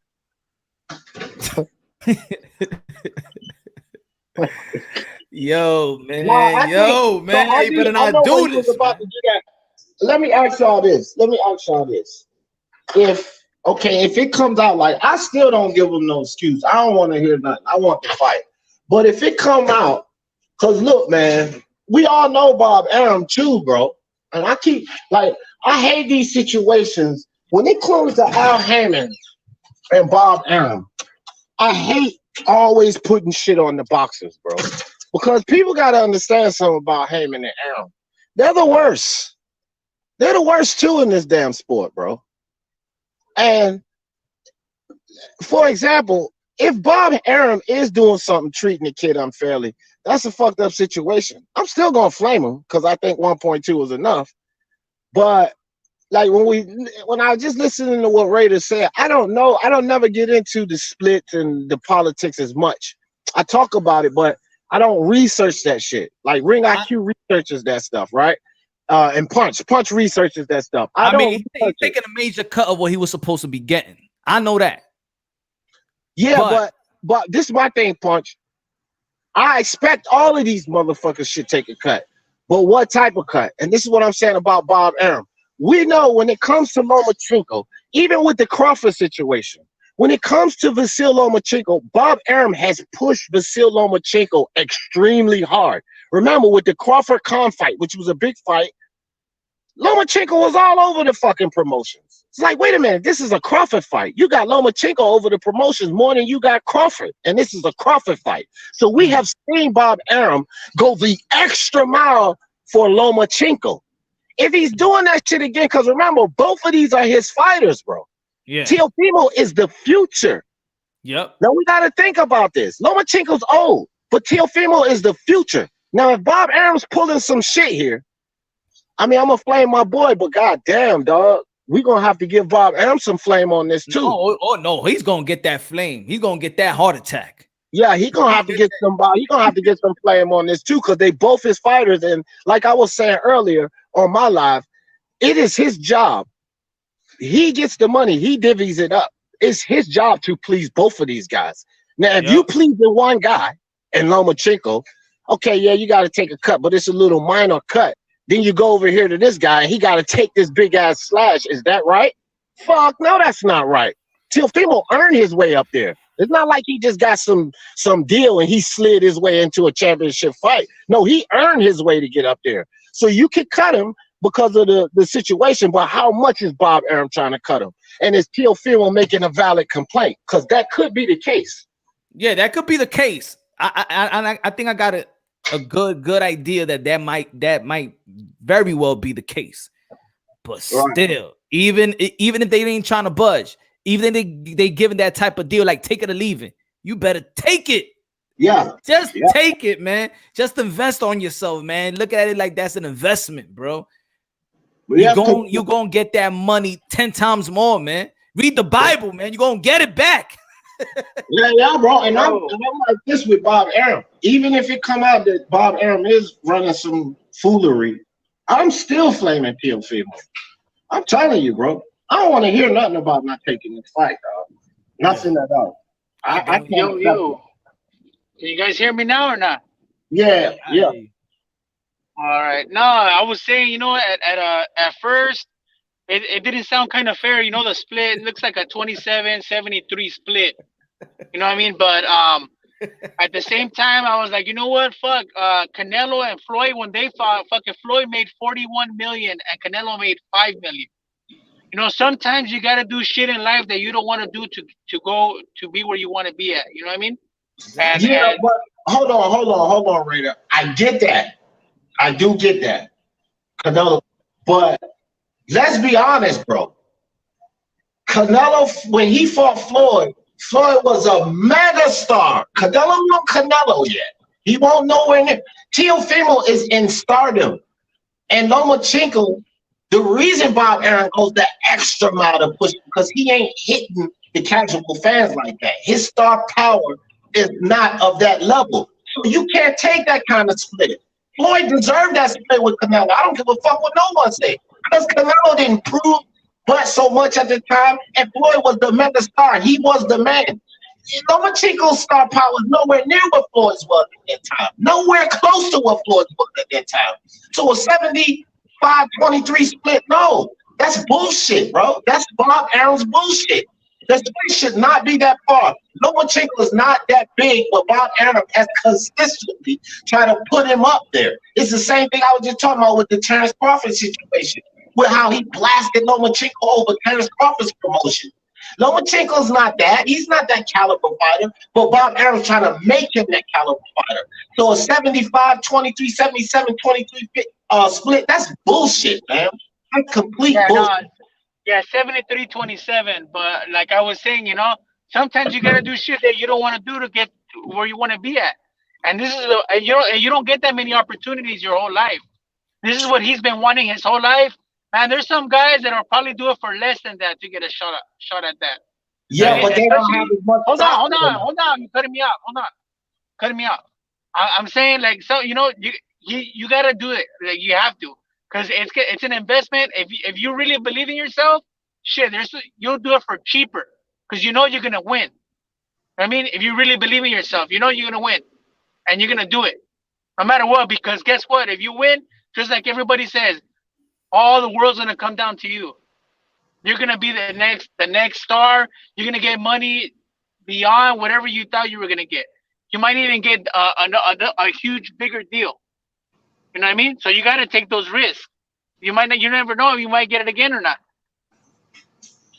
I don't know, man. I don't know. It's a fine line. Like I said, I'm still going to give Teofimo the flame, but it's a fine line where people say, okay, go take the deal. Okay, so like the Anthony Joshua, with the logic that you're talking about, I agree with it. With the Anthony Joshua Deontay Wilder situation, when it was 60-40, and they wanted only to give 60-40, and Deontay was crying 50-50. And now, in that case, I said, for a 10% split, AJ should just go ahead and give him the money, because all 4 belts will be worth way more as a British heavyweight champion. But again, when you look at that situation, 60-40 was fair. You see what I mean? So then it would have just been an extra 10%. 73-27, bro, that's fucking ridiculous, dog. That's not even close to fucking fair. So you get to the point now where it's just take it for the good, but get fucked over. AJ wouldn't have really been getting fucked over. Teofimo will be putting himself in a situation to be severely fucked over, and they're doing that because of the opportunity that presents itself. You talk about the Canelo situation, even when Floyd had to take the B-side to Oscar, it was not that drastic, bro. What Bob Arum is trying to do is over the top, man. It's over the top. That's a different situation to me. Like you're telling, like, okay, I'm gonna flame him too, But basically, we got to understand this perspective that we're telling this kid, hey, man, get fucked over. Get royally fucked over. That's basically what we're telling him. Because that's a bomb-ass deal, dog, especially when you earn your way up. Like I said, if he gets slid into the situation or something like that, okay, that's a perfect deal. Because, motherfucker, you better be glad you're here. But it's not. He's not in a situation like he better be glad he's here. He worked his way up to that situation. He fought the fights, bro. So to get fucked over when you do that, and they're using the pandemic and the corona situation as leverage, that's still some Bob Arum shit. And you're not fucking over the other guy. The other guy that you've shown that you're consistently pushing him way more than everyone else. Yeah. Even at Crawford. Nah, dog. No, fuck Bob Arum. The only difference is that Wilder's already known. He's been a star. Same thing with Floyd when he fought Oscar. Floyd was already about to retire, or he retired when he fought Oscar. Those guys were already known. Teofimo is not known yet. Yeah, he's got an accolade. Come on, Raider. Teofimo right now, star power, bro. Come on, stop it. He's just as known as Lomachenko. Right now. Yes, the fuck he is, because Lomachenko is not big in the casual aspect. That's why Bob pushes him so hard, fam. You got to follow this sport. Lomachenko, what he's done in this sport, his name is not as big as what he's done in this sport. That's the problem with Lomachenko. Teofimo is in the limelight. So even though he's not accomplished as much as Loma, amateur or professional, he's in the limelight. So star power, fam. Teofimo star power is there, dog. No, we can't say that because you didn't say the same shit about Ryan Garcia. Ryan Garcia's got star power. That's bullshit. That's bullshit. I said that Ryan Garcia's a star, but his media following doesn't translate to ticket sales. That's what I said about Ryan Garcia. But I never said he wasn't a star, bro. He's well known. The casuals know him. You go do a poll. You do a poll of the hardcores. Yeah, okay, Loma's popular. But do a poll, hardcores, Teofimo, Lomachenko. You would be surprised to see that the numbers will be very close as far as popularity. The casuals pay for this sport, Raider. It's the casuals that pay for this sport, not us, man. They market and fool the casuals of the sports. They can't fool us. That's how this shit works. So Teofimo is a bigger star than those other guys. In comparison, is a bigger star because Loma's star power does not even touch what Floyd's and those guys were, Oscar De La Hoya. It doesn't touch it. He's nowhere close. But Teofimo has star power. Bob is screwing him, fam. That shit has to be accepted. I'm going to get my boy Flame, but we ain't going to get that goddamn now. Act like Bob is not on some bullshit right now. We're not going to do that here. Yeah, but you got to understand that Lomachenko is a bigger star than Teo. You say him not by a lot, but yeah, maybe not by a lot. But he's on a pound for pound list. He's arguably number 1, top 3, and he's got more belts. Raider, come on, dude. Raider, you missing the point. Hold on for a second. Hold on. Let me finish though. And you got to understand that Teofimo he's barely on the come up. Yeah, his come up is strong, but he's barely on the come up. He's hungry. He's got to take that chance. It's not a whole big ass difference. He's still getting. It's going to be his highest payday. He's got to take that chance, dude. It's gonna pay off in the long run, man. Raider, is Bob Arum fucking Teofimo over or not? He's not. He's gonna pay. Hold on. I said Raider for a second. Let Raider answer right quick. What was the question? If Bob Arum is fucking over Teo? Bob Arum with this 73, 77, 27, 27, 73, whatever the fuck the split is. Let's say 70-30, because I don't think that's fair. With this 70-30 split, is Bob Arum being unfair? Yes, but when isn't he? He's always unfair. Okay, this was my whole point, because you came in late. Now, me and Punch already said, we're going to flame Teofimo. Yeah. So understand this, because you came in late. We are going to flame Teofimo. Hold on for a second. Now hear me out. We're going to flame Teofimo really good. But what we're not going to do right here, like Raider, is start saying all of this bullshit What I'm pointing out is the bullshit Bob's doing. So I'm gonna flame Teofimo, but I'm gonna flame the fuck out of Bob Arum. And when I make those videos, if you come up there with that shit, then I'm gonna be flaming you. Because what I'm telling you is Bob Arum in this situation deserves a lot of flame too, Raider. That's what I'm telling you. Yeah, you're right. I never said anything about Bob. I'm talking about Teo. And me and you agree. What the fuck are we arguing for? I don't get it. No, there's no argument. You just didn't hear the first part, man. You didn't hear the first part how me and Punch already said we're gonna flame Teofimo. You came in when we was talking about the part of it.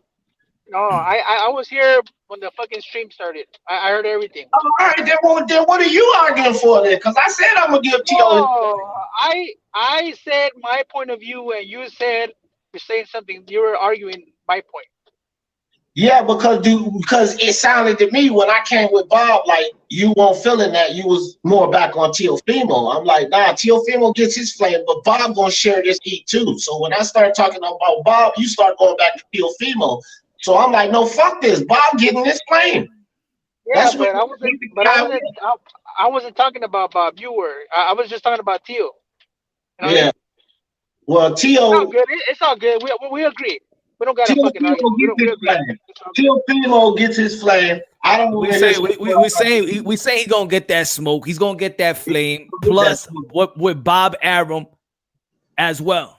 That's what we're saying. Yeah, Bob gonna be included in that. Hey, you gotta get fucking his pops over here, Punch, or text him and let him explain, because he might have a different story. We might not know the whole story. And that's why also, I'm saying what I'm saying, but also I gotta reserve and go to the source. Yo, I heard enough. If what Raider is saying is true, I don't need to hear Senior. If we talking 70-30, 70-27, 73, that's bullshit. I've already heard enough. That's complete bullshit. It was 3.25 mil and 1.2 mil. I did the math, and it's a 73-27 split, but we don't know if there's pay-per-view buys, and if Teo's gonna get more of the shares than Loma. We don't know. That's what I'm saying. We don't know the whole thing. That way, Teo's dad might. We don't know. We don't know everything. If we're gonna go by what's out, then you already know. Right? Because you keep saying the same thing. We already said that. What is Bob Arum in Top Rank's cut? Can he pull a little more out of that cut and please Teofimo? Possibly so. But that cheap motherfucker ain't trying to do it, is he? Mm-hmm. Yo, what's going on, bro? What's up, Charles D? What's going on, bro? Oh shit, my bad, bro. Let me change it. Hold on. I came in the wrong account. Oh, my bad. Late H, you're late, man. I already said what I had to say about that, man. That trolling shit. Trolling account. Oh, my bad. My bad, Hef. I didn't even see that, my boy. He gotta take that fight. Gotta take that fight. That's it. He gotta take that fight, man. Punch, what do you think? You was on my live earlier. What's up with this Formella bullshit? Sean Porter and Formella. Sean Porter should be calling out Terrence Crawford right now. Like, I don't even want to hear it, dog. That should be the fight. Terrence Crawford. I mean, he should, but I think that Bud Crawford should want it just as much too. So fuck him too. He gets the flame too. You don't got shit in front of you, bud. Yeah. That Brook fight probably ain't gonna happen. Brook fight is the only thing he got smoking that's reasonable. They talking about Bob Arum keeps throwing Pacquiao's name out there, but I ain't trying to hear that shit about Pacquiao. Make the Porter fight. I don't want no Formella. And I keep saying this. Sean Porter, Terrence Crawford, I gave those guys a pass. Like, look, guys, I'm not gonna advocate for someone or give them a pass, and then they turn around and basically slap me in the face with it. This is the same shit that I'm saying about Teofimo right now. Dude, I had your back. I advocated for you. I praised you, Teofimo, to take over. Everybody know how crazy I've been over Teofimo. Now it's a slap in the face not taking this. Yeah, it is a slap in the face. And Terrence Crawford, I granted you guys a pass. I was like, okay, I get it. Y'all friends. Y'all got a lot of shit in front of y'all. Y'all don't need to fight each other. Y'all both willingly said, because y'all have so much in front of you. If this was the fight to be made and there was nothing else in front of you, then y'all would make that fight. I said, okay, that's reasonable. Well, now this is the fight to be made because neither one of y'all motherfuckers have nothing in front of you. So the pass has been denied. No more pass. Y'all motherfuckers need to fight right now.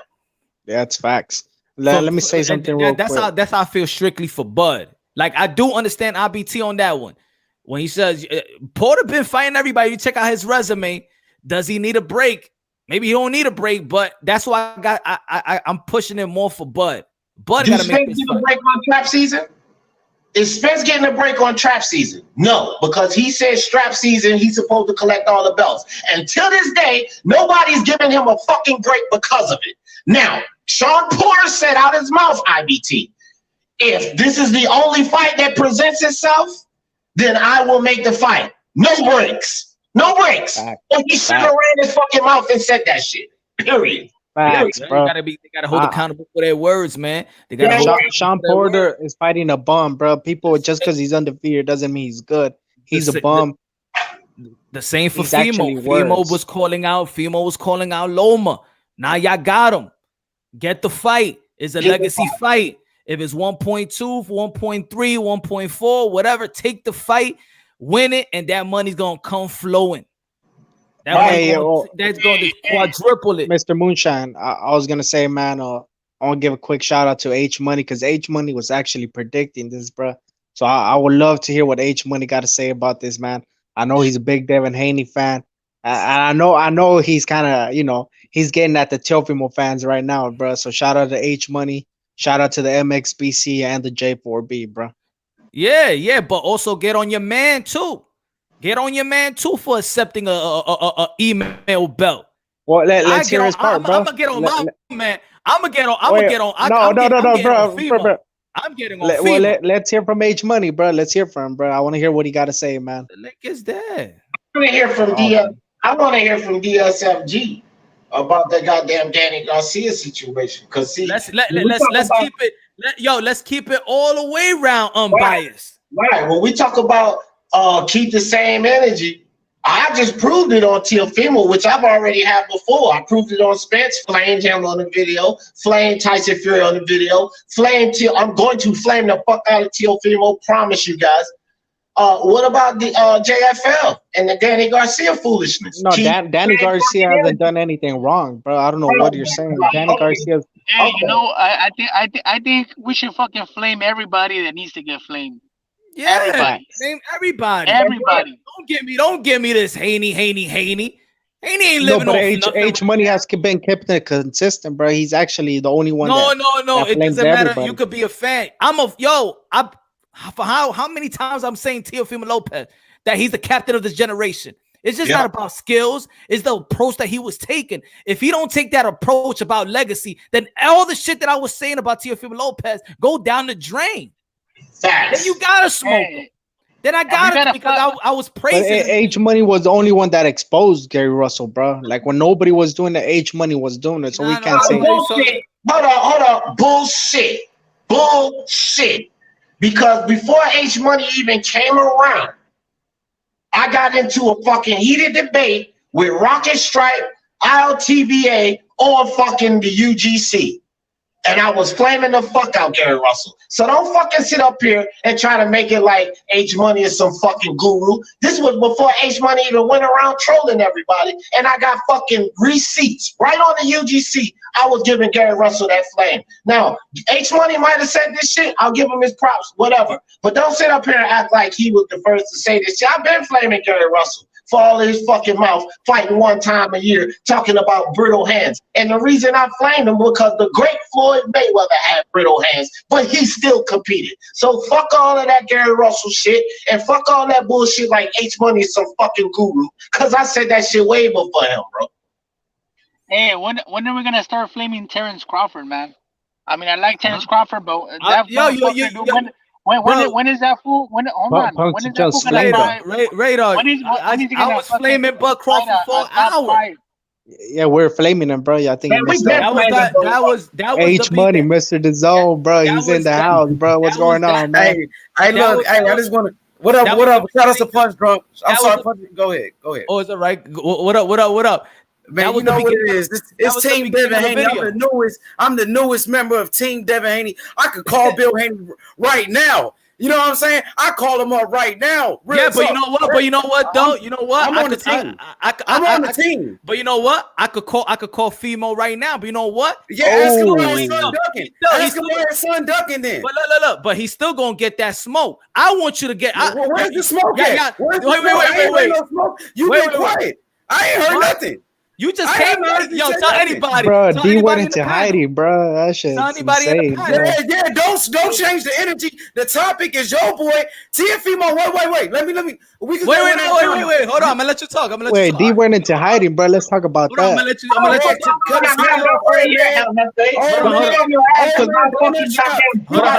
Keep the same energy, bro. Hold on, chill, relax, yo. Because when you came on the comment box, you were saying keep that same energy. But when you came, I was already saying that I'm gonna smoke Teofimo Lopez if you don't get that. I'm waiting. I didn't hear nothing. Oh, so you want me to say it again for you? It looked like you just Yo, hold up. Anybody what I've been saying? Hey, I'm just saying. Look, I'm a member of Team Devin Haney for real, bro. Like his dad said, he gonna fly me out there whenever I want to come out there. I'm not capping. This is real. It's on air. He gave me a job. I'm a part of the team, bro. I just talked to him last night. What I'm trying to tell you is this. Oh, you gonna keep it real when you don't see something? I always keep it. I've been like this before I even got a job. I've been like that when we first met. We was arguing about this when we first met each other. You know what you would say? Because you said he was Mr. Pinocchio, and we arguing. We were fighting.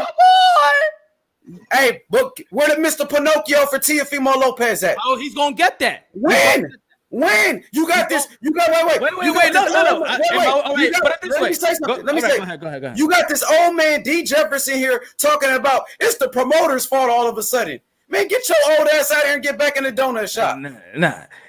H. Okay, you saying that you got his number, right? Right? You got Bill Haney's number. Damn okay, right. now look. Okay, so now if you hear a story, whether it's Twitter, whatever, Google, whatever. You got the number, so you could go straight to the source. So yeah, you're gonna be like, damn, what the fuck is happening with Devin Haney? Matter of fact, let me call Bill Haney and find out first. You got the source, so you're not gonna come out and make a video before you talk to Bill Haney, right? Because then Bill Haney will call you, H, what you doing? That ain't even true. You got my number. You supposed to call me and tell me whatever the story is out there is true. So I'm live right now. People are telling me what the story is, what they saying that he rejected this money, and I'm saying if it's true. He's gonna get the smoke.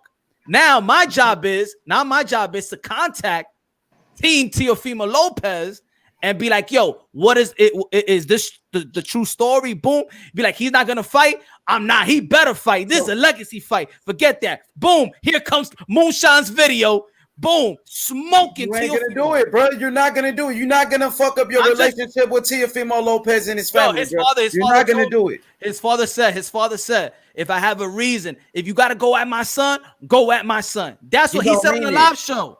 Okay, let me say this real quick. But I'm saying it live. Teofimo Lopez dad's number. He watches your show all the time. Where is he right now? While his son is getting exposed for being a ducker, where is he? He's ducking. He's ducking like his son right now. If Teofimo Lopez Sr., if you're watching this show, the fans want to know what's going on.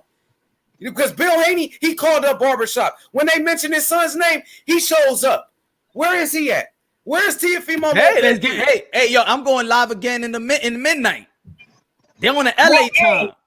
We live right now. So if you on the team and you got the motherfucking number, get Bill Haney on this live right now. I'm from LA. Why would I call him? So your old ass could finally talk to somebody and do it. This is not your show, bro. You go to your channel and talk about whatever you want to talk about. Nobody watches your show. You ain't never did an interview.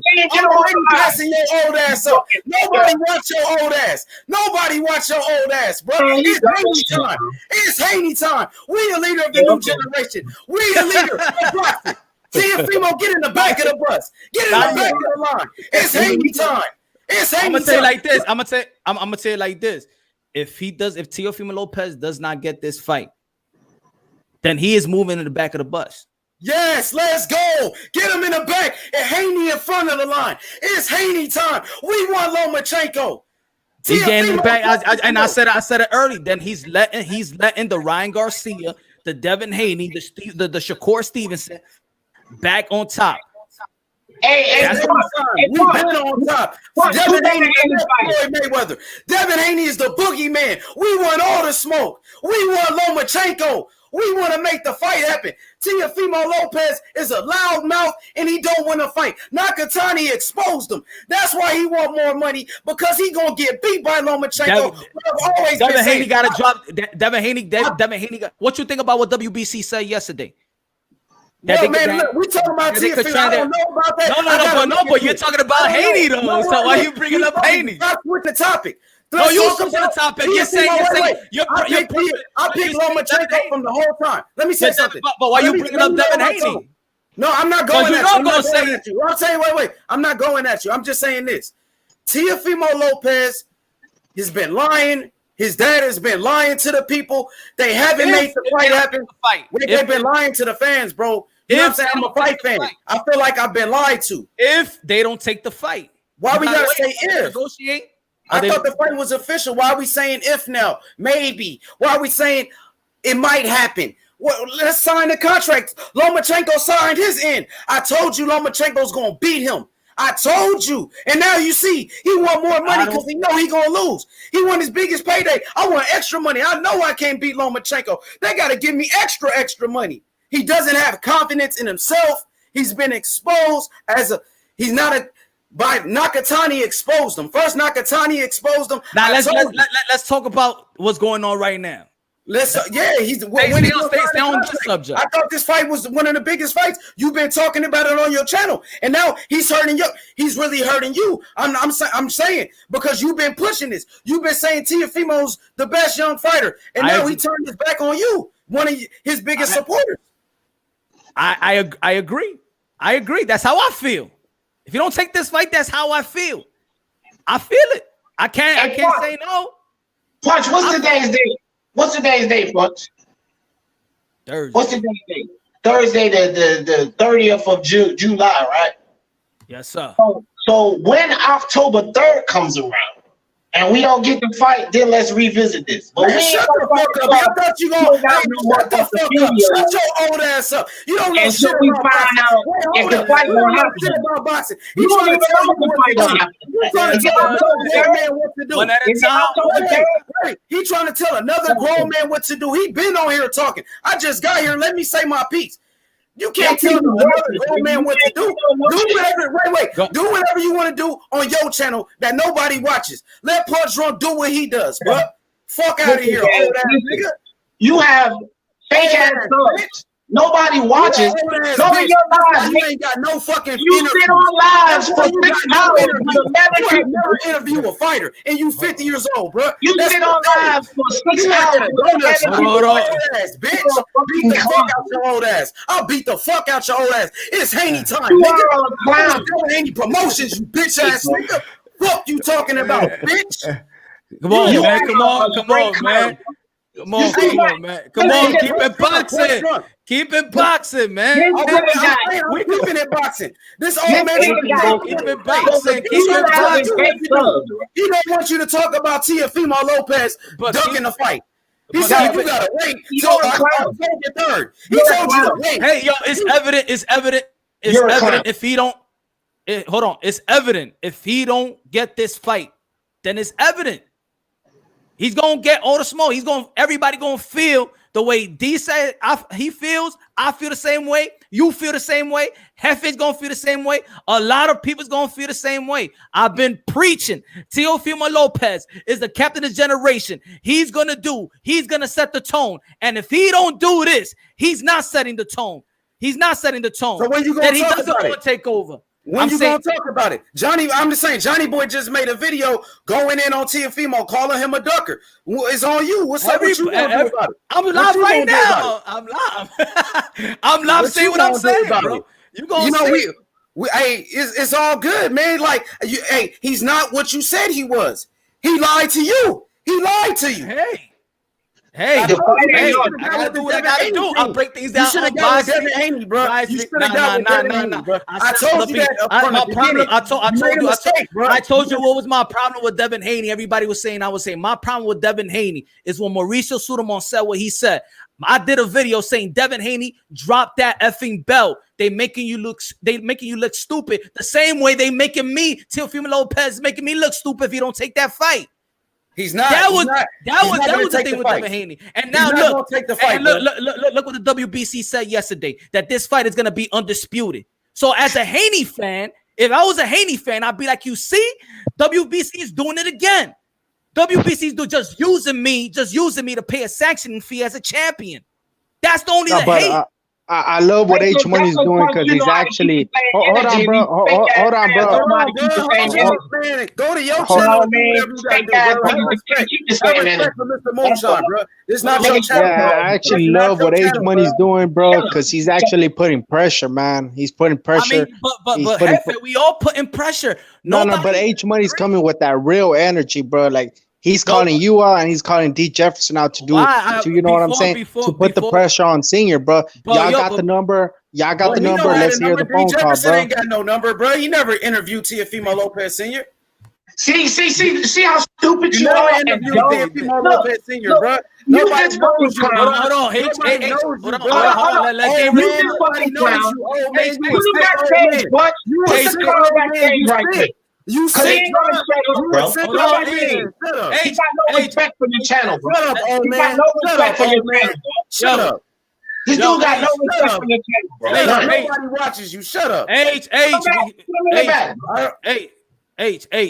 Let D talk. You talk about D. Let D respond to you. D is a bitch. Fuck D. Come on. You a bitch. Come on, H. Come on. Thank you. Here's the thing. This is why your boy is a fucking clown, El Jefe, because even you know Teofimo's dad is on my fucking channel, H Money, you fucking clown. On my channel, receipts, you dumb fuck. And when you sit up here and keep talking about failing channels, dude, your channel is ridiculously retarded, nigga. You got 2,000 and something subscribers. You sit on for 6 and 8 hours with 9 to 11 people watching and talking about nobody watches me. Nigga, I have 40 people in my live today. You're a fucking clown, dude. You are a fucking clown and you don't know shit about boxing. That's why you always get up here and yell. You don't keep the same energy. You want to talk about keeping the same energy? Your bitch ass was goddamn all down in the LDBC. Fuck the LDBC. Then your clown ass want to be LDBC. Talking about keeping the same energy. You are fake and a fraud and a part-time broad, you coward ass nigga. Get the fuck out of here. Hey, yo, Punch. Yo, what up, D? What up? What's poppin'? Punch? What's going on, Guido? What's good? Hey, yo, Punch. I was gonna ask you, can you drop the link, bro? Because I'm gonna go out Punch, and in, bro. I want to ask you something real quick. Hold on. We gotta get that female on the line tonight. You heard? Try to call to female Senior. Yo, for sure. Make that shit happen, bro. You know what I'm saying? Niggas need to keep the same energy. With Devin Haney fighting an old ass boy. You know what I'm saying? Devin Haney's doing a hell of a job, bro. Get the fuck out of here with that shit. Devin Haney one at wants a all time the because I smoke. can't hear nobody. One at a time. I was gonna say, can you drop the link, bro? Because I'm gonna go in and out right now, bro. I want to give a quick shout out to Jose Camacho, man. Camacho, jump on, bro. Go ahead. Camacho knows a lot about boxing, bro. I'm about the thing is I want to end the show because I want to do this shit later on, man. Yeah, I'm gonna be on later, bro. For those who just jumped in, you have to realize something about Punch.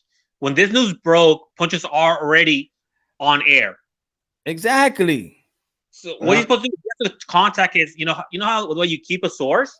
Guess what? Before you break anything or talk about a subject, you want to get to your source first, let them clarify. Or else, if you don't do that, they're gonna stop being your source. They'd be like, "Why am I gonna bother?" Exactly. My end.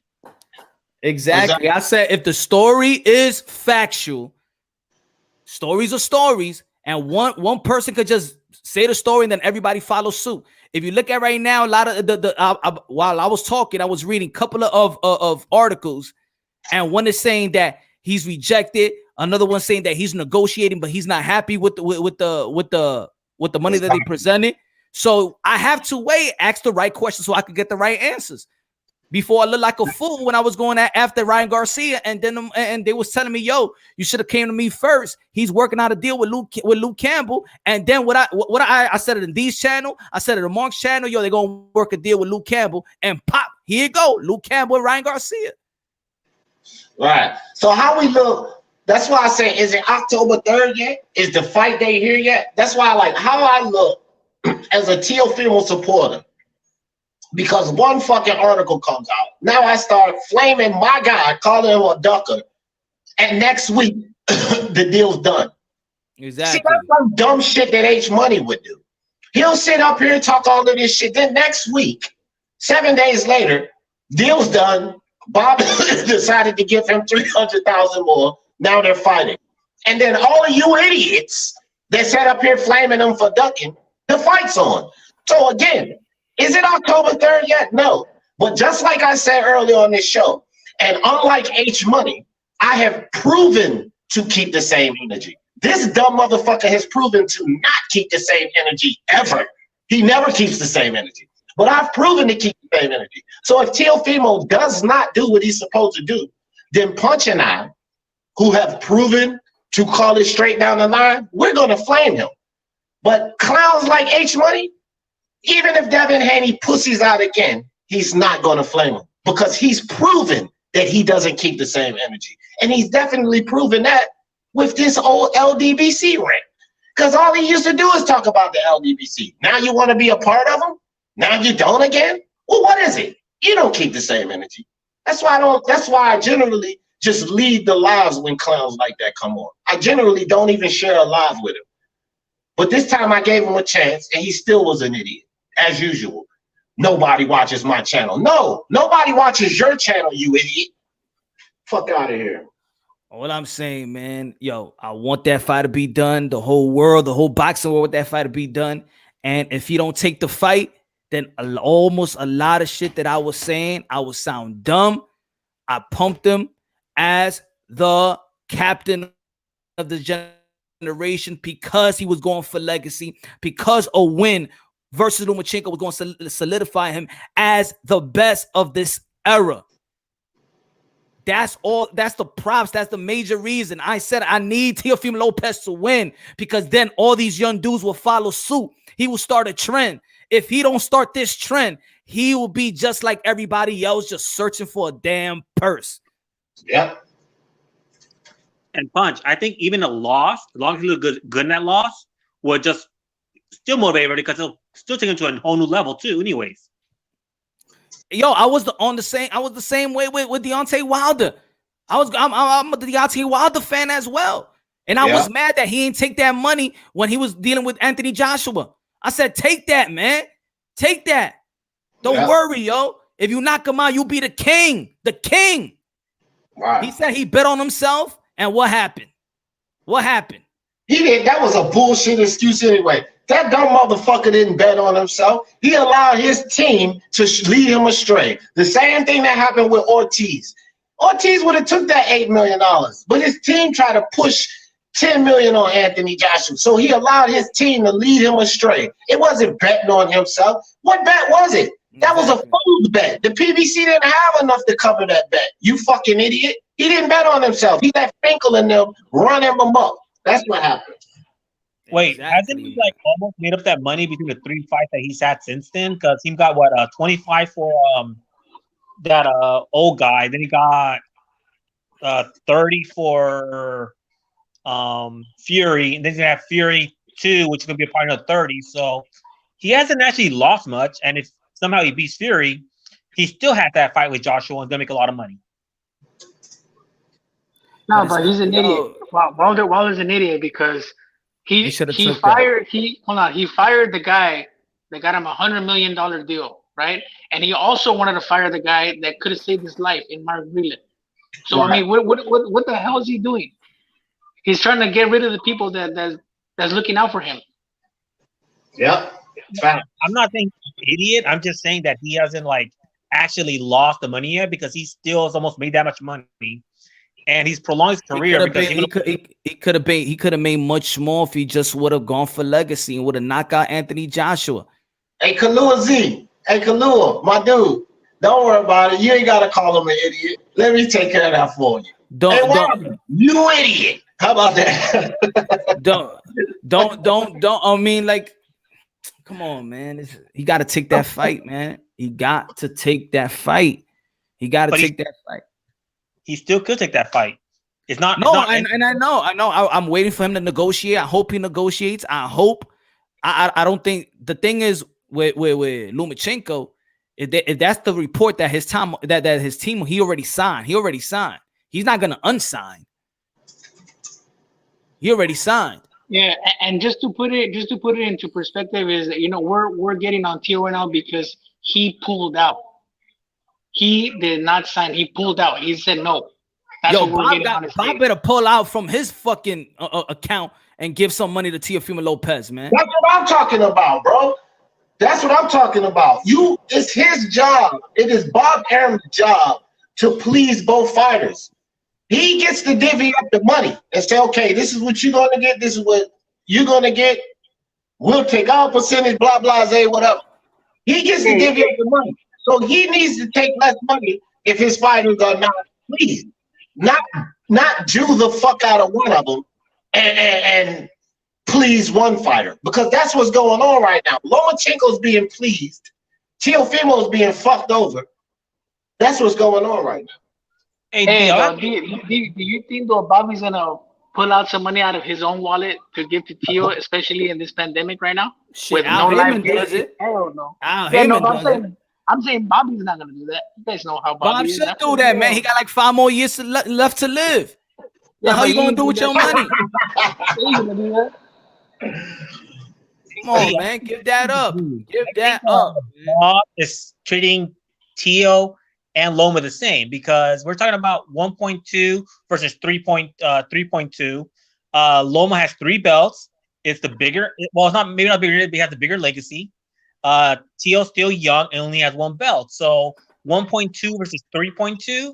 I think that's a very fair split. So he's not just like taking. You gotta look at the future. You gotta look at the future. Come on, you know how it goes. You gotta look at the future. There's a reason why Canelo Alvarez got the type of money that he got because he was young. They're gonna stretch that out. They ain't giving no 3-fight deal. They give him 11-fight deal because they know they got more. That's why they gave him a lot of money. That's Teofimo Lopez.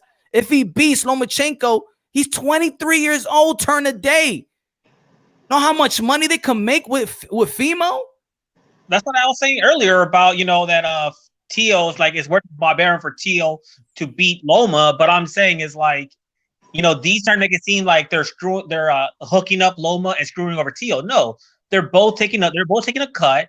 The split is pretty fair for the point they're in their career because 1.2 million is probably Tio's biggest purse anyways. So I don't see it as he's not getting no 2.5. He's getting 1.2. That's what's being reported.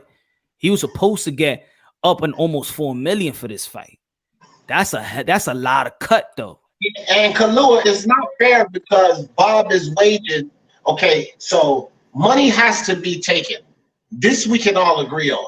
We're in a pandemic. No fans are there. And even if they get fans, it's going to be a limited amount of fans. So you can't get the same person. This is an understanding.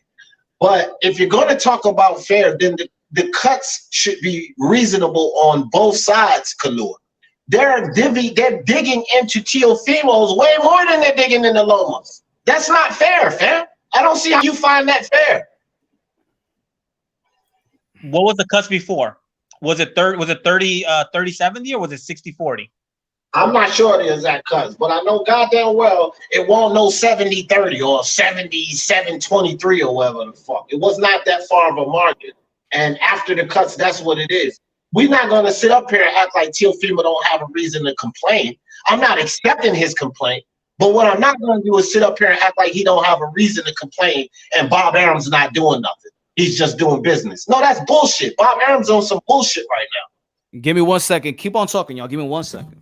And also, we don't even know because this fight's going to be a pay-per-view. So we don't know if there's also pay-per-view upside as well. So, like, I don't really see it as unfair just because they're both taking cuts. It's just since Tio's original pot was still a lot smaller, when he takes a cut, it becomes like it looks worse than it actually is because you're talking about $2 million difference between the A side who has 3 belts instead of 1, who is also like the more known guy versus the young guy with 1 belt. So $2 million doesn't seem like a big. And pound for pound. Okay, heavyweight. Okay, hold on. Heavyweight division is the most popular division, makes the most money. We all know this. Anthony Joshua was about to give Deontay Wilder 60-40. Wilder had 1 belt, Joshua had all the rest, even the fucking IBO.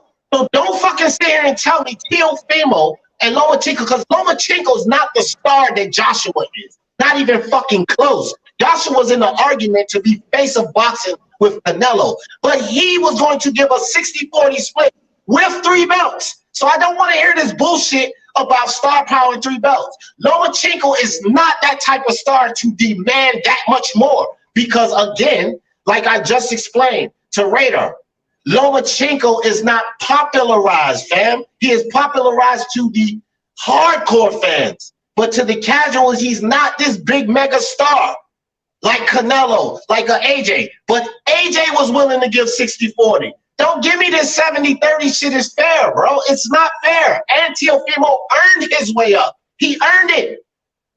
He didn't get it handed to him like Haney. He fucking earned it. Okay, but even then, like, I still don't agree with your premise because it's about how much undisputed means to that fighter. For AJ, undisputed is everything. For Loma, it may not be everything. So AJ's willing to overpay to get something he really wants, and because it means that much more to him. Sort of, but unlike with Loma, it may not be that big of a deal for him to be undisputed.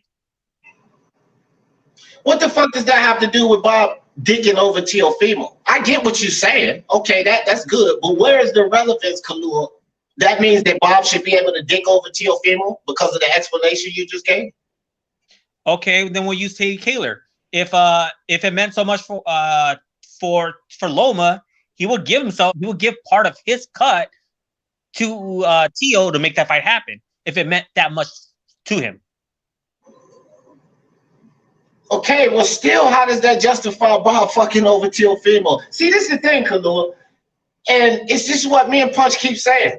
You sit up here acting like we're on Teofimo's side, which we're not.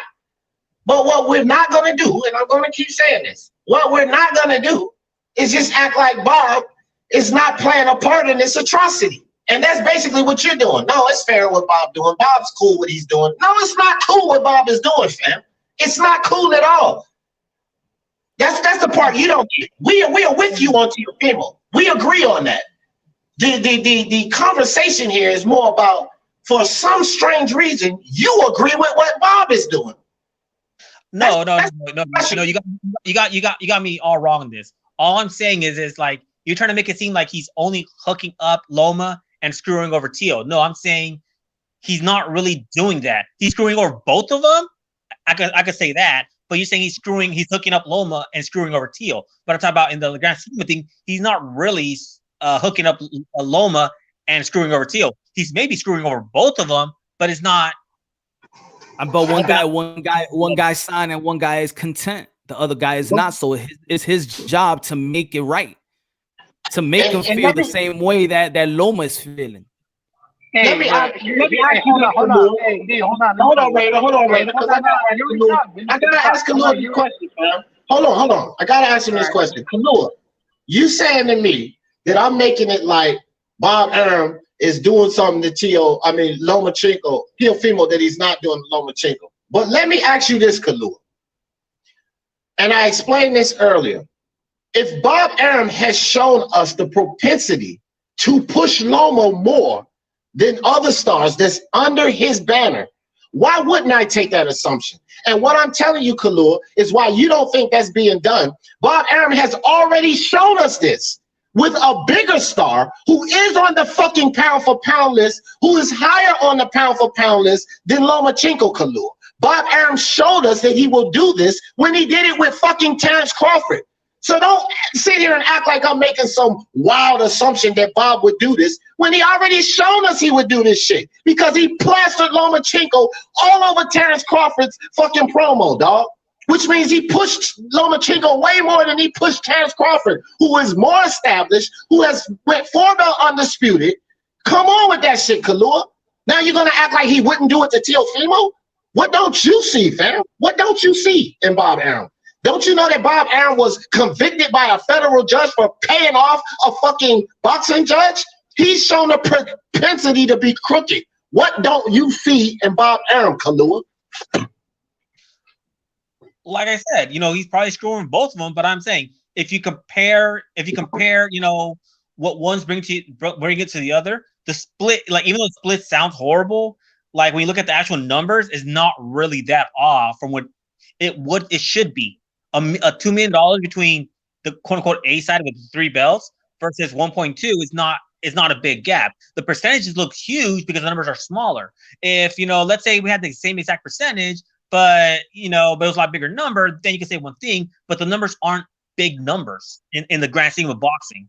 And Bob Arum's probably just screwing over both of them, underpaying both of them, but the split doesn't seem unfair to me just because it's smaller numbers. We're not talking about big money fights. We're talking about something that should have been a way bigger fight if at Gabriel knew we a lot more money. But since the numbers are so small, it skews the splits to look more unfair than they actually are. Kalua, 135-pound guys never have these fucking enormous pots. It's hard to promote these guys. They're never fucking large pots in the smaller guys, bro. The purses are all generally smaller anyway.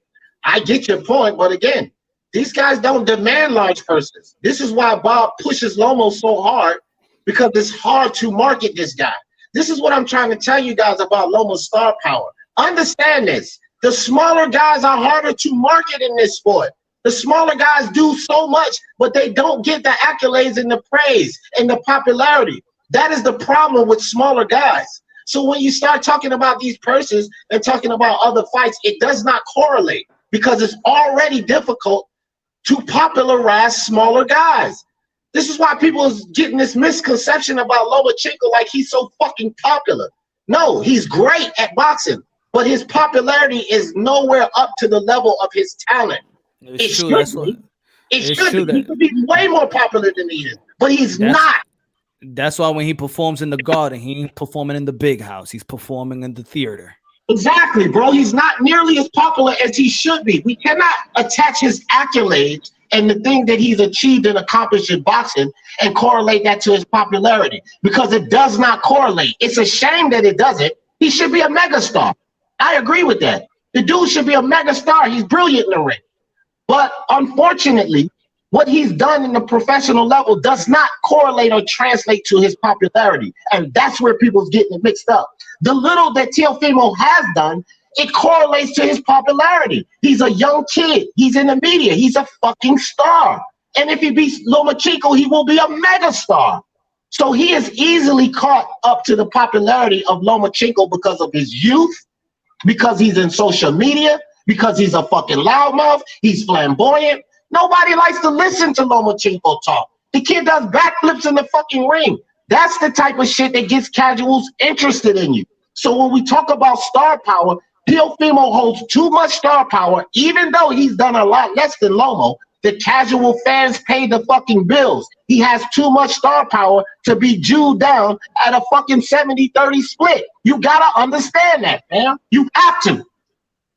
D, who needs to fight more, Teo or Loma? D went off. He probably got a disconnection. He'll probably be back. But yeah, like the thing is, like Loma doesn't need this fight. Teo does. He's gonna have to take a pay cut just because he needs that fight more than Loma does. So you got to make Loma happy for Teo because Loma does not need this fight. Yeah. My fault, y'all. Keep on talking. I'm trying to get some information, my brothers. I'm trying to get some info. Hey, Punch, have a not been. Hold on. Hey, this is my thing. All right.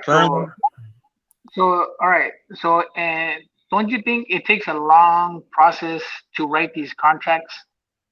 Right? they gotta get the lawyers involved. They gotta get the promoters. It's a lot of work to get these contracts written up. Don't you guys? Do you guys agree or no? Yeah, I agree. What I really Okay, hold on. Okay, hold on. I'm trying to get to something.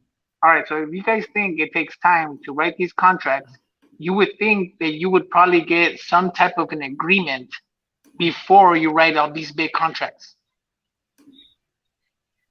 Right? Well, some verbal agreement of the purses and just the regular stuff. You know what I mean? Like, okay, we're gonna do this and this and this and this. In order to even write up a contract, you're not gonna write up a contract without getting some type of agreement going. You don't do that. That's not the way things work. That's not the way business works, right? You have to get some type of agreement. Like, hey, look, let's do this, and this. How does that sound? Okay, yeah. Write up the contract. Send the contract. Right or wrong? Yeah, but right now all the other stuff is already taken care of. Right now they're just talking about numbers. Know. But what I'm trying to get at is that I'm saying Tio had to agree some type of way to that contract. Yeah. And now all of a sudden he's not signing it. He said no. When already they signed it on the other side. Yeah, but yeah, he hasn't agreed to the numbers yet. Everything else could be agreed upon except for the numbers, because he had already agreed to a contract for a lot more money, but now they're showing the same contract with different numbers. So you think that they probably changed the numbers? They did change the number. He was supposed to make like $4 to $5 million. Now he's getting 1.2. So numbers already got changed.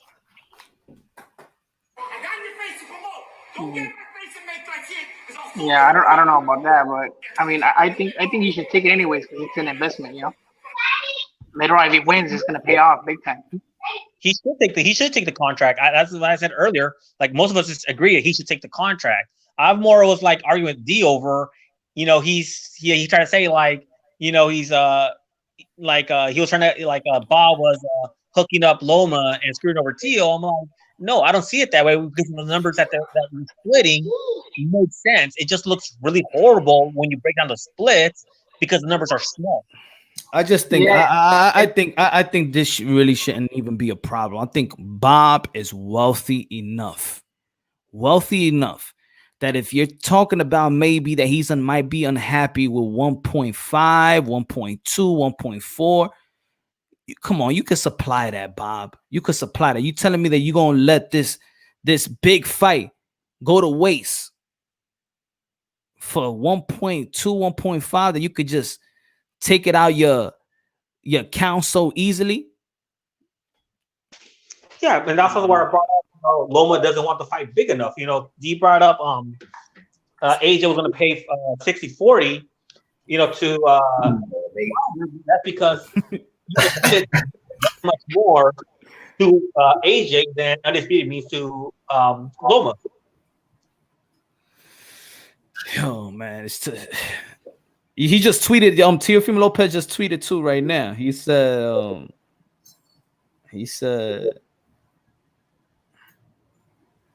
we can talk about business tomorrow. Today is my day to be grateful and to enjoy. And today is his birthday. That's why. Oh, is it? Yeah, today's his birthday. He turned 23. Yo, man. Look, I'm going to say this. I'm going to promise everyone, if the fight doesn't happen, I'm going to flame Teofimo Lopez. But I ain't giving Teofimo Lopez no goddamn flame until October 3rd passes. And I don't give a fuck what nobody say. We got to see if the fight happens. The fact that he says he wants more money, it's not enough for me to call him a ducker or flame him. Why shouldn't he want more money if he's getting done wrong? He should want more money. Okay, I understand if you don't get the money, still take the fight. That's where I'm at. But if you know you're getting screwed over, or if you feel like you're getting screwed over, you should speak up. One thing my granddaddy told me a long time ago is closed mouths don't get fed. So you got to speak up. If you think you're getting screwed over, you got to say something about it. Now, should he let that derail the fight? Hell no. Because if he lets that derail the fight, he's going to get all the flame in the world from me. But I'm not going to get on his case because he's getting Jewed down and he's saying something about it. Because basically that's what everybody wants. They want me to start giving my boy flame because he's getting screwed over by Bob Arum and he decided to voice his opinions about it and say, that's not, I don't want that. I want more money. Yeah, okay. See, this is not the Ryan Garcia situation. Because what Teofimo signed for, whether the pandemic happened or not, what he signed for was millions of dollars more. Ryan Garcia, that idiot, signed a contract and they were going to give him more money than his minimum, which means they were in line with the contract. This ain't what Teofimo signed up for. Yeah, pay cuts have to be accepted. The sports in turmoil, we get all of that. But it ain't what he signed up for. What he signed up for, he's not getting. So he has a right to voice his opinion. It's not, listen, if you make a deal, a business deal with another company, you have your company and that company has their company, and y'all sign a contract and y'all both put up $100,000 into this new business venture, and your company is doing well. You're making all kind of money. And 2 months later, y'all supposed to start on this business venture. You sign the contract. You've already put the money up. 2 months later, the other business that you partner with ain't doing so well. Now he wants to breach the contract and the investment y'all made, pull his $100,000 back out. Are you guys going to let him get away with that? Fuck no. You're going to sue him for breach of contract. Well, again, circumstances may happen, which is circumstances happening in boxing, but he still signed for more money. He will still agree to get more money. So don't start fucking hollering at my boy when he wants more money. He feels like he's getting beaten ahead. I feel like he's getting beaten ahead. I feel like he should take the beating and take the fight anyway because it's worth it. Doesn't mean he should speak his voice about it. So how much was Lomachenko promised then? I don't know. See, again, I keep saying that. And here's the thing. Everybody that's coming down on Teofimo, they don't fucking know either. Because y'all can ask me what was the percentage or what was the split. I'm going to turn the question and ask you, Kalua, how much was Lomachenko's percentage before this? How much money was he supposed to get before this? I don't know. I said I didn't. That's my ass. I was like, I don't know what percentage is. Either. I don't know either. And that's my thing. So let's say that since none of us do know, let's say before all of this bullshit happened, that the split was actually 60-40, because we don't know. Let's say it was 60-40, but everybody was happy because money was plentiful and we didn't have this pandemic. Now, we fast forward later, it has decreased to 70-30. Is that fucking fair? Crickets. Yeah, the kind of money, the type of money, the type of money that he was promised, and the type of money, man, he getting way less than, and it's just not it's just not a couple million. It's more than a couple million, man. Hey, H Money, I don't make excuses on my channel. I speak facts. And Monty Brown, I got exposed by Monty Brown. Let me tell you something, H Money. This is why you a clown. And everybody that you hang around with are clowns, except El Jefe. But you're a clown. Monty Brown's a clown also. Let me tell you how much Monty Brown exposed me, El Jefe. And see, I keep receipts. All you got to do is go follow what I tell you, and anybody else can. But you're an idiot because you don't do research on anything. But let me expose you right now for being a dumbass. Monty Brown is doing horrible. The idiot has 4,300 subscribers. And with 1,340 subscribers, he cannot find a way to do more numbers than me, H Money, my failing channel. That's number one. Number two, if you go to Monty Brown's channel right now, his most popular live, as far as views, and one of his most popular videos, as far as views, both are titled D. Jefferson. So what does that tell you? That Monty Brown, who so-called exposed me, H Money, I'm his most popular fucking topic. You idiot. You and Monty Brown. And the proof is there, H Money. You fucking clown. All you have to do is go look on his channel. Not yet. Here's the reality of it. My video, the video that he did on me, kills all of his other videos. So he's talking about boxers He's talking about boxing, the sport, and he's not getting a lot of views. But when he talks about me, the shit blows up. The same thing with his lives. He barely gets over 200 views on lives. 200. He's lucky if he gets 300. He did a live titled D. Jefferson, and it was his best live. How the fuck did he expose me? You fucking clown. This dude's an idiot. And all of these guys you sit up here and fucking advocate for, all of your channels are failing. You fucking moron, especially yours. How old I am don't matter because, as you say, if this is a young man's game, I'm 44, but if this is a young man's game, H Money, you're failing horribly because you're a young man and you can't find a way to do better than this old man.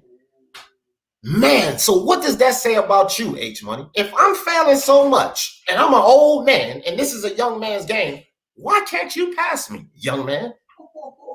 Why not? Please tell me. I'm 44. I just told you that. But explain to the people, since you got so much to say, this old man is doing better than you with 1,000 less subscribers. I get more money. I get more views. I get more support. And you're a fucking idiot. So explain this. Get the fuck out of here. See, that's why you're easy work. That's why I don't even debate you anymore. Because you're easy work, fam. You're not worth my time. So isn't the only like popular young boxing YouTube channels what's his name? Nukes? Outside of that, everybody else is old. Everybody else is like middle-aged old. Everybody else is middle-aged. Nuke is the only one. H Money, his channel is horrible. He always running around talking about people's channel failing. Y'all go look at his channel. This dumbass nigga sits on lives for. Listen, I would not waste my time for 7 and 8 hours just for 9 people to sit in there and talk to me. This is his average live. 8 or 9 people in there for 8 hours. You're a loser and an idiot. And speaking about young channels, we always got to give a shout out to Boxing Bros, who's doing a great job breaking down boxing's new generation of YouTubers. It's gonna be awesome, for them to come up as well. Yeah, look, guys, look. H Money, you're so funny. I'm starting to have fun with this. H Money said, D Jefferson, do you still work in the donut shop? Hey, H Money, watch the screen. You idiot. That's called a background. You fucking moron. It's not a real donut shop. You fucking clown. It's called a background. See? You're a moron. There you go. There's your donut shop. And no, I'm not at work. I'm at home. You fucking idiot. You fucking clown.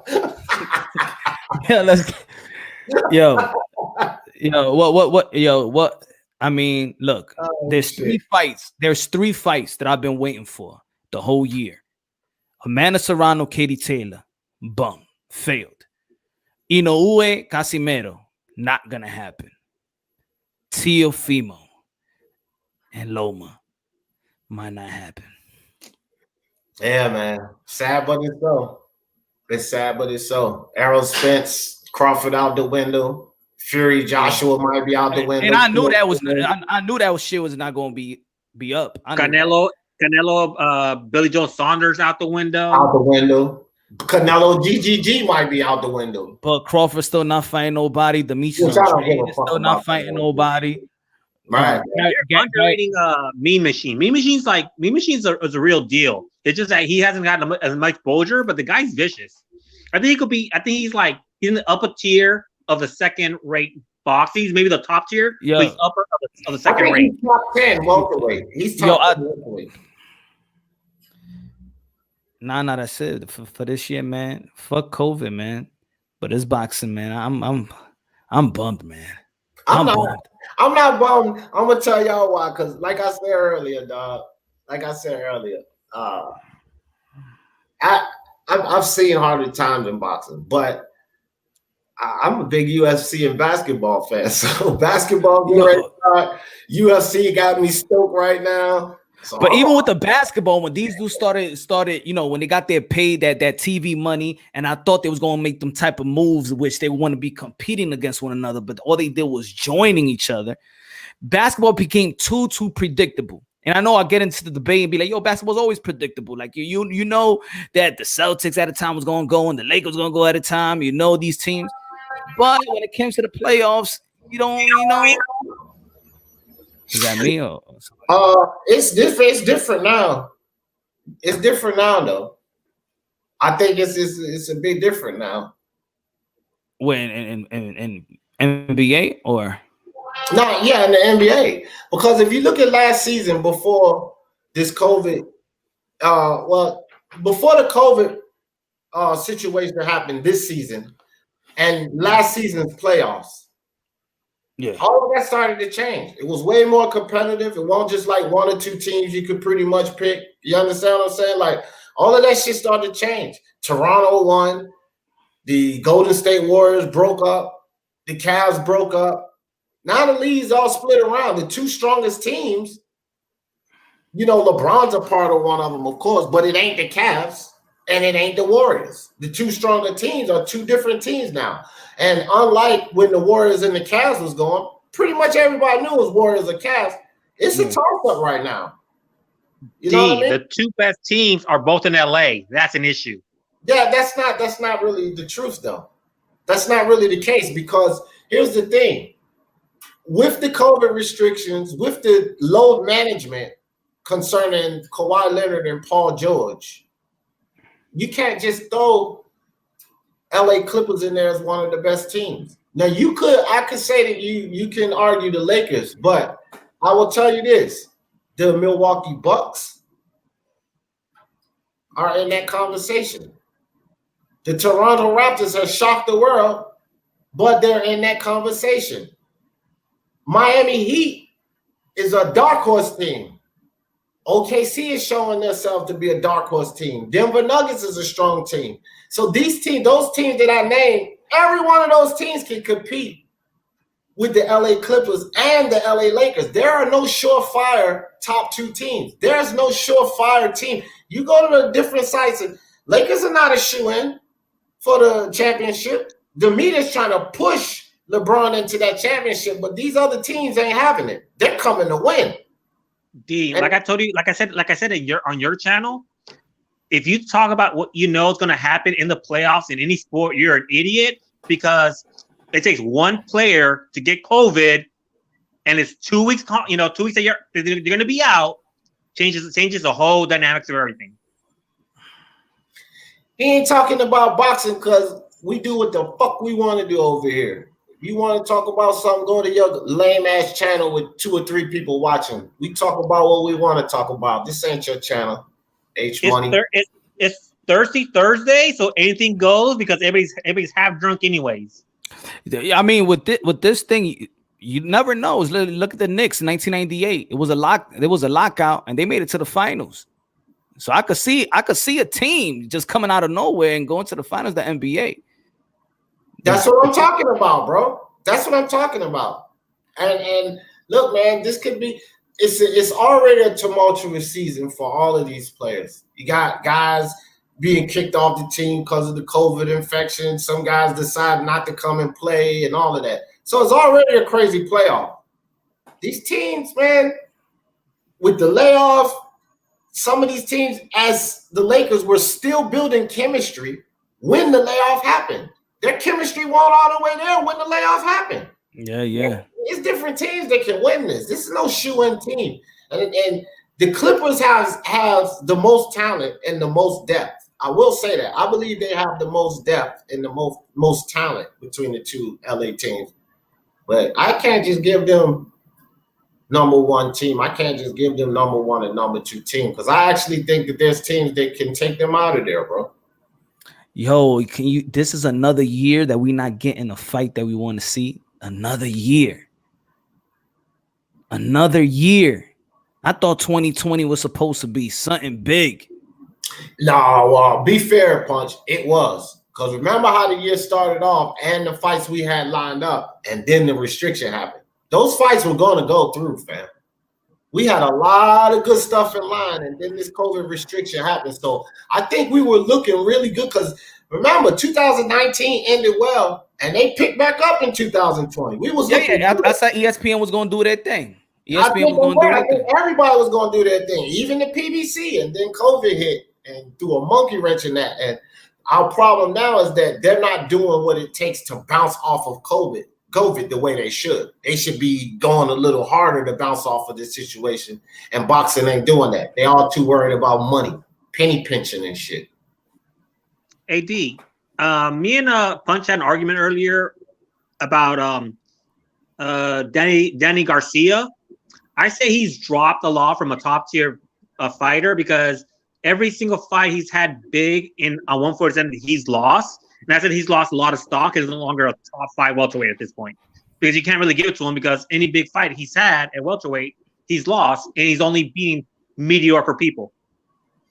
That's a fair point, but I disagree on that point. I think it's a fair point because he has lost his major fights, but I don't agree with him not being top 5 because here's what I would say. He lost those fights, but neither of them was landslides. Exactly. That's what They were really close fights against the 2 top guys at the time.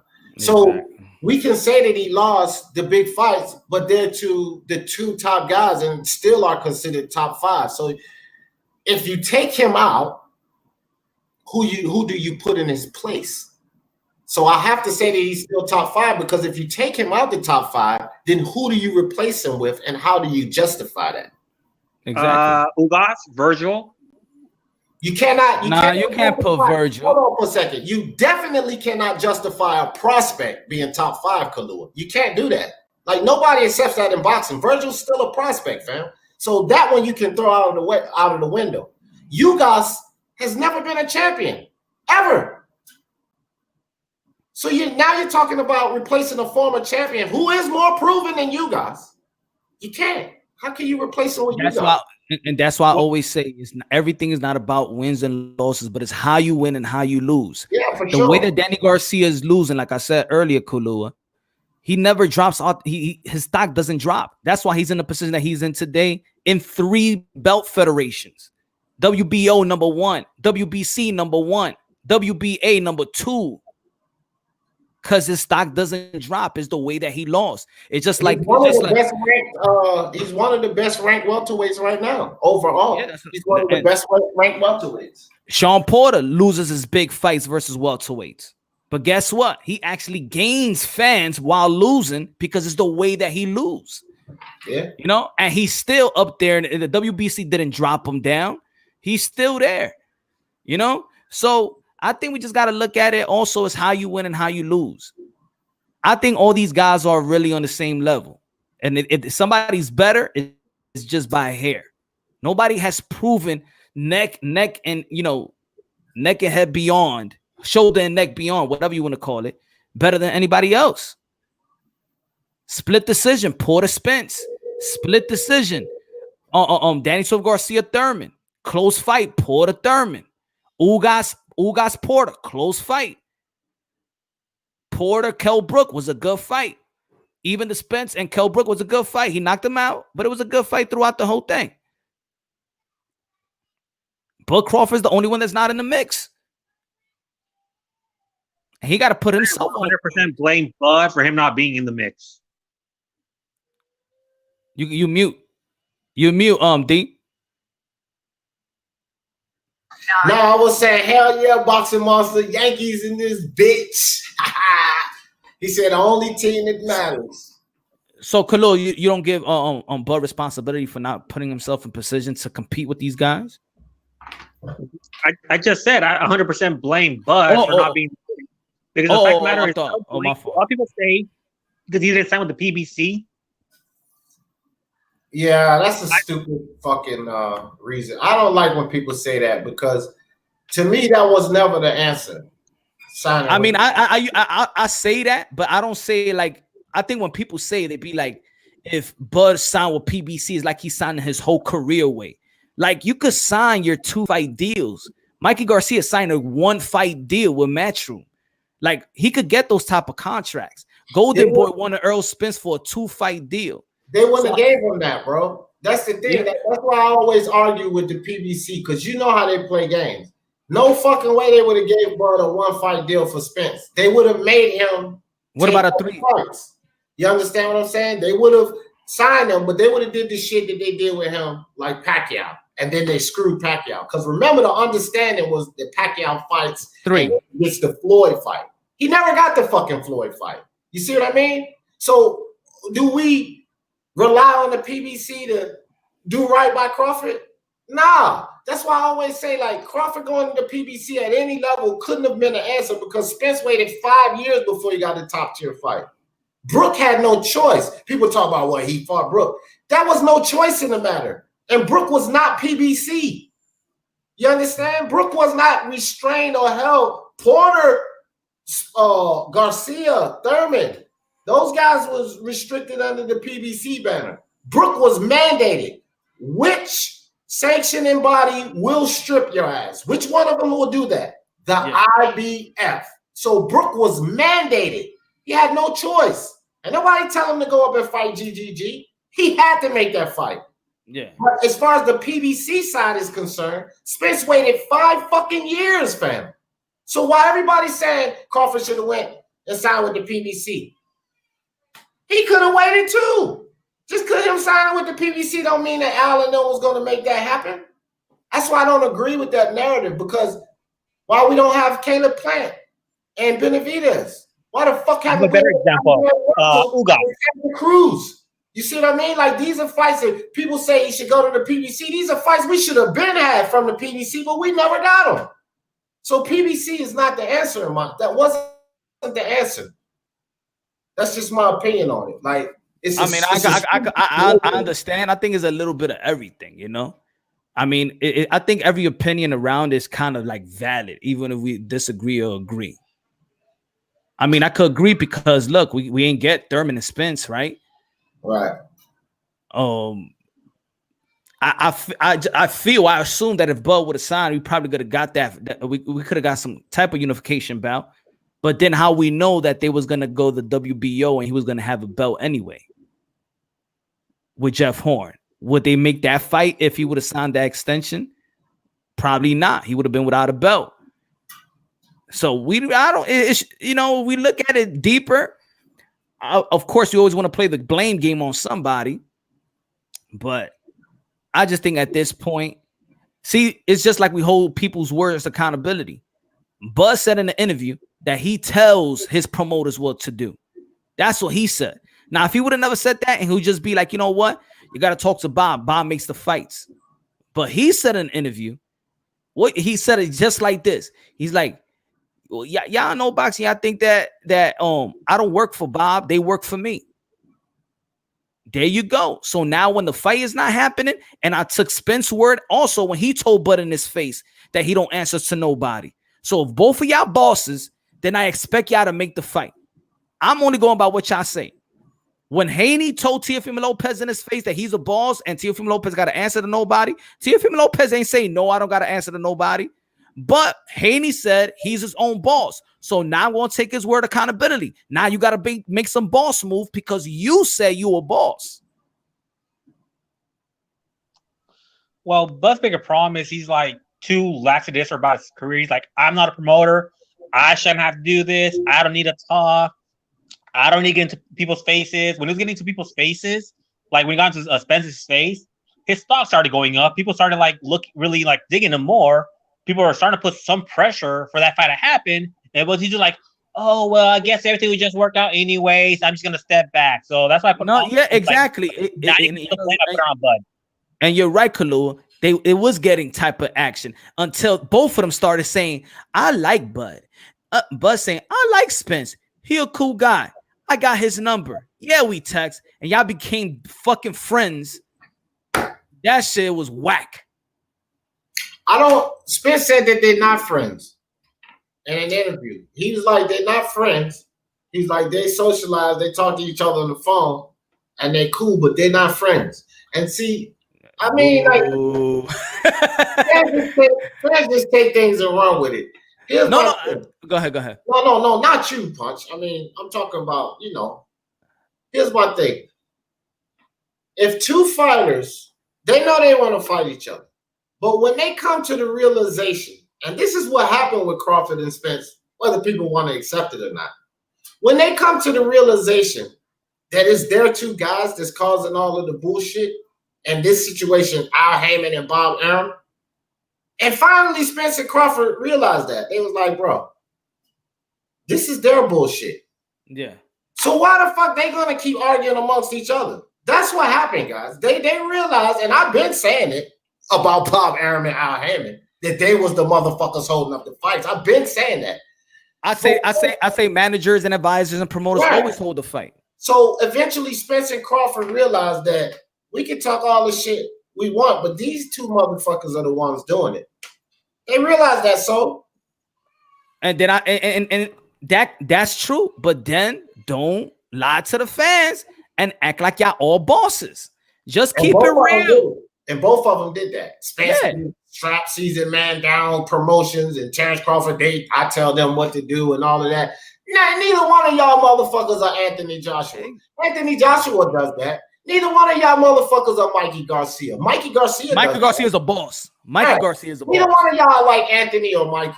Anthony Joshua and Mikey Garcia, they run their career. Even to an extent, Dillian White, he runs his career. And I'll tell you why I say that. Because Dillian White signs fight-by-fight contracts. That's what he does. He's not signed to Matchroom. So he takes control of his career. Spence and Crawford does not. Al Heyman runs the show for Spence. Bob Arum runs the show for Crawford. Dillian White runs his career like Roy Jones did. Right? That's it.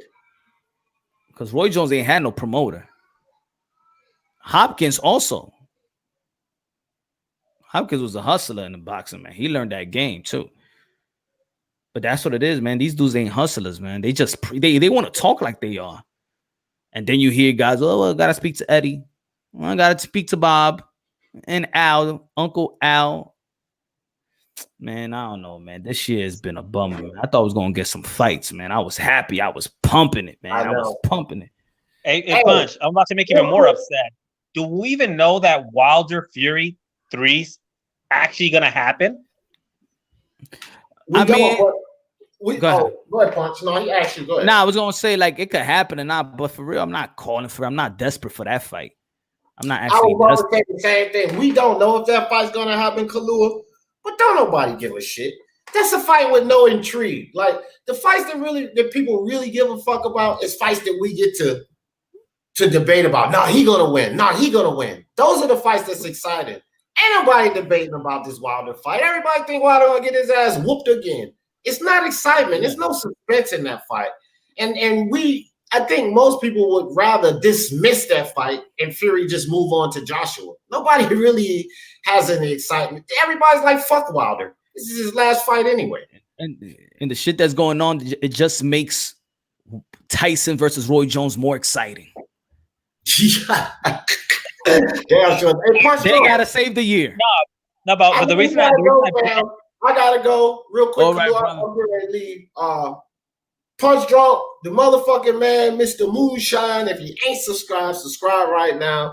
This is where it's at. My man Punch, thanks for having me on, fam. Thanks, brother. God bless. Tonight, depending on when you go on, because I got a game tonight, Lakers versus the Clippers. I'm doing commentary for it, but I'll be on after that if you still right. I'll probably do that midnight stuff. You already know. Oh, okay. All right. Well, I'll be on for a brief spell. All right, man. All right, dog. All right, everybody. All right, man. Hey, Punch, the reason I brought that up because if Wilder Fury doesn't happen, wouldn't that mean it'll be Fury versus White, which would be like a mini tournament because the winner of that would fight the winner between Joshua Pulev for the actual unification. I mean, that's gonna happen. The Anthony Joshua, the Pulev, and for sure after the Chisora and Usyk, I think that Eddie Hearn's gonna want that money in house as well. So it's gonna be Usyk and Anthony Joshua. We're not gonna see Anthony Joshua. We're not gonna see an undisputed bout in the heavyweight division. I'm gonna say it like this: not this year or not next year. I mean, not next year, probably in 2022. We're not gonna see Errol Spence and Bud Crawford because Errol Spence will have to face his mandatory that's been sitting there for almost 2 years. Yeah, but we just not gonna see the fight, man. He doesn't he have a White and he has Joshua? Who? Bob Arum? Not Bob Arum, Eddie Hearns. He has both White and Joshua. So if the Fury versus water fight doesn't happen, it would the mandatory is Jillian White, who's also with Eddie Hearns. Well, he does. I don't think he's directly signed to Eddie Hearn. I got to double check on that. I know he does some side deals with him. So I don't know, but I mean, he already got the mandatory. Somebody gonna have to fight him in February. Yes, that's why I'm wondering if that's why I'm like trying to doubt that Fury versus Wilder even happens because of that. That's not gonna happen. That really quick turnaround. But then that means undisputed would be next year because if I favor White against Fury, and then you have Eddie Hearns with all 4 championships under his banners, and he wants AJ to have all 4 championships. So that brings up 2. I'm gonna tell you like this, man. WBC is gonna have to do it, and they're gonna have to do it again. They're gonna elevate Tyson Fury as franchise champion because there's no way they're gonna fight in December and then you got 8 weeks to prepare for Dillian White. It's not gonna happen. It's not gonna happen. So might as well just give Dillian White the belt and give the franchise to Tyson Fury because that's what's gonna have to happen. But then they would risk making Canelo mad because the whole point of Canelo being the champion is he's supposed to be able to move up and down. And if you're a heavyweight, where do you move up to anymore? Man, they just get, I don't like the franchise belt, but I'm just saying to make the fight happen. The fight with Anthony, Wilder, they got November booked. They got a pay-per-view fight. They got November booked, and they putting that money with Danny Swift Garcia and Earl Spence. That's November. So we looking at December if Wilder and Tyson Fury is going to be fighting, and then February is the mandatory. So they got like 7 weeks to prepare for that fight. That ain't gonna happen. So that's what they got to do. That it's either they strip him, or they're gonna elevate him. And WBC, Tyson Fury is running hot right now. You can't afford just to leave Tyson Fury. They're gonna elevate him. Well, but they've already got sued one time over something like this before and lost.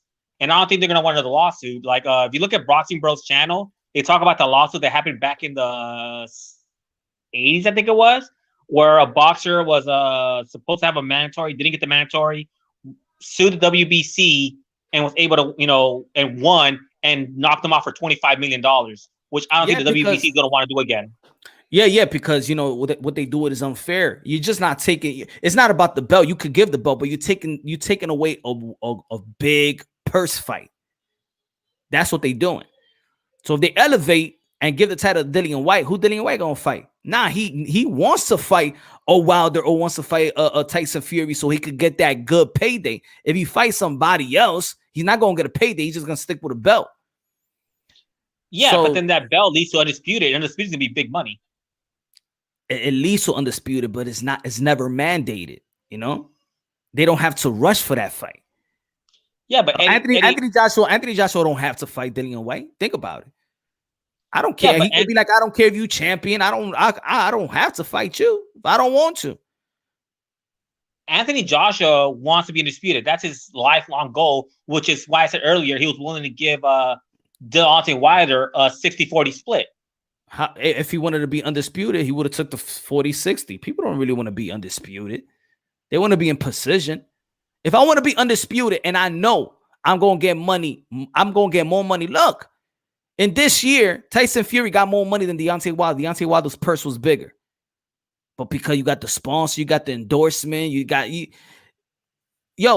if Anthony Joshua was going to give more, Anthony Joshua made more money this year than Wilder. Because of endorsement. So that's why I feel like, it's almost like the NBA, right? You got these players, their sneaker deal worth more than their paycheck, the NBA paycheck. So let's say, so I would actually, sacrifice my purse if I was a guy like Anthony Joshua, because I know I could get more somewhere else. I won't be dwelling on the purse so much because I could get my deals. I got Under Armour. I could get a man endorsement, and that's why I get paid more than these guys because of my endorsement deals. Deontay Wilder don't got no endorsement deals, and that's why you see him make a little less than these guys. But he got more. But his purse is good. Yeah, but Wilder never gave a legitimate counteroffer to AJ. He just like told him, "I have a $50 million deal. Take it or leave it. You have 24 hours." And when Joshua asked for information, they broke off the talk. So Joshua never had a chance to take a 60-40, a 40-60 deal, or even a 50-50 deal. This year, not this year. He never got that. He never got a chance to take a 40-60 or a 60 or a 50-50. He offered him 60-40, and Wilder rejected. But undisputed means a lot to AJ because, you know, for his British pride. So if he has a chance to fight, no matter who he fights, he'll take any unification, you know, any fight for undisputed, no matter who it's against. He doesn't care about who he fights. He just wants undisputed. So if White gets a title, he's gonna give it. He's gonna fight White. First off, he already beat White before, so it's like, oh, it's a free belt. Hold on, give me a sec. Wilder pocket roughly in a Fury rematch. Brother Boxing. It says right here, Wilder pocket roughly $25 million for the Fury rematch, marking the biggest payday of his career.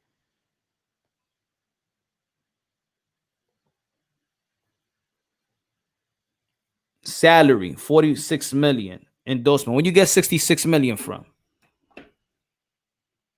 I'm not gonna say all these money is accurate because in reality, whatever we see is not really accurate. But where you get $66 million from?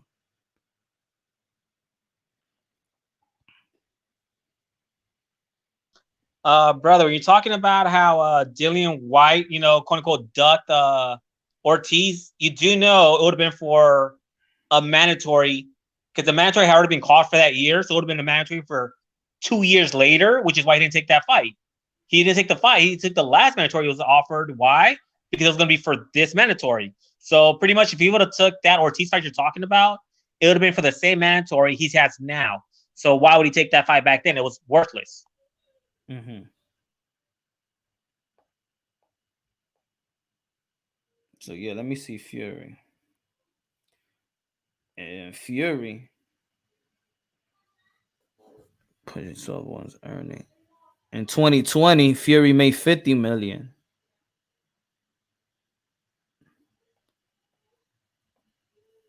Endorsement deals, $7 million. Wilder endorsement deals is $500,000. So these guys are making more money. Wait, how did AJ duck Wilder when AJ offered Wilder they both 3 contracts? And that's what they both, if anybody duck anybody, man, they both duck one another, man. That's it. Like, you feel me? Like, we can't even look at us, yo. They got us like picking sides and stuff. The fight ain't happen. Both of them ain't both of them. Remember when this guy said that give me $50 million and Wilder was gonna give him $50 million, and then hey, months later, Deontay Wilder took his name off the table. They both ducked each other. They both got to take accountability for that. I don't even know why us fans need to pick some sides. Like if they giving us some type of money, they both ducked the fight. That's it. They both equally. Okay. Let me explain this to people about who don't understand how contracts work. AJ's currently signed with Sky Sports in England. The people who are offering the $50 million to AJ was Sky Sports' main rival in England. If AJ would have took that offer, he would have gotten sued in England, lost a lot more than those $50 million for breach of contract. So no, that $50 million offer was never legit. Yo, Khalil, you know what? That's old story, man. I don't want to even talk about that. Wilder lost to Fury. Anthony Joshua lost Andy. Man, forget about those dudes. Forget about that fight. We lost that big fight. We losing to Bud and we losing to Spence. Yo, Khalil, I'm about it. I'm coming back 12 o'clock, 12 o'clock midnight. I'm back live. I'm All back right, live. See at 12. And this is me sober. Y'all got to wait later on, baby. Later on. I'm going in.